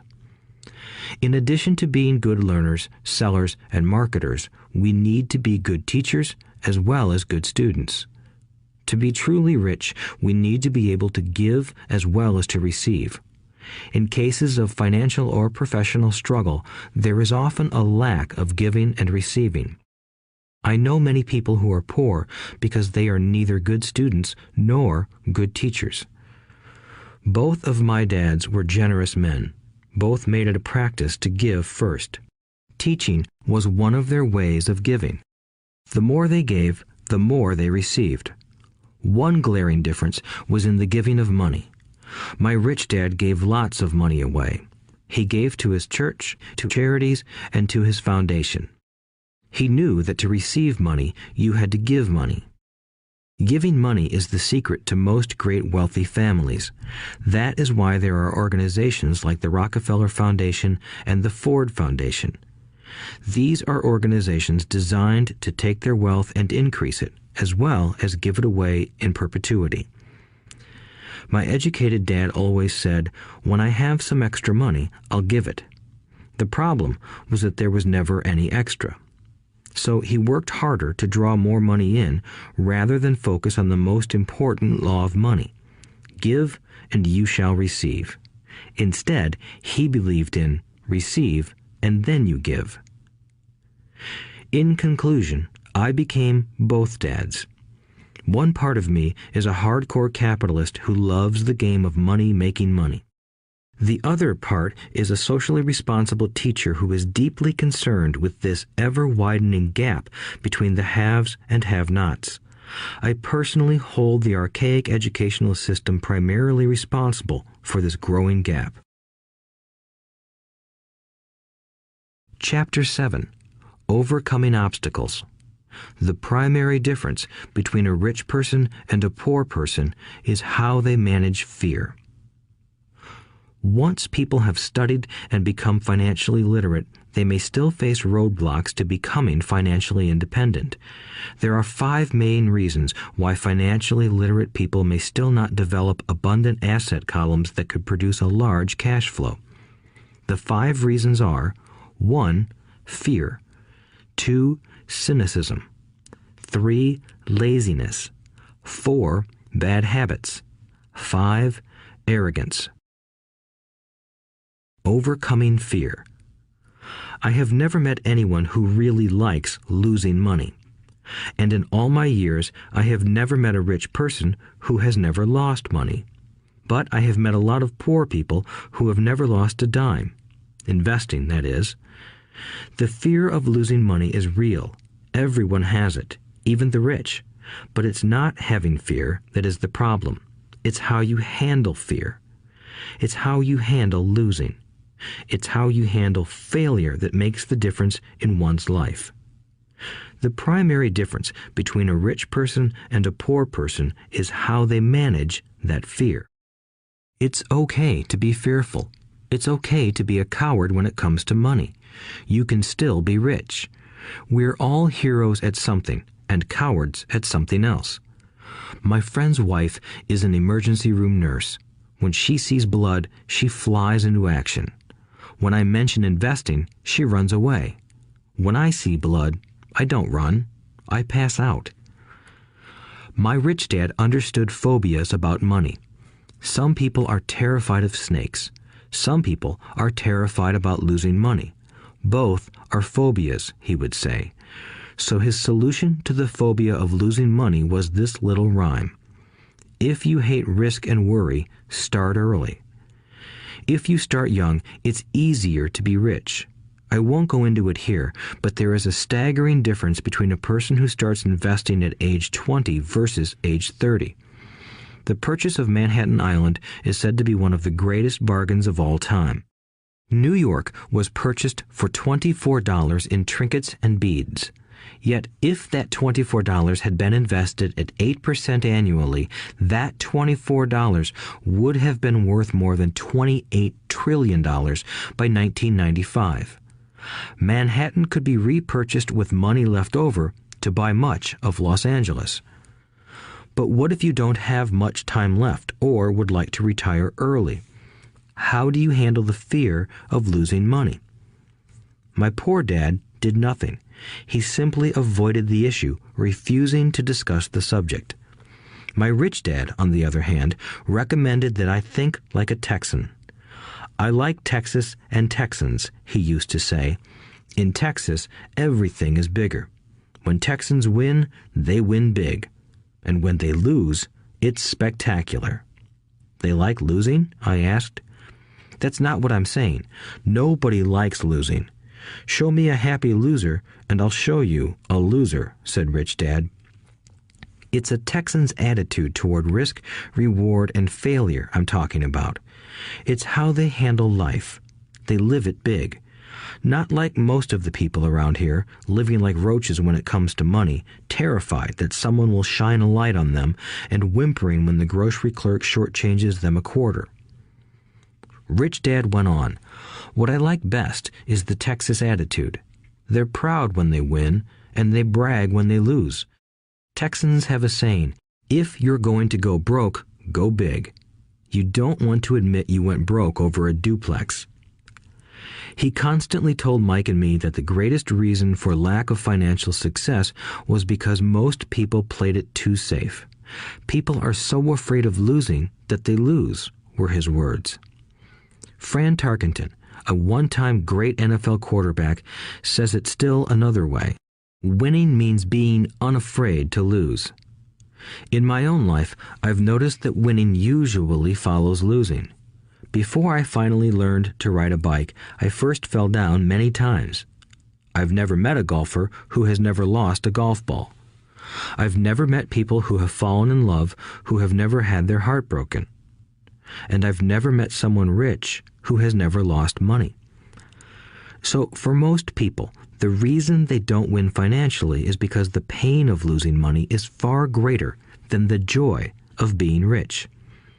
Another saying in Texas is, everyone wants to go to heaven, but no one wants to die. Most people dream of being rich, but are terrified of losing money, so they never get to heaven. Rich Dad used to tell Mike and me stories about his trips to Texas. If you really want to learn the attitude of how to handle risk, losing, and failure, go to San Antonio and visit the Alamo. The Alamo is a great story of brave people who chose to fight, knowing there was no hope of success. They chose to die instead of surrendering. It's an inspiring story worthy of study. Nonetheless, it's still a tragic military defeat. They got their butts kicked. So, how do Texans handle failure? They still shout, "Remember the Alamo." Mike and I heard this story a lot. He always told us this story when he was about to go into a big deal and he was nervous. After he had done all his due diligence and it was time to put up or shut up, he told us this story. Every time he was afraid of making a mistake or losing money, he told us this story. It gave him strength, for it reminded him that he could always turn a financial loss into a financial win. Rich Dad knew that failure would only make him stronger and smarter. It's not that he wanted to lose. He just knew who he was and how he would take a loss. He would take a loss and make it a win. That's what made him a winner and others losers. It gave him the courage to cross the line when others backed out. That's why I like Texans so much, he would say. They took a great failure and turned it into inspiration, as well as a tourist destination that makes them millions. But probably his words that mean the most to me today are these. Texans don't bury their failures. They get inspired by them. They take their failures and turn them into rallying cries. Failure inspires Texans to become winners. But that formula is not just the formula for Texans. It is the formula for all winners. I've said that falling off my bike was part of learning to ride. I remember falling off only made me more determined to learn to ride, not less. I also said that I have never met a golfer who has never lost a ball. For top professional golfers, losing a ball or a tournament provides the inspiration to be better, to practice harder, to study more. That's what makes them better. For winners, losing inspires them. For losers, losing defeats them. I like to quote John D. Rockefeller, who said, "I always tried to turn every disaster into an opportunity." And being Japanese American, I can say this. Many people say that Pearl Harbor was an American mistake. I say it was a Japanese mistake. From the movie Tora, Tora, Tora, a somber Japanese admiral says to his cheering subordinates, "I am afraid we have awakened a sleeping giant." Remember Pearl Harbor became a rallying cry.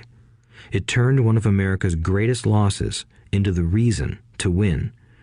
This great defeat gave America strength, and America soon emerged as a world power. Failure inspires winners, and failure defeats losers. It is the biggest secret of winners. It's the secret that losers do not know. The greatest secret of winners is that failure inspires winning. Thus, they're not afraid of losing. Repeating Fran Tarkenton's quote, "Winning means being unafraid to lose." People like Fran Tarkenton are not afraid of losing because they know who they are. They hate losing, so they know that losing will only inspire them to become better. There is a big difference between hating losing and being afraid to lose. Most people are so afraid of losing money that they lose. They go broke over a duplex. Financially, they play life too safe and too small. They buy big houses and big cars, but not big investments. The main reason that over 90% of the American public struggles financially is because they play not to lose. They don't play to win. They go to their financial planners or accountants or stockbrokers and buy a balanced portfolio. Most have lots of cash in CDs, low-yield bonds, mutual funds that can be traded within a mutual fund family, and a few individual stocks. It is a safe and sensible portfolio, but it is not a winning portfolio. It is a portfolio of someone playing not to lose. Don't get me wrong, it's probably a better portfolio than more than 70% of the population has, and that's frightening. It's a great portfolio for someone who loves safety. But playing it safe and balanced on your investment portfolio is not the way successful investors play the game. If you have little money and you want to be rich, you must first be focused, not balanced. If you look at any successful person, at the start, they were not balanced. Balanced people go nowhere. They stay in one spot. To make progress, you must first go unbalanced. Just look at how you make progress walking. Thomas Edison was not balanced. He was focused. Bill Gates was not balanced. He was focused. Donald Trump is focused. George Soros is focused. George Patton did not take his tanks wide. He focused them and blew through the weak spots in the German line. The French went wide with the Maginot Line, and you know what happened to them. If you have any desire to be rich, you must focus. Do not do what poor and middle-class people do, put their few eggs in many baskets. Put a lot of your eggs in a few baskets and focus. Follow one course until successful. If you hate losing, play it safe. If losing makes you weak, play it safe. Go with balanced investments. If you're over 25 years old and are terrified of taking risks, don't change. Play it safe, but start early. Start accumulating your nest egg early because it will take time. But if you have dreams of freedom, of getting out of the rat race, the first question to ask yourself is, how do I respond to failure? If failure inspires you to win, maybe you should go for it, but only maybe. If failure makes you weak or causes you to throw temper tantrums, like spoiled brats who call attorneys to file lawsuits every time something doesn't go their way, then play it safe. Keep your daytime job, or buy bonds or mutual funds. But remember, there is risk in those financial instruments also, even though they may appear safe. I say all this, mentioning Texas and Fran Tarkenton, because stacking the asset column is easy. It's really a low-aptitude game. It doesn't take much education. Fifth-grade math will do. But building your asset column is a game in which attitude plays a major role. It takes guts, patience, and a great attitude toward failure. Losers avoid failing, and failure turns losers into winners. Just remember the Alamo. Overcoming cynicism. The sky is falling. The sky is falling. Most of us know the story of Chicken Little, who ran around warning the barnyard of impending doom. We all know people who are that way. There's a Chicken Little inside each of us. As I stated earlier, the cynic is really a little chicken. We all get a little chicken when fear and doubt cloud our thoughts. All of us have doubts. I'm not smart. I'm not good enough. So-and-so is better than me. Our doubts often paralyze us. We play the what-if game. What if the economy crashes right after I invest? What if I lose control and I can't pay the money back? What if things don't go as I planned? Or we have friends or loved ones who will remind us of our shortcomings. They often say, "What makes you think you can do that? If it's such a good idea, how come someone else hasn't done it? That will never work. You don't know what you're talking about." These words of doubt often get so loud that we fail to act. A horrible feeling builds in our stomach. Sometimes we can't sleep. We fail to move forward. So we stay with what is safe, and opportunities pass us by. We watch life passing by as we sit immobilized with a cold knot in our body. We have all felt this at one time in our lives, some more than others. Peter Lynch of Fidelity Magellan Mutual Fund fame refers to warnings about the sky falling as noise, and we all hear it. Noise is either created inside our heads or comes from outside, often from friends, family, co-workers, and the media. Lynch recalls the time during the 1950s when the threat of nuclear war was so prevalent in the news that people began building fallout shelters and storing food and water. If they had invested that money wisely in the market, instead of building a fallout shelter, they'd probably be financially independent today. When violence breaks out in a city, gun sales go up all over the country. A person dies from rare hamburger meat in the state of Washington, and the Arizona Health Department orders restaurants to have all beef cooked well done. A drug company runs a TV commercial in February showing people catching the flu. Colds go up as well as sales of cold medicine. Most people are poor because when it comes to investing, the world is filled with Chicken Littles running around yelling, "The sky is falling, the sky is falling." And Chicken Littles are effective because every one of us is a little chicken. It often takes great courage to not let rumors and talk of doom and gloom affect your doubts and fears. But a savvy investor knows that the seemingly worst of times is actually the best of times to make money. When everyone else is too afraid to act, they pull the trigger and are rewarded. Some time ago, a friend named Richard came from Boston to visit Kim and me in Phoenix. He was impressed with what we had done through stocks and real estate. The Phoenix real estate prices were depressed. We spent 2 days showing him what we thought were excellent opportunities for cash flow and capital appreciation. Kim and I are not real estate agents. We are strictly investors. After identifying a unit in a resort community, we called an agent who sold it to him that afternoon. The price was a mere $42,000 for a 2-bedroom townhome. Similar units were going for $65,000. He had found a bargain. Excited, he bought it and returned to Boston.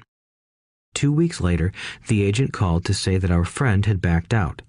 I called immediately to find out why. All he said was that he talked to his neighbor, and his neighbor told him it was a bad deal. He was paying too much. I asked Richard if his neighbor was an investor. Richard said he was not. When I asked why he listened to him, Richard got defensive and simply said he wanted to keep looking. The real estate market in Phoenix turned, and a few years later, that little unit was renting for $1,000 a month, $2,500 in the peak winter months. The unit was worth $95,000. All Richard had to put down was $5,000, and he would have had a start at getting out of the rat race. Today, he still has done nothing. Richard's backing out did not surprise me. It's called buyer's remorse, and it affects all of us. The little chicken won, and a chance at freedom was lost. In another example, I hold a small portion of my assets in tax lien certificates instead of CDs. I earn 16% per year on my money, which certainly beats the interest rates banks offer on CDs. The certificates are secured by real estate and enforced by state law, which is also better than most banks. The formula they're bought on makes them safe. They just lack liquidity. So I look at them as 2 to 7 year CDs. Almost every time I tell someone that I hold my money this way, especially if they have money in CDs, they will tell me it's risky. They tell me why I should not do it.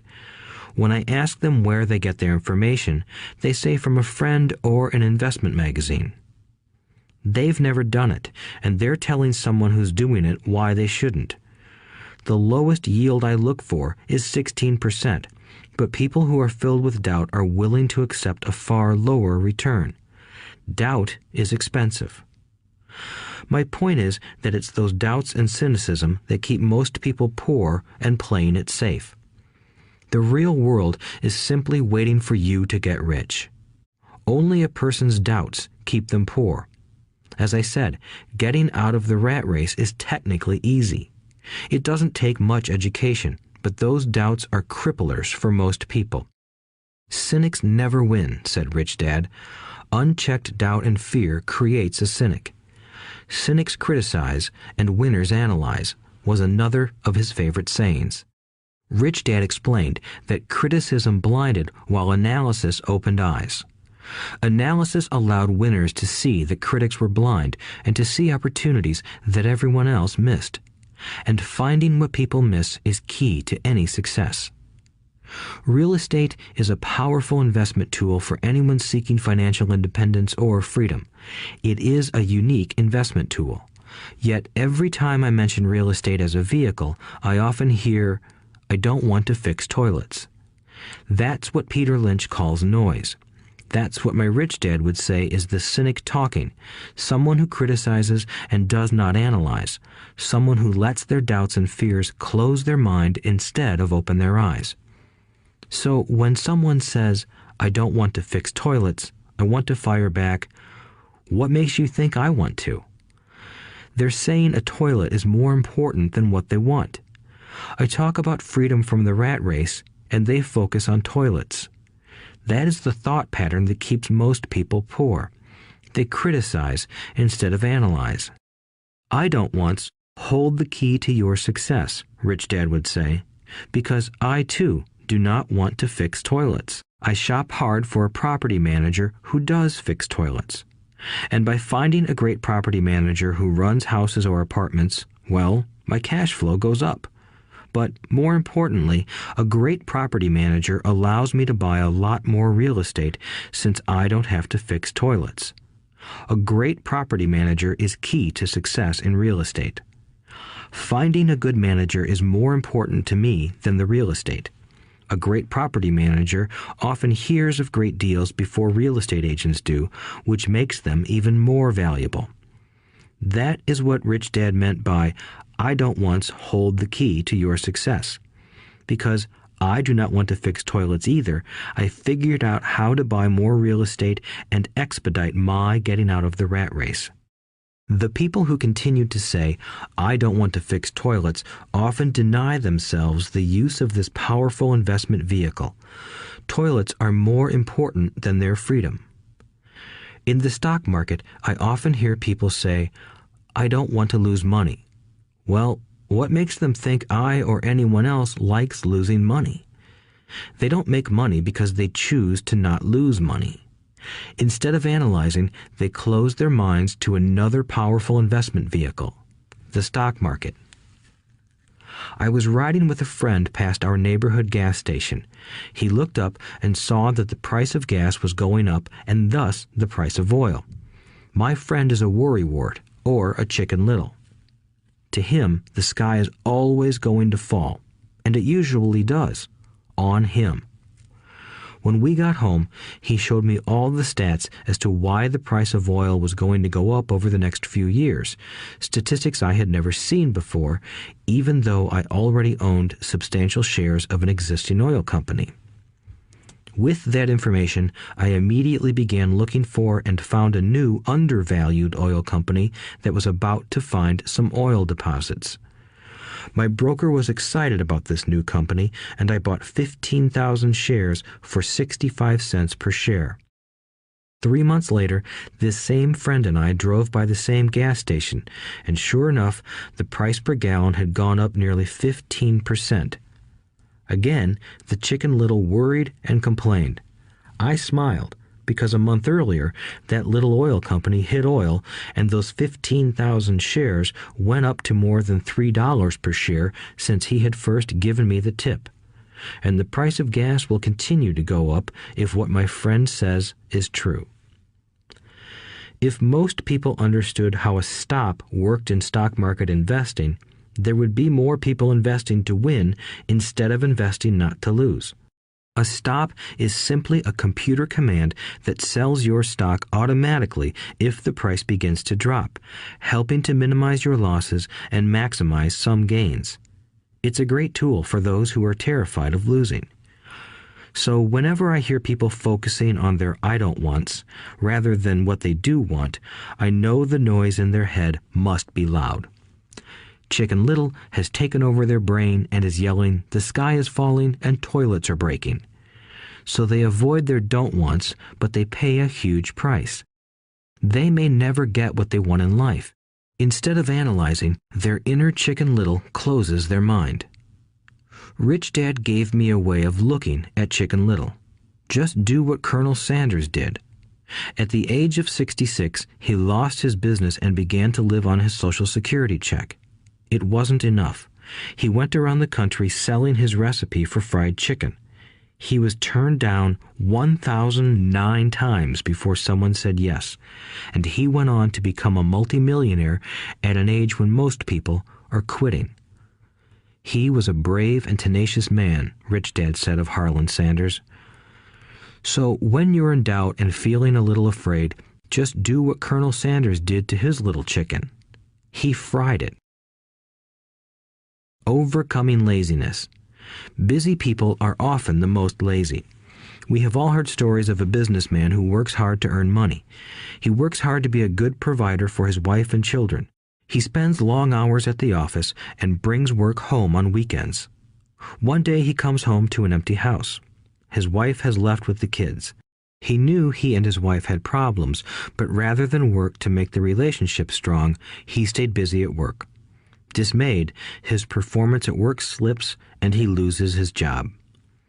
Today, I often meet people who are too busy to take care of their wealth, and there are people too busy to take care of their health. The cause is the same. They're busy, and they stay busy as a way of avoiding something they do not want to face. Nobody has to tell them. Deep down, they know. In fact, if you remind them, they often respond with anger or irritation. If they aren't busy at work or with the kids, they're often busy watching TV, fishing, playing golf, or shopping. Yet deep down, they know they are avoiding something important. That's the most common form of laziness. Laziness by staying busy. So, what is the cure for laziness? The answer is a little greed. For many of us, we were raised thinking of greed or desire as bad. Greedy people are bad people, my mom used to say, yet we all have inside of us this yearning to have nice, new, or exciting things. So to keep that emotion of desire under control, often parents find ways of suppressing that desire with guilt. You only think about yourself. Don't you know you have brothers and sisters? Was one of my mom's favorites. You want me to buy you what? Was a favorite of my dad. Do you think we're made of money? Do you think money grows on trees? We're not rich people, you know. It wasn't so much the words, but the angry guilt trip that went with the words that got to me. Or the reverse guilt trip was the I'm sacrificing my life to buy this for you. I'm buying this for you because I never had this advantage when I was a kid. I have a neighbor who is stone broke but can't park his car in his garage. The garage is filled with toys for his kids. Those spoiled brats get everything they ask for. I don't want them to know the feeling of want, are his everyday words. He has nothing set aside for their college or his retirement, but his kids have every toy ever made. He recently got a new credit card in the mail and took his kids to visit Las Vegas. I'm doing it for the kids, he said with great sacrifice. Rich Dad forbade the words, I can't afford it. In my real home, that's all I heard. Instead, Rich Dad required his children to say, how can I afford it? He believed that the words, I can't afford it, shut down your brain. It didn't have to think anymore. How can I afford it opened up the brain and forced it to think and search for answers. But most importantly, he felt the words, I can't afford it, were a lie, and the human spirit knows it. The human spirit is very, very powerful, he would say. It knows it can do anything. By having a lazy mind that says, I can't afford it, a war breaks out inside you. Your spirit is angry, and your lazy mind must defend its lie. The spirit is screaming, come on, let's go to the gym and work out. And the lazy mind says, but I'm tired. I worked really hard today. Or the human spirit says, I'm sick and tired of being poor. Let's get out there and get rich. To which the lazy mind says, rich people are greedy. Besides, it's too much bother. It's not safe. I might lose money. I'm working hard enough as it is. I've got too much to do at work anyway. Look at what I have to do tonight. My boss wants it finished by morning. I can't afford it also causes sadness, a helplessness that leads to despondency and often depression. How can I afford it opens up possibilities, excitement, and dreams. So Rich Dad was not so concerned about what we wanted to buy as long as we understood that how can I afford it creates a stronger mind and a dynamic spirit. Thus, he rarely gave Mike or me anything. He would instead ask, how can you afford it? And that included college, which we paid for ourselves. It was not the goal, but the process of attaining the goal that he wanted us to learn. The problem I see today is that there are millions of people who feel guilty about their desire or their greed. It's old conditioning from their childhood.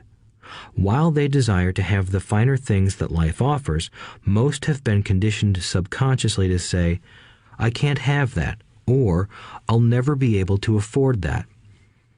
When I decided to exit the rat race, it was simply a question of how can I afford to never work again? And my mind began to kick out answers and solutions. The hardest part was fighting my real parents' dogma. We can't afford that. Stop thinking only about yourself. Why don't you think about others? And other similar sentiments designed to instill guilt to suppress my greed. So, how do you beat laziness? Once again, the answer is a little greed. It's that radio station WIIFM, which stands for What's in it for me? A person needs to sit down and ask, what would my life be like if I never had to work again? What would I do if I had all the money I needed? Without that little greed, the desire to have something better, progress is not made. Our world progresses because we all desire a better life. New inventions are made because we desire something better. We go to school and study hard because we want something better.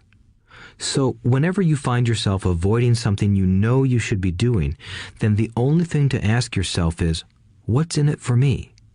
Be a little greedy. It's the best cure for laziness. Too much greed, however, as anything in excess can be, is not good. But just remember what Michael Douglas said in the movie Wall Street. Greed is good. Rich Dad said it differently.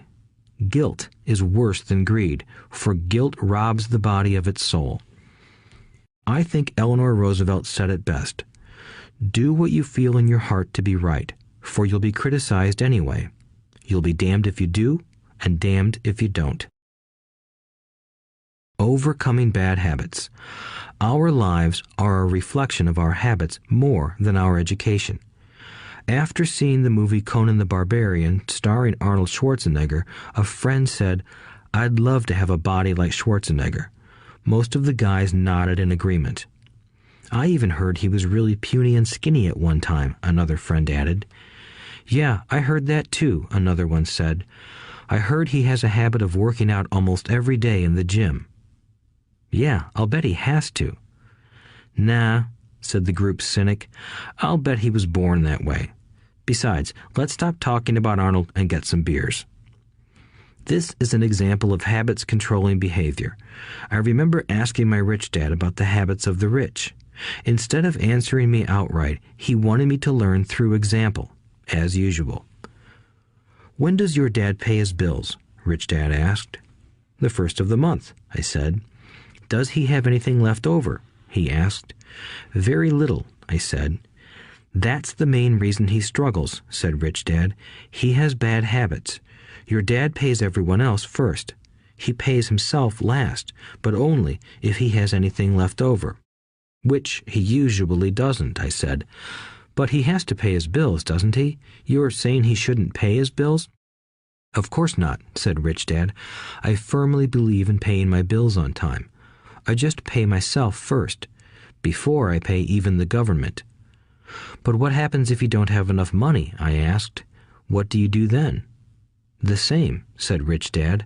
"I still pay myself first, even if I'm short of money. My asset column is far more important to me than the government." "But," I said, "don't they come after you?" "Yes, if you don't pay," said Rich Dad. "Look, I did not say not to pay. I just said I pay myself first, even if I'm short of money." "But," I replied, "how do you do that?" "It's not how. The question is why," Rich Dad said. "Okay, why?" "Motivation," said Rich Dad. "Who do you think will complain louder if I don't pay them? Me or my creditors?" "Your creditors will definitely scream louder than you," I said, responding to the obvious. "You wouldn't say anything if you didn't pay yourself." So you see, after paying myself, the pressure to pay my taxes and the other creditors is so great that it forces me to seek other forms of income. The pressure to pay becomes my motivation. I've worked extra jobs, started other companies, traded in the stock market, anything just to make sure those guys don't start yelling at me. That pressure made me work harder, forced me to think, and all in all, made me smarter and more active when it comes to money. If I had paid myself last, I would have felt no pressure, but I'd be broke. So it is the fear of the government or other people you owe money to that motivates you? "That's right," said Rich Dad. You see, government bill collectors are big bullies. So are bill collectors in general. Most people give in to those bullies. They pay them and never pay themselves. You know the story of the 98-pound weakling who gets sand kicked in his face? I nodded. I see that ad for weightlifting and bodybuilding lessons in the comic books all the time. Well, most people let the bullies kick sand in their faces. I decided to use the fear of the bully to make me stronger. Others got weaker. Forcing myself to think about how to make extra money is like going to the gym and working out with weights. The more I work my mental money muscles out, the stronger I get. Now I'm not afraid of those bullies. I liked what Rich Dad was saying, so if I pay myself first, I get financially stronger mentally and fiscally. Rich Dad nodded. And if I pay myself last, or not at all, I get weaker. So people like bosses, managers, tax collectors, bill collectors, and landlords push me around all my life just because I don't have good money habits. Rich Dad nodded, just like the 98-pound weakling. Overcoming arrogance. What I know makes me money. What I don't know loses me money. Every time I have been arrogant, I have lost money. Because when I'm arrogant, I truly believe that what I don't know is not important, Rich Dad would often tell me. I have found that many people use arrogance to try to hide their own ignorance. It often happens when I am discussing financial statements with accountants or even other investors. They try to bluster their way through the discussion. It is clear to me that they don't know what they're talking about. They're not lying, but they are not telling the truth. There are many people in the world of money, finances, and investments who have absolutely no idea what they're talking about. Most people in the money industry are just spouting off sales pitches like used car salesmen. When you know you are ignorant in a subject, start educating yourself by finding an expert in the field or a book on the subject. Chapter 8. Getting Started. There is gold everywhere. Most people are not trained to see it. I wish I could say acquiring wealth was easy for me, but it wasn't. So in response to the question, how do I start, I offer the thought process I go through on a day-to-day basis. It really is easy to find great deals. I promise you that. It's just like riding a bike. After a little wobbling, it's a piece of cake. But when it comes to money, it takes determination to get through the wobbling. That's a personal thing. To find million-dollar deals of a lifetime requires us to call on our financial genius. I believe that each of us has a financial genius within us. The problem is that our financial genius lies asleep, waiting to be called upon. It lies asleep because our culture has educated us into believing that the love of money is the root of all evil. It has encouraged us to learn a profession so we can work for money, but failed to teach us how to have money work for us. It taught us not to worry about our financial future because our company or the government would take care of us when our working days are over. However, it is our children, educated in the same school system, who will end up paying for this absence of financial education. The message is still to work hard, earn money, and spend it. And when we run short, we can always borrow more. Unfortunately, 90% of the Western world subscribes to the above dogma, simply because it's easier to find a job and work for money. If you are not one of the masses, I offer you the following 10 steps to awaken your financial genius. I simply offer you the steps I have personally followed. If you want to follow some of them, great. If you don't, make up your own. Your financial genius is smart enough to develop its own list. While in Peru, I asked a gold miner of 45 years how he was so confident about finding a gold mine. He replied, "There is gold everywhere. Most people are not trained to see it." And I would say that is true. In real estate, I can go out and in a day come up with 4 or 5 great potential deals. while the average person will go out and find nothing, even looking in the same neighborhood. The reason is that they have not taken the time to develop their financial genius. I offer you the following 10 steps as a process to develop your God-given powers, powers over which only you have control. 1.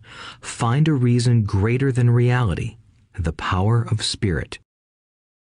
If you ask most people if they would like to be rich or financially free, they would say yes.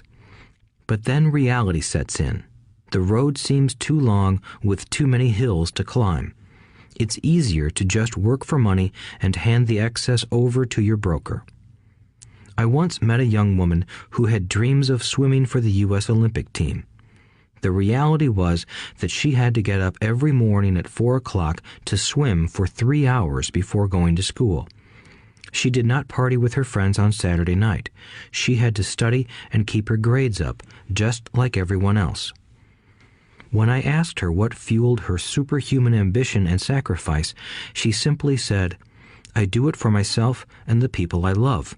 It's love that gets me over the hurdles and sacrifices." A reason or a purpose is a combination of wants and don't wants.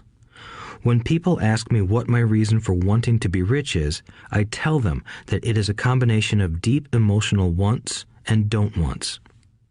I will list a few.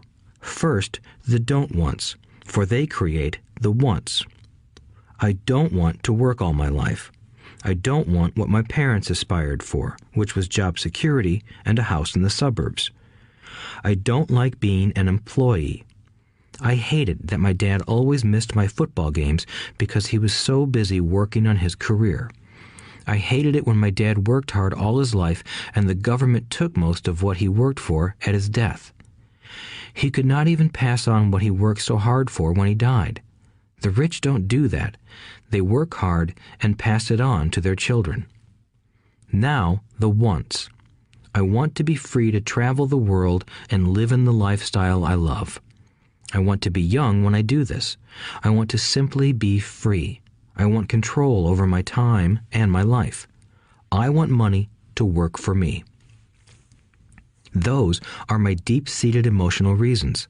What are yours? If they are not strong enough, then the reality of the road ahead may be greater than your reasons. I have lost money and been set back many times, but it was the deep emotional reasons that kept me standing up and going forward. I wanted to be free by age 40, but it took me until I was 47, with many learning experiences along the way. As I said, I wish I could say it was easy. It wasn't, but it wasn't that hard either. I've learned that without a strong reason or purpose, anything in life is hard. If you do not have a strong reason, there is no sense listening further. It will sound like too much work. 2. Make daily choices. The power of choice. Choice is the main reason people want to live in a free country. We want the power to choose. Financially, with every dollar we get in our hands, we hold the power to choose our future, to be rich, poor, or middle class. Our spending habits reflect who we are. Poor people simply have poor spending habits. The benefit I had as a boy was that I loved playing Monopoly constantly. Nobody told me Monopoly was only for kids, so I just kept playing the game as an adult. I also had a rich dad who pointed out to me the difference between an asset and a liability. So a long time ago, as a little boy, I chose to be rich, and I knew that all I had to do was learn to acquire assets, real assets. My best friend, Mike, had an asset column handed to him, but he still had to choose to learn to keep it. Many rich families lose their assets in the next generation simply because there was no one trained to be a good steward over their assets. Most people choose not to be rich. For 90% of the population, being rich is too much of a hassle.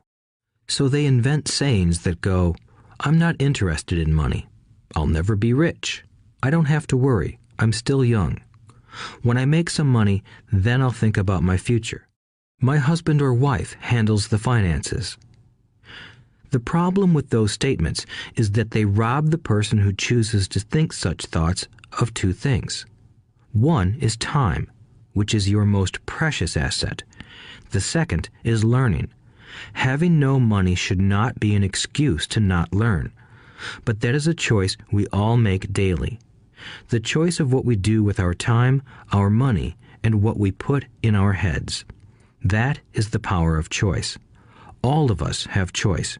I just choose to be rich, and I make that choice every day. Invest first in education.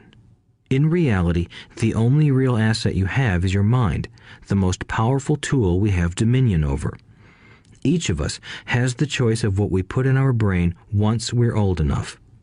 You can watch TV, read golf magazines, or go to ceramics class or a class on financial planning.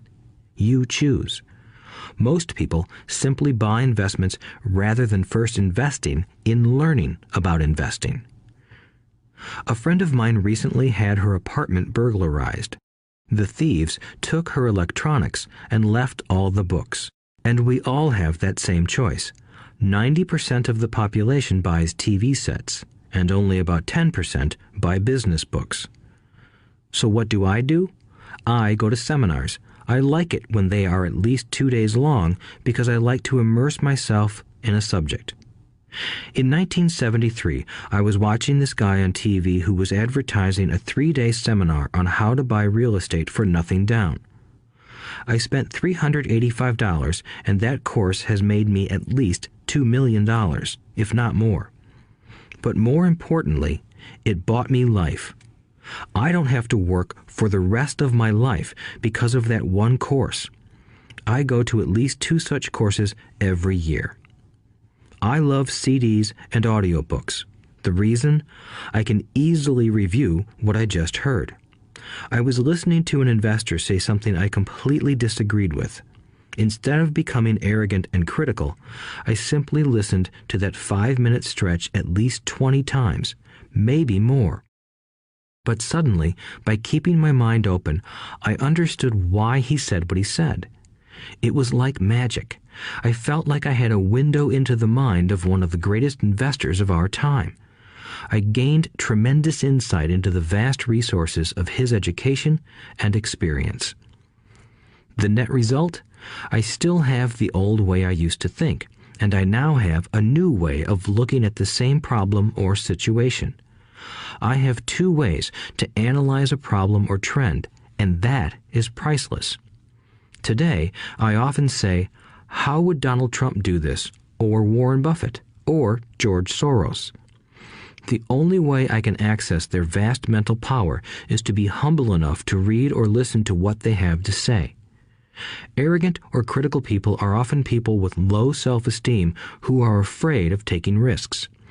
That's because if you learn something new, you are then required to make mistakes in order to fully understand what you have learned. If you have listened this far, arrogance is not one of your problems. Arrogant people rarely read or listen to experts. Why should they? They are the center of the universe. There are so many intelligent people who argue or defend when a new idea clashes with the way they think. In this case, their so-called intelligence combined with arrogance equals ignorance. Each of us knows people who are highly educated or believe they are smart, but their balance sheet paints a different picture. A truly intelligent person welcomes new ideas, for new ideas can add to the synergy of other accumulated ideas. Listening is more important than talking. If that were not true, God would not have given us 2 ears and only 1 mouth. Too many people think with their mouth instead of listening in order to absorb new ideas and possibilities. They argue instead of asking questions. I take a long view on my wealth. I do not subscribe to the get-rich-quick mentality most lottery players or casino gamblers have. I may go in and out of stocks, but I am long on education. If you want to fly an airplane, I advise taking lessons first. I am always shocked at people who buy stocks or real estate but never invest in their greatest asset, their mind. Just because you bought a house or two does not make you an expert at real estate. 3. Choose friends carefully. The power of association. First of all, I do not choose my friends by their financial statements. I have friends who have actually taken a vow of poverty, as well as friends who earn millions every year. The point is that I learn from all of them. Now, I will admit that there are people I have actually sought out because they had money. But I was not after their money. I was seeking their knowledge. In some cases, these people who had money have become dear friends. I've noticed that my friends with money talk about money. They don't do it to brag. They're interested in the subject. So I learn from them, and they learn from me. My friends who are in dire financial straits do not like talking about money, business, or investing. They often think it rude or unintellectual. So I also learn from my friends who struggle financially. I find out what not to do. I have several friends who have generated over $1 billion in their short lifetimes. The 3 of them report the same phenomenon. Their friends who have no money have never come to them to ask them how they did it, but they do come asking for one of 2 things, or both, a loan or a job. Warning: don't listen to poor or frightened people. I have such friends, and while I love them dearly, they are the Chicken Littles of life. To them, when it comes to money, especially investments, it's always the sky is falling, the sky is falling. They can always tell you why something won't work. The problem is that people listen to them. But people who blindly accept doom and gloom information are also Chicken Littles. As that old saying goes, birds of a feather flock together. If you watch business channels on TV, they often have a panel of so-called experts. One expert will say the market is going to crash, and the other will say it's going to boom. If you're smart, you listen to both. Keep your mind open, because both have valid points. Unfortunately, most poor people listen to Chicken Little. I have had many close friends try to talk me out of a deal or an investment. Not long ago, a friend told me he was excited because he found a 6% certificate of deposit. I told him I earned 16% from the state government. The next day, he sent me an article about why my investment was dangerous. I have received 16% for years now, and he still receives 6%. I would say that one of the hardest things about wealth building is to be true to yourself and to be willing to not go along with the crowd. This is because, in the market, it is usually the crowd that shows up late that is slaughtered. If a great deal is on the front page, it's too late in most instances. Look for a new deal.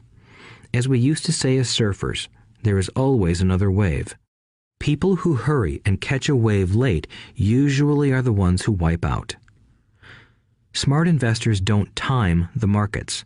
If they miss a wave, they search for the next one and get themselves in position. This is hard for most investors because buying what is not popular is frightening. Timid investors are like sheep going along with the crowd. Or their greed gets them in when wise investors have already taken their profits and moved on. Wise investors buy an investment when it's not popular. They know their profits are made when they buy, not when they sell. They wait patiently. As I said, they do not time the market. Just like a surfer, they get in position for the next big swell. It's all insider trading. There are forms of insider trading that are illegal, and there are forms of insider trading that are legal. But either way, it's insider trading. The only distinction is, how far away from the inside are you? The reason you want to have rich friends is because that is where the money is made. It's made on information. You want to hear about the next boom, get in and get out before the next bust. I'm not saying do it illegally, but the sooner you know, the better your chances are for profits with minimal risk. That is what friends are for, and that is financial intelligence. 4. Master a formula and then learn a new one. The power of learning quickly. In order to make bread, every baker follows a recipe, even if it's only held in their head. The same is true for making money. Most of us have heard the saying, "You are what you eat." I have a different slant. I say, "You become what you study." In other words, be careful what you learn, because your mind is so powerful that you become what you put in your head. For example, if you study cooking, you then tend to cook. If you don't want to be a cook anymore, then you need to study something else. When it comes to money, the masses generally have one basic formula they learned in school, and it's this: work for money. The predominant formula I see in the world is that every day millions of people get up, go to work, earn money, pay bills, balance checkbooks, buy some mutual funds, and go back to work. That is the basic formula, or recipe. If you're tired of what you're doing, or you're not making enough, it's simply a case of changing the formula via which you make money. Years ago, when I was 26, I took a weekend class called How to Buy Real Estate Foreclosures. I learned a formula. The next trick was to have the discipline to actually put into action what I had learned. That is where most people stop. For 3 years, while working for Xerox, I spent my spare time learning to master the art of buying foreclosures. I've made several $million using that formula. So, after I mastered that formula, I went in search of other formulas. For many of the classes, I did not directly use the information I learned, but I always learned something new. I have attended classes designed for derivative traders, commodity option traders, and chaologists.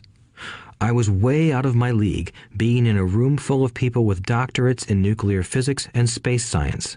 Yet, I learned a lot that made my stock and real estate investing more meaningful and lucrative. Most junior colleges and community colleges have classes on financial planning and buying traditional investments. They are good places to start, but I always search for a faster formula. That is why, on a fairly regular basis, I make more in a day than many people will make in their lifetime. Another side note, in today's fast-changing world, it's not so much what you know anymore that counts, because often what you know is old. It is how fast you learn. That skill is priceless. It's priceless in finding faster formulas, recipes, if you will, for making dough. Working hard for money is an old formula born in the day of cavemen. 5. Pay yourself first. The power of self-discipline. If you cannot get control of yourself, do not try to get rich. It makes no sense to invest, make money, and blow it. It is the lack of self-discipline that causes most lottery winners to go broke soon after winning millions. It is the lack of self-discipline that causes people who get a raise to immediately go out and buy a new car or take a cruise. It is difficult to say which of the 10 steps is the most important, but of all the steps, this step is probably the most difficult to master if it is not already a part of your makeup. I would venture to say that personal self-discipline is the number one delineating factor between the rich, the poor, and the middle class. Simply put, people who have low self-esteem and low tolerance for financial pressure can never be rich. As I have said, a lesson learned from my rich dad was that the world will push you around. The world pushes people around, not because other people are bullies, but because the individual lacks internal control and discipline. People who lack internal fortitude often become victims of those who have self-discipline. In the entrepreneur classes I teach, I constantly remind people to not focus on their product, service, or widget, but to focus on developing management skills. The 3 most important management skills necessary to start your own business are management of 1. Cash flow, 2. People, 3. Personal time. I would say the skills to manage these three apply to anything, not just entrepreneurs. The three matter in the way you live your life as an individual or as part of a family, a business, a charitable organization, a city, or a nation. Each of these skills is enhanced by the mastery of self-discipline. I do not take the saying, "pay yourself first," lightly. The statement, "pay yourself first," comes from George Clayson's book, The Richest Man in Babylon. Millions of copies have been sold. But while millions of people freely repeat that powerful statement, few follow the advice. As I said, financial literacy allows one to read numbers, and numbers tell the story.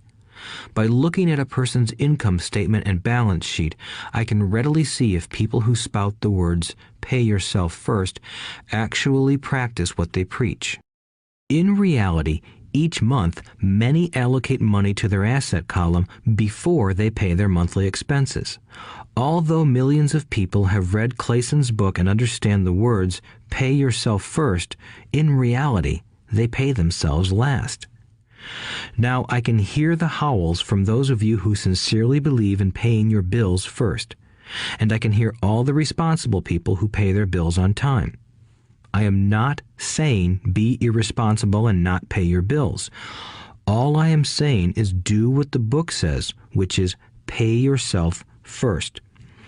If you can truly begin to understand the power of cash flow, you will soon realize why 90% of people work hard all their lives and need government support like Social Security when they are no longer able to work. Kim and I have had many bookkeepers, accountants, and bankers who have had a major problem with this way of looking at pay yourself first. The reason is that these financial professionals actually do what the masses do. They pay themselves last. There have been times in my life when, for whatever reason, cash flow was far less than my bills. I still paid myself first. My accountant and bookkeeper screamed in panic. "They're going to come after you. The IRS is going to put you in jail. You're going to ruin your credit rating. They'll cut off the electricity." I still paid myself first. Why, you ask? Because that's what the story, The Richest Man in Babylon, was all about. The power of self-discipline and the power of internal fortitude. As my rich dad taught me the first month I worked for him, most people allow the world to push them around. A bill collector calls and you pay or else. A sales clerk says, "Oh, just put it on your charge card." Your real estate agent tells you, "Go ahead. The government allows you a tax deduction on your home." That is what the book is really about. Having the guts to go against the tide and get rich. You may not be weak, but when it comes to money, many people get wimpy. I am not saying be irresponsible. The reason I don't have high credit card debt and doodad debt is because I pay myself first. The reason I minimize my income is because I don't want to pay it to the government. That is why my income comes from my asset column through a Nevada corporation. If I work for money, the government takes it. Although I pay my bills last, I am financially astute enough to not get into a tough financial situation. I don't like consumer debt. I actually have liabilities that are higher than 99% of the population, but I don't pay for them. Other people pay for my liabilities. They're called tenants. So rule number 1 in paying yourself first is don't get into debt in the first place. Although I pay my bills last, I set it up to have only small, unimportant bills that are due. When I occasionally come up short, I still pay myself first. I let the creditors and even the government scream. I like it when they get tough. Why? Because those guys do me a favor. They inspire me to go out and create more money. So I pay myself first, invest the money, and let the creditors yell. I generally pay them right away anyway. Kim and I have excellent credit. We just don't cave into pressure and spend our savings or liquidate stocks to pay for consumer debt. That is not too financially intelligent. To successfully pay yourself first, keep the following in mind. 1. Don't get into large debt positions that you have to pay for. Keep your expenses low. Build up assets first. Then buy the big house or nice car. Being stuck in the rat race is not intelligent. 2. When you come up short, let the pressure build and don't dip into your savings or investments. Use the pressure to inspire your financial genius to come up with new ways of making more money and then pay your bills. You will have increased your ability to make more money as well as your financial intelligence. So many times I have gotten into financial hot water and used my brain to create more income while staunchly defending the assets in my asset column. My bookkeeper has screamed and dived for cover, but I was like a good soldier defending the fort. Fort assets. Poor people have poor habits. A common bad habit is innocently called dipping into savings. The rich know that savings are only used to create more money, not to pay bills. I know that sounds tough, but as I said, if you're not tough inside, the world will always push you around anyway. If you do not like financial pressure, then find a formula that works for you. A good one is to cut expenses, put your money in the bank, pay more than your fair share of income tax, buy safe mutual funds, and take the vow of the average. But this violates the pay yourself first rule. This rule does not encourage self-sacrifice or financial abstinence. It doesn't mean pay yourself first and starve. Life was meant to be enjoyed. If you call on your financial genius, you can have all the goodies of life, get rich, and pay bills. And that is financial intelligence. 6. Pay your brokers well. The power of good advice. Sometimes I see people posting a sign in front of their house that says, "For sale by owner." Or I see people on TV claiming to be discount brokers. My rich dad taught me to take the opposite approach. He believed in paying professionals well, and I have adopted that policy also. Today, I have expensive attorneys, accountants, real estate brokers, and stockbrokers. Why? Because if, and I do mean if, the people are professionals, their services should make you money. And the more money they make, the more money I make. We live in the information age. Information is priceless. A good broker should provide you with information as well as take the time to educate you. I have several brokers who do that for me. Some taught me when I had little or no money, and I am still with them today. What I pay a broker is tiny in comparison with what kind of money I can make because of the information they provide. I love it when my real estate broker or stockbroker makes a lot of money because that usually means I made a lot of money.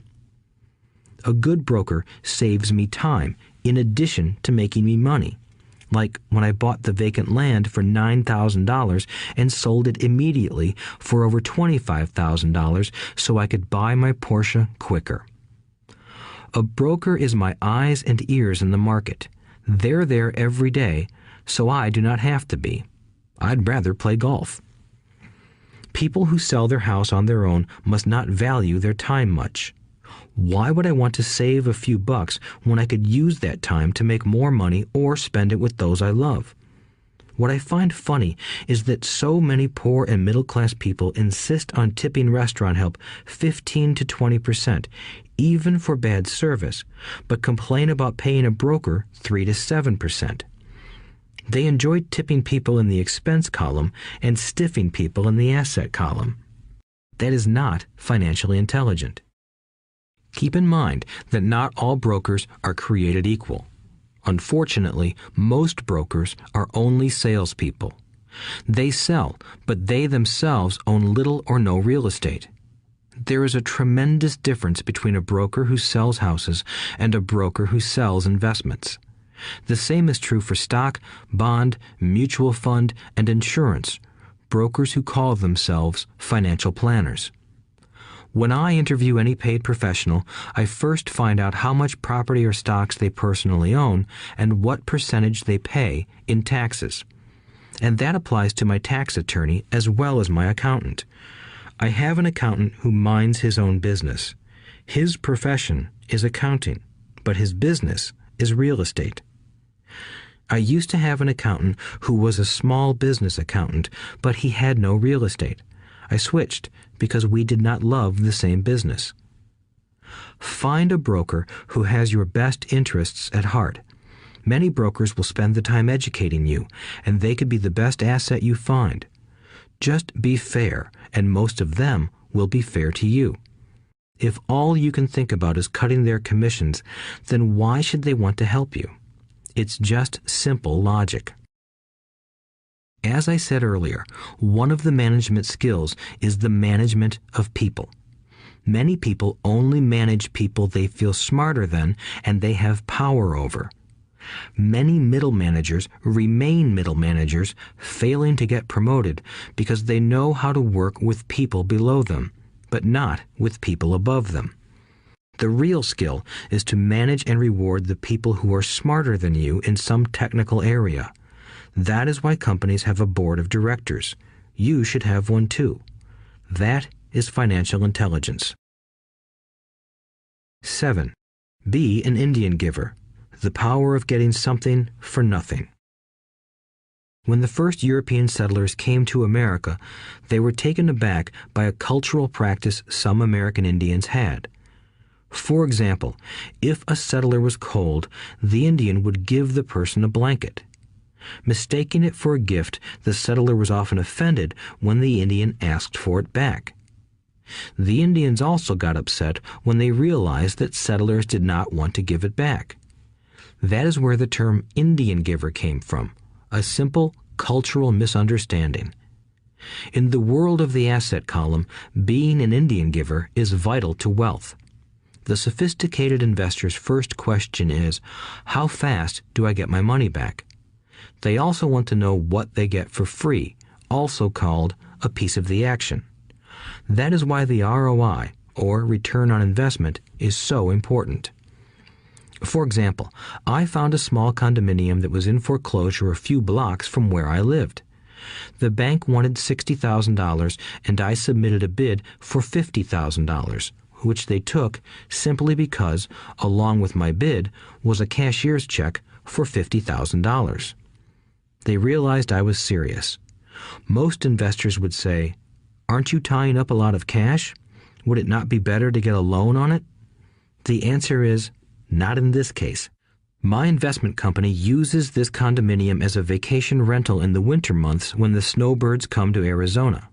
It rents for $2,500 a month for 4 months out of the year.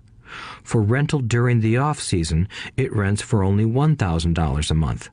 I had my money back in about 3 years. Now I own this asset, which pumps money out for me, month in and month out. The same is done with stocks. Frequently, my broker calls and recommends I move a sizable amount of money into the stock of a company that he feels is just about to make a move that will add value to the stock, like announcing a new product. I will move my money in for a week to a month while the stock moves up. Then I pull my initial dollar amount out and stop worrying about the fluctuations of the market because my initial money is back and ready to work on another asset. So my money goes in, and then it comes out, and I own an asset that was technically free. True, I have lost money on many occasions, but I only play with money I can afford to lose. I would say, on an average 10 investments, I hit home runs on 2 or 3, while 5 or 6 do nothing, and I lose on 2 or 3.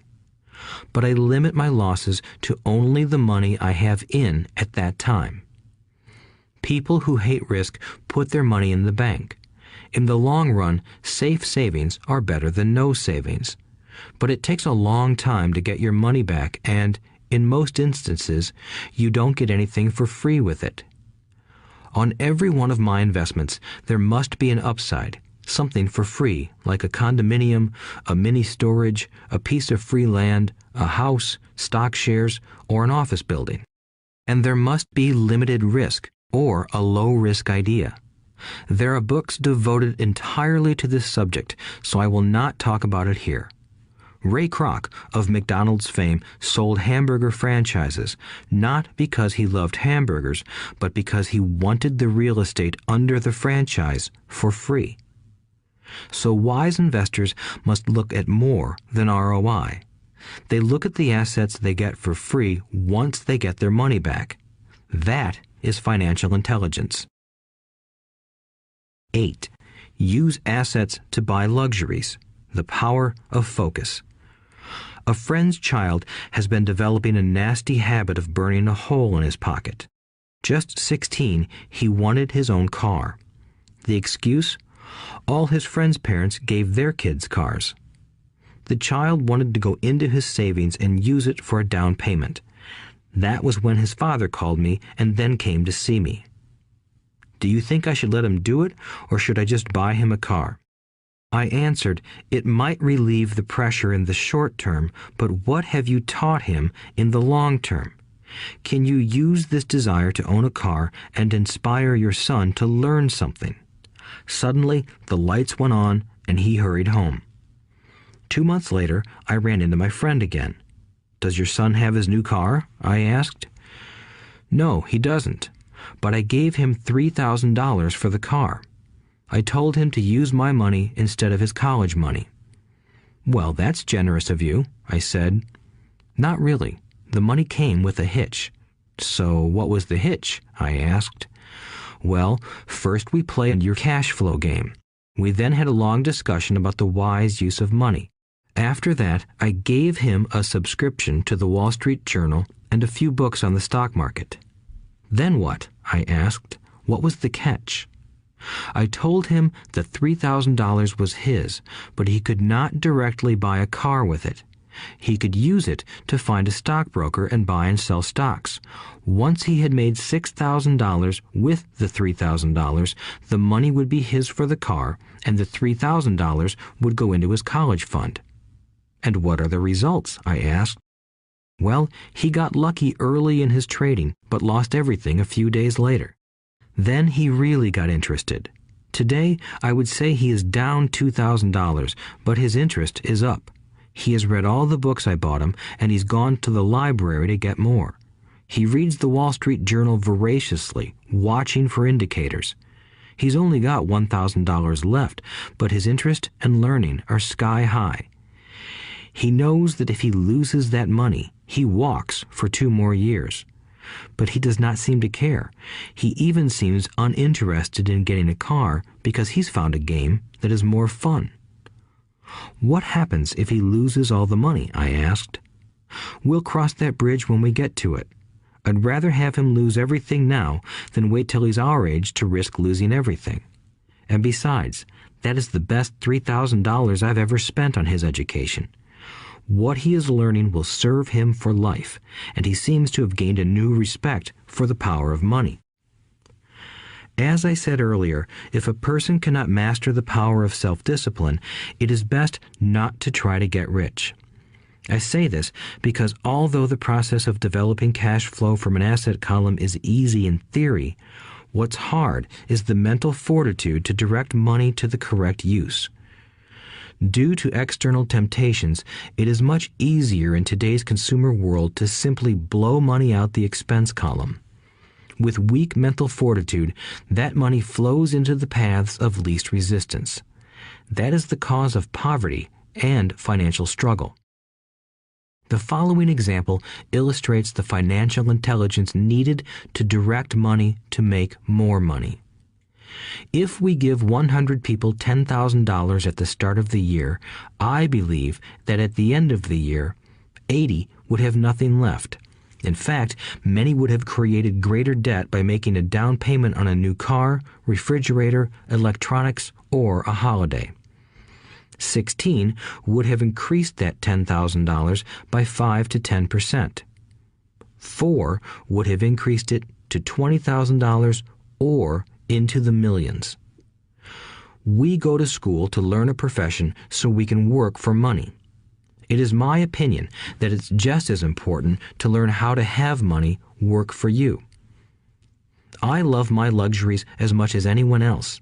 The difference is I don't buy them on credit. It's the keep up with the Joneses trap. When I wanted to buy a Porsche, the easy road would have been to call my banker and get a loan. Instead of choosing to focus in the liability column, I chose to focus in the asset column.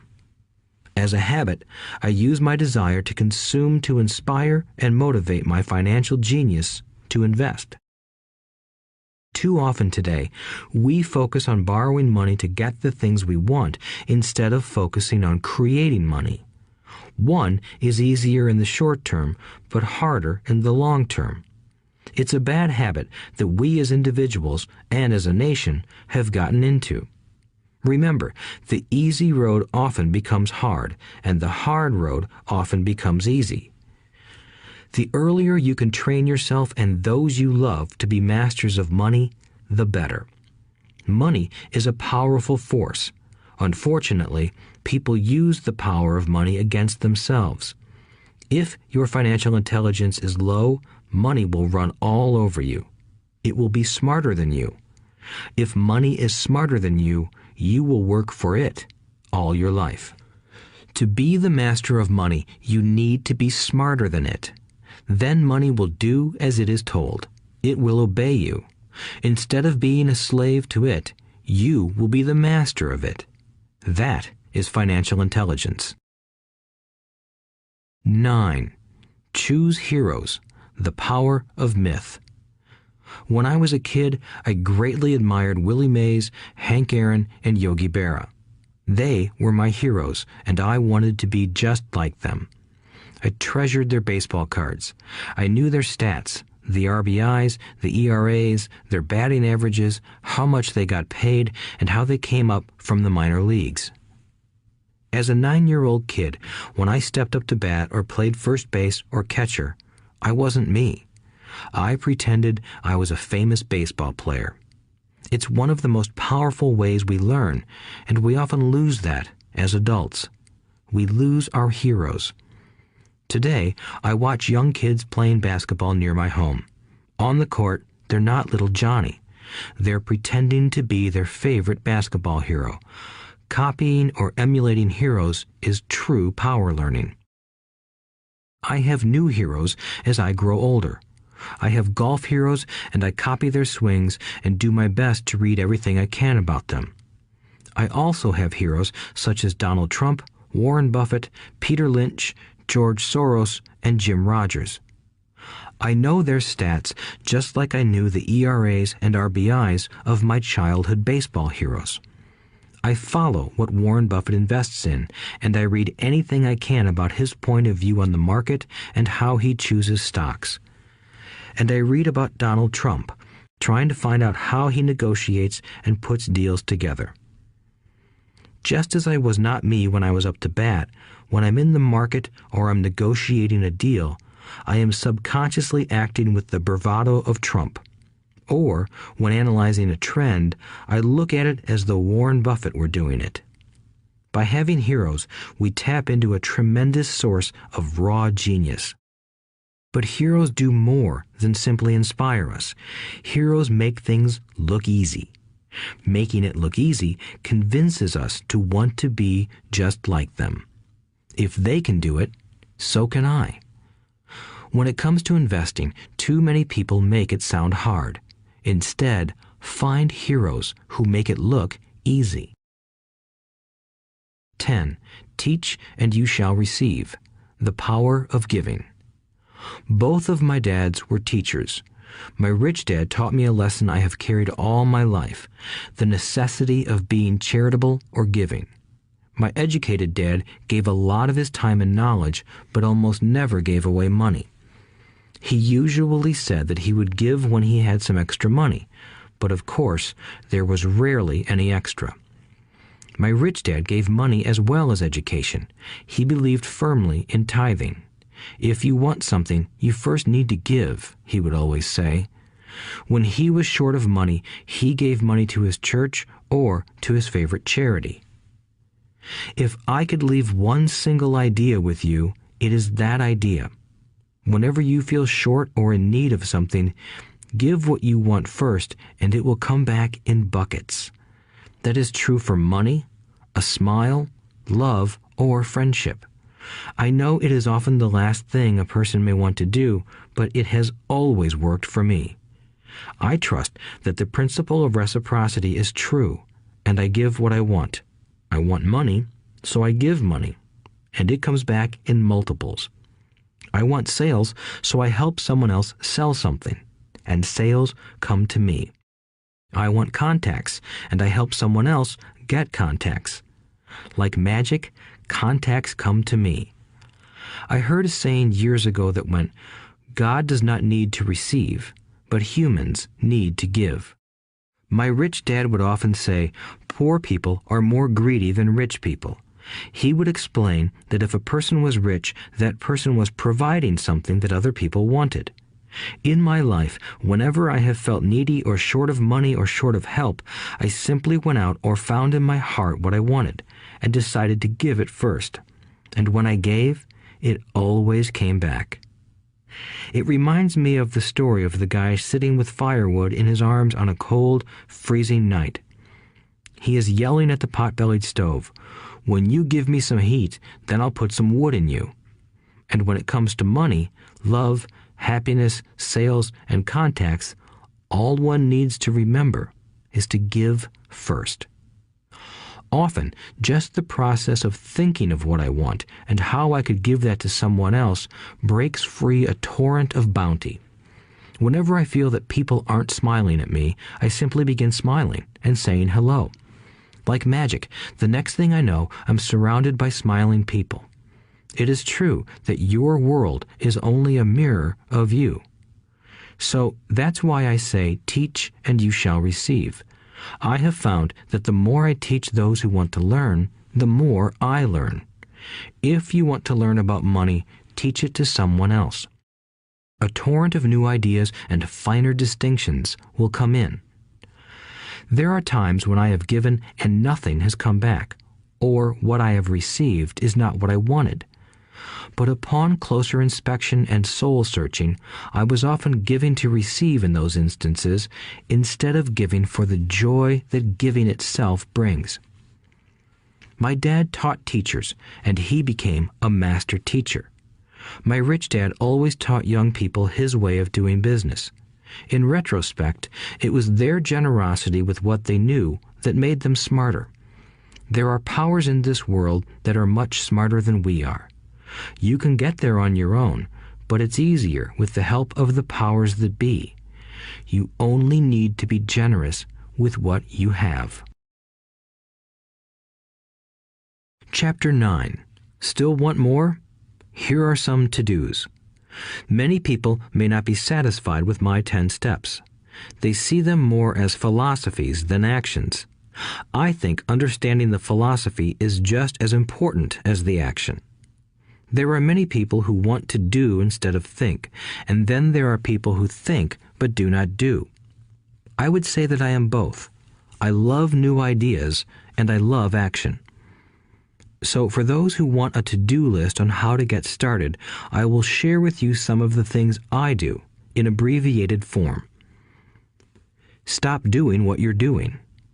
In other words, take a break and assess what is working and what is not working. The definition of insanity is doing the same thing over and over and expecting a different result. Stop doing what is not working and look for something new. Look for new ideas. For new investing ideas, I go to bookstores and search for books on different and unique subjects. I call them formulas. I buy how-to books on formulas I know nothing about. For example, in the bookstore I found the book The 16% Solution by Joel Moskowitz. I bought the book and read it, and the next Thursday I did exactly as the book said. Most people do not take action, or they let someone talk them out of whatever new formula they are studying. My neighbor told me why 16% would not work. I did not listen to him because he's never done it. Find someone who has done what you want to do. Take them to lunch and ask them for tips and tricks of the trade. As for 16% tax lien certificates, I went to the county tax office and found the government employee who worked in that office. I found out that she too invested in the tax liens. Immediately, I invited her to lunch. She was thrilled to tell me everything she knew and how to do it. After lunch, she spent all afternoon showing me everything. By the next day, I found 2 great properties with her help that have been accruing interest at 16% ever since. It took a day to read the book, a day to take action, an hour for lunch, and a day to acquire 2 great deals. Take classes, read, and attend seminars. I search newspapers and the internet for new and interesting classes, many of which are free or inexpensive. I also attend and pay for expensive seminars on what I want to learn. I am wealthy and free from needing a job simply because of the courses I took. I have friends who did not take those classes who told me I was wasting my money, and yet they're still at the same job. Make lots of offers. When I want a piece of real estate, I look at many properties and generally write an offer. If you don't know what the right offer is, neither do I. That is the job of the real estate agent. They make the offers. I do as little work as possible. A friend wanted me to show her how to buy apartment houses. So one Saturday, she, her agent, and I went and looked at 6 apartment houses. 4 were dogs, but 2 were good. I said to write offers on all 6, offering half of what the owners asked for. She and the agent nearly had heart attacks. They thought it was rude and would offend the sellers, but I really don't think the agent wanted to work that hard. So they did nothing and went on looking for a better deal. No offers were ever made, and that person is still looking for the right deal at the right price. Well, you don't know what the right price is until you have a second party who wants to deal. Most sellers ask too much. It is rare that a seller asks a price that is less than something is worth. Moral of the story: make offers. People who are not investors have no idea what it feels like to try to sell something. I have had a piece of real estate that I wanted to sell for months. I would have welcomed any offer. They could have offered me 10 pigs and I would have been happy. Not at the offer, but just because someone was interested. I would have countered, maybe for a pig farm in exchange. But that's how the game works. The game of buying and selling is fun. Keep that in mind. It's fun and only a game. Make offers. Someone might say yes. I always make offers with escape clauses. In real estate, I make an offer with language that details subject to contingencies, such as the approval of a business partner. Never specify who the business partner is. Most people don't know that my partner is my cat. If they accept the offer and I don't want the deal, I call home and speak to my cat. I make this ridiculous statement to illustrate how absurdly easy and simple the game is. So many people make things too difficult and take it too seriously. Finding a good deal, the right business, the right people, the right investors, or whatever is just like dating.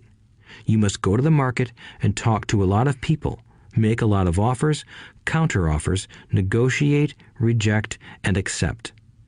I know single people who sit at home and wait for the phone to ring, but it's better to go to the market, even if it's only the supermarket. Search, offer, reject, negotiate, and accept are all parts of the process of almost everything in life. Jog, walk, or drive a certain area once a month for 10 minutes. I have found some of my best real estate investments doing this. I will jog a certain neighborhood for a year and look for change. For there to be profit in a deal, there must be 2 elements, a bargain and change. There are lots of bargains, but it's change that turns a bargain into a profitable opportunity.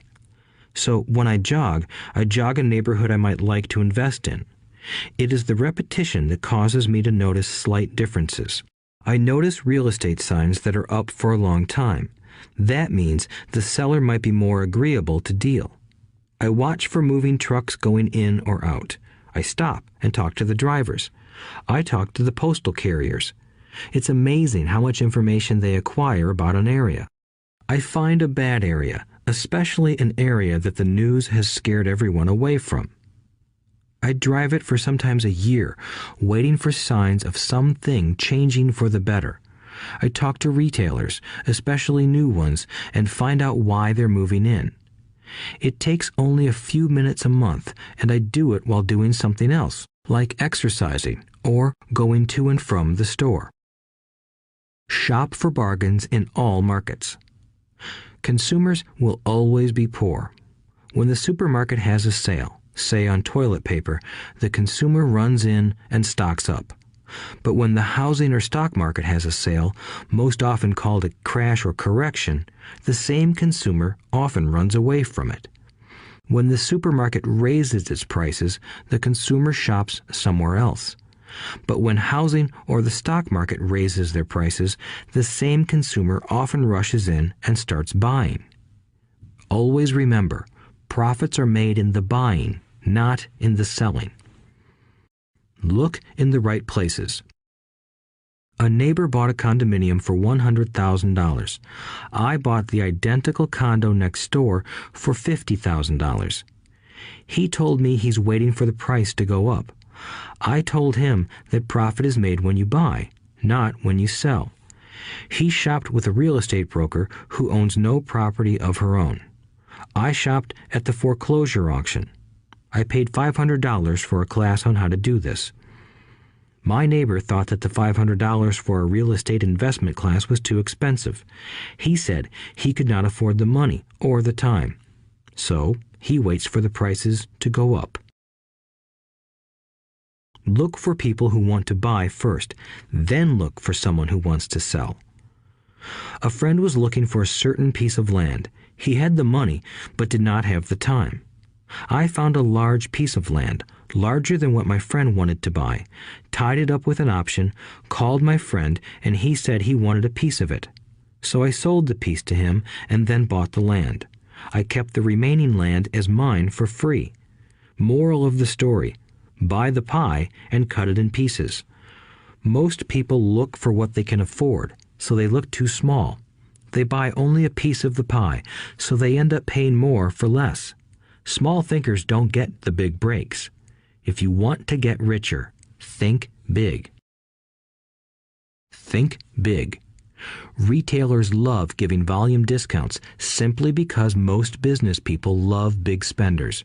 So even if you're small, you can always think big. When my company was in the market for computers, I called several friends and asked them if they were ready to buy also. We then went to different dealers and negotiated a great deal because we wanted to buy so many. I have done the same with stocks. Small people remain small because they think small, act alone, or don't act at all. Learn from history. All the big companies on the stock exchange started out as small companies. Colonel Sanders did not get rich until after he lost everything in his 60s. Bill Gates was one of the richest men in the world before he was 30. Action always beats inaction. These are just a few of the things I have done and continue to do to recognize opportunities. The important words are have done and do. As repeated many times throughout this audiobook, you must take action before you can receive the financial rewards. Act now. Final thoughts. I would like to share some final thoughts with you. The main reason I wrote this book, and the reason it has remained a bestseller since 2000, was to share insights into how increased financial intelligence can be used to solve many of life's common problems. Without financial training, we all too often use the standard formulas to get through life. Work hard, save, borrow, and pay excessive taxes. Today, more than ever, we need better information. I use the following story as an example of a financial problem that confronts many young families today. How do you afford a good education for your children and provide for your own retirement? It requires using financial intelligence instead of hard work. A friend of mine was griping one day about how hard it was to save money for his 4 children's college educations. He was putting $300 away in a college fund each month and had so far accumulated only about $12,000. He had about 12 more years to save for college since his oldest child was then 6 years old. At the time, the real estate market in Phoenix was terrible. People were giving houses away. I suggested to my friend that he buy a house with some of the money in his college fund. The idea intrigued him, and we began to discuss the possibility. His primary concern was that he did not have credit with the bank to buy another house since he was so overextended. I assured him that there were other ways to finance a property rather than through the bank. We looked for a house for 2 weeks, a house that would fit all our criteria. There were plenty to choose from, so shopping was fun. Finally, we found a 3-bedroom, 2-bath home in a prime neighborhood. The owner had been downsized and needed to sell that day because he and his family were moving to California where another job waited. The owner wanted $102,000, but we offered only $79,000. He took it immediately and agreed to carry back the loan with a 10% down payment. All my friend had to come up with was $7,900. As soon as the owner moved, my friend put the house up for rent. After all expenses were paid, including the mortgage, he put $125 in his pocket each month. His plan was to keep the house for 12 years and let the mortgage get paid down faster by applying the extra $125 to the principal each month. We figured that in 12 years, a large portion of the mortgage would be paid off and he could possibly be clearing $800 a month by the time his first child went to college. He could also sell the house if it had appreciated in value. 3 years later, the real estate market greatly improved in Phoenix, and he was offered $156,000 for the same house by the tenant who lived in it. Again, he asked me what I thought. I advised that he sell it, using a 1031 tax-deferred exchange. Suddenly, he had nearly $80,000 to operate with. I called another friend in Austin, Texas, who then moved this tax-deferred capital gain into a mini storage facility. Within 3 months, he began receiving checks for a little less than $1,000 a month, which he then poured back into the college fund. A couple of years later, the mini warehouse sold, and he received a check for nearly $330,000 as proceeds from the sale. He rolled those funds into a new project that would now generate over $3,000 a month in income, again going into the college fund. He is now very confident that his goal will be met easily. It only took $7,900 to start and a little financial intelligence. His children will be able to afford the education they want, and he will then use the underlying asset, wrapped in his legal entity, to pay for his retirement. As a result of this successful investment strategy, he will be able to retire early. Thank you for listening to this audiobook. I hope it has provided some insights into utilizing the power of money to work for you. Today, we need greater financial intelligence to simply survive.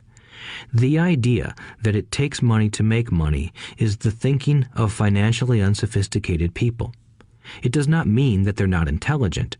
They have simply not learned the science of making money. Money is only an idea. If you want more money, simply change your thinking. Every self-made person started small with an idea and then turned it into something big. The same applies to investing. It takes only a few dollars to start and grow it into something big. I meet so many people who spend their lives chasing the big deal or trying to amass a lot of money to get into a big deal. But to me, that is foolish. Too often, I have seen unsophisticated investors put their large nest egg into one deal and lose most of it rapidly. They may have been good workers, but they were not good investors. Education and wisdom about money are important. Start early. Buy a book, go to a seminar, practice. Start small. I turned $5,000 cash into a $1 million asset, producing $5,000 a month cash flow in less than 6 years. But I started learning as a kid. I encourage you to learn because it's not that hard. In fact, it's pretty easy once you get the hang of it. I think I have made my message clear. It's what is in your head that determines what is in your hands. Money is only an idea. There is a great book called Think and Grow Rich. The title is not Work Hard and Grow Rich. Learn to have money work hard for you, and your life will be easier and happier. Today, don't play it safe. Play it smart. The 3 incomes. In the world of accounting, there are 3 different types of income. 1, ordinary earned. 2, portfolio. 3, passive. When my poor dad said to me, "Go to school, get good grades, and find a safe, secure job," he was recommending I work for earned income. When my rich dad said, "The rich don't work for money, they have their money work for them," he was talking about passive income and portfolio income. Passive income, in most cases, is income derived from real estate investments. Portfolio income is income derived from paper assets such as stocks and bonds. Portfolio income is the income that makes Bill Gates the richest man in the world, not earned income. Rich Dad used to say, the key to becoming wealthy is the ability to convert earned income into passive income or portfolio income as quickly as possible. He would say, taxes are highest on earned income. The least taxed income is passive income. That is another reason why you want your money working hard for you. The government taxes the income you work hard for more than the income your money works hard for. In my second book, Rich Dad's Cash Flow Quadrant, I explain the 4 different types of people who make up the world of business.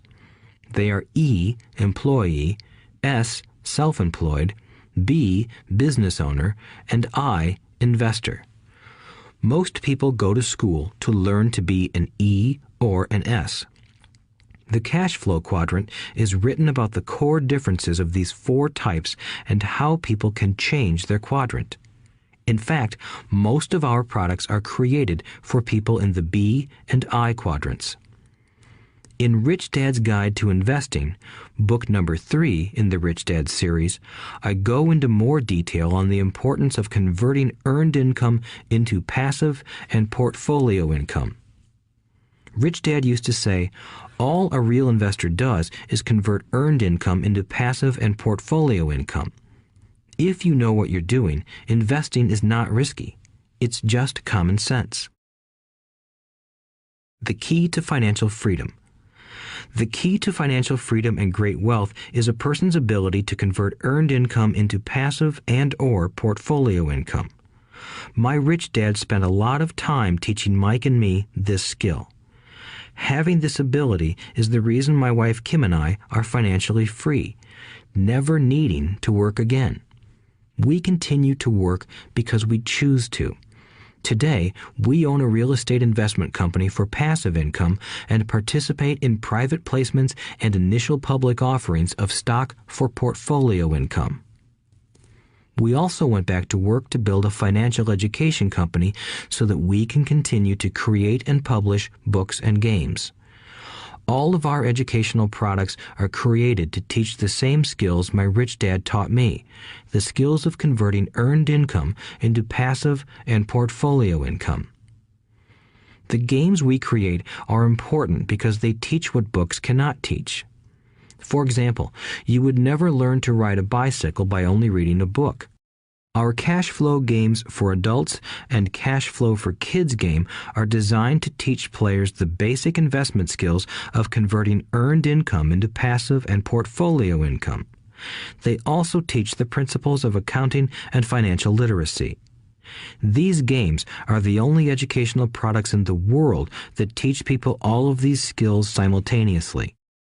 Cash Flow 202 is the advanced version of Cash Flow 101 and requires the game board from 101 as well as a full understanding of 101 before it can be played. Cash Flow 101 and Cash Flow for Kids teach the principles of fundamental investing. Cash Flow 202 teaches the principles of technical investing. Technical investing involves advanced trading techniques such as short selling, call options, put options, and straddles. A person who understands these advanced techniques is able to make money when the market goes up, as well as when the market comes down. As my rich dad would say, a real investor makes money in an up market and a down market. That is why they make so much money. One of the reasons they make more money is simply because they have more self-confidence. Rich Dad would say they have more self-confidence because they are less afraid of losing. In other words, the average investor does not make as much money because they are so afraid of losing money. The average investor does not know how to protect themselves from losses, and that is what Cash Flow 202 teaches. Average investors think investing is risky because they have not been formally trained to be professional investors. As Warren Buffett, America's richest investor, says, risk comes from not knowing what you're doing. My board games teach the simple basics of fundamental investing and technical investing while people are having fun. I occasionally hear someone say, your educational games are expensive, which poses the question of ROI, the return on investment, or the value returned for the price paid. I nod my head and reply, yes, they may be expensive, especially when compared to entertainment board games. But my games are not as expensive as a college education, working hard all your life for earned income, paying excessive taxes, and then living in terror of losing all of your money in the investment markets.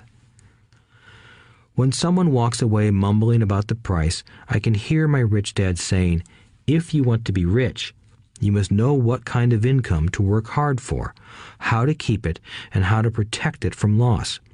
That is the key to great wealth. Rich Dad would also say, if you do not understand the differences in those three incomes and do not learn the skills on how to acquire and protect those incomes, you will probably spend your life earning less than you could and working harder than you should.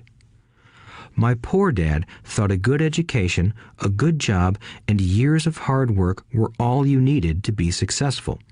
My rich dad also thought a good education was important. But to him, it was also important that Mike and I know the differences in the three incomes and what kind of income to work hard for. To him, that was basic financial education. Knowing the differences in the three incomes and learning the investment skills of how to acquire the different incomes is basic education for anyone who strives to acquire great wealth and achieve financial freedom, a special kind of freedom that only a few will ever know.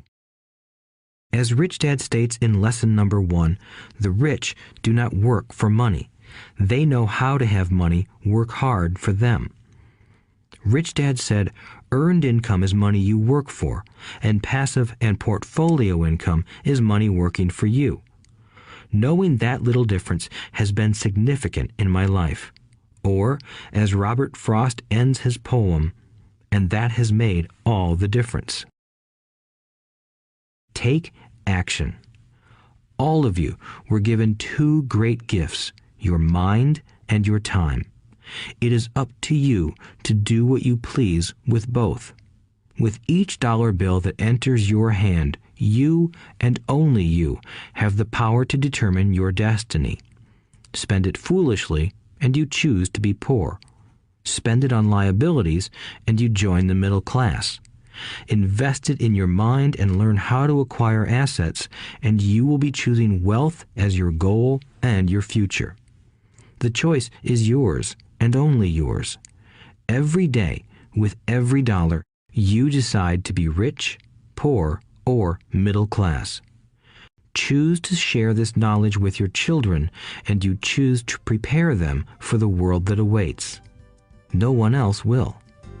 You and your children's future will be determined by choices you make today, not tomorrow. I wish you great wealth and much happiness with this fabulous gift called life. Robert Kiyosaki.